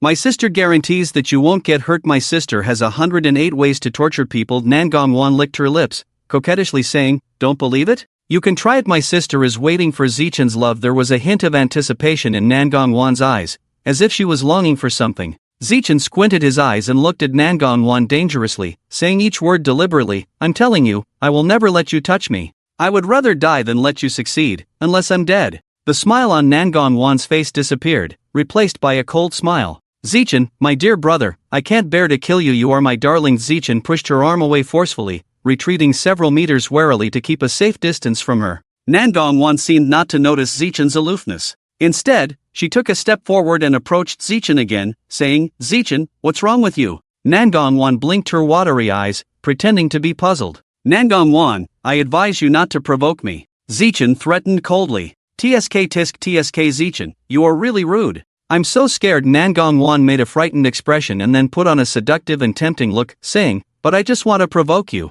Let's see who the winner is. You're simply a lunatic." He, thank you. "Zichen, you praise me." Nangong Wan covered her mouth and giggled. Her voice was as clear and pleasant as a silver bell, but combined with her eerie smile, it made people feel creepy. Zichen couldn't be bothered with her, turned around to leave the hall, but just as he took a step, everything spun, and when he opened his eyes again, he was already lying on the bed, bound by ropes, unable to move. "Nangong Wan, let me go." Zichen looked at Nangong Wan with resentment and growled softly. Nangong Wan shook her head, walked to the edge of the bed, sat down, and began to play with her slightly curly hair, smiling. "Zichen, don't worry, I won't hurt you. I love you the most. Get away." Zichen angrily shouted, "I hate your touch." "Zichen, how can you say that? You're my darling." After Nangong Wan finished speaking, she picked up the whip next to her, lightly waved it, and looked at Zichen with a smile. "Okay, Zichen, accept your punishment." With that, the whip struck Zichen's body, causing intense pain. The sound of the whip hitting the flesh and Zichen's suppressed groans intertwined, making it even more thrilling. Zichen tightly bit his lower lip, clenched his fists, and beads of sweat formed on his forehead. TSK Zichen, it seems like your skin is quite fair. Each whip on your body turns it red. Shut up. Zichen gritted his teeth. Zichen, my little darling, your character is indeed spicy." Nangong Wan praised. The whip struck Zichen's body again. Smack! Smack! The whip landed on Zichen's fair and smooth skin, creating a burst of blood. After half an hour, Zichen's body was bruised, covered with the whip marks of intense fear. Nangong threw away the whip, revealing a sickly expression, and sat beside Zichin, caressing his scarred body. Then, the next morning, the sunlight poured into the bedroom, waking Zichin from his dreams. Zichin suddenly opened his eyes to see Nangong's face, staring at him without blinking. "It seems like I've woken Zichin up," she said with a smile. He Nangong chuckled, then leaned down and kissed his face, saying, "Good morning, my beautiful little darling." Zichin winced in pain, glaring at Nangong. "Are you a dog, senior? Can you not bite people randomly next time?" Nangong smiled playfully, then rolled off Zichin and looked at him. "Zichin, how did you sleep last night? Did you miss me?" Zichin covered his mouth and remained silent. He didn't know, he only knew that he had a nightmare, but he had no idea what it was about. Nangong raised an eyebrow at his reaction, then leaned close to Zichin's ear and said ambiguously, "Oh Zichin, did you have a very romantic dream last night?" After saying that, she deliberately licked her lips. Feeling Nangong's warm breath on his neck, itchy and tingly, made his heart tremble and his body go weak. He quickly looked away, not daring to look at Nangong again. However, Nangong didn't let him off, teasing, "Zichin, why don't you answer me? Did you dream of something inappropriate for children?" Cough cough cough. Upon hearing this, Zichin choked in embarrassment, coughing violently. Puff. Seeing Zichin's embarrassed look, Nangong couldn't help but laugh lightly. "Senior, can you please get up first?" Zichin suggested with a dark expression. Nangong raised her head, puzzled. "Why should I get up?" She glanced at herself and then showed a disdainful expression. She was wearing a pink lace camisole, and her alluring figure could be vaguely seen inside, her fair and smooth skin exposed to the air. Then she showed a confused expression. Zichin involuntarily looked away and said calmly, "Senior, your clothes are too transparent, please get up quickly." After that, Zichin tried to struggle to stand up. However, before he could steady himself, Nangong grabbed his arm and pulled him back onto the bed. "Zichin, don't be in a hurry, let's play some more. I specially bought this for you." After that, Nangong's hand reached out towards Zichin. "What are you doing? Stop it!" Zichin hurriedly avoided and shouted. Nangong smiled and playfully grabbed Zichin's wrists, pressing them onto the pillow, then unbuttoned Zichin's shirt and slowly began to undress him. "Senior, what are you doing?" Zichin struggled, but with his hands pinned down, he couldn't break free, and instead, he got closer to her delicate and boneless body.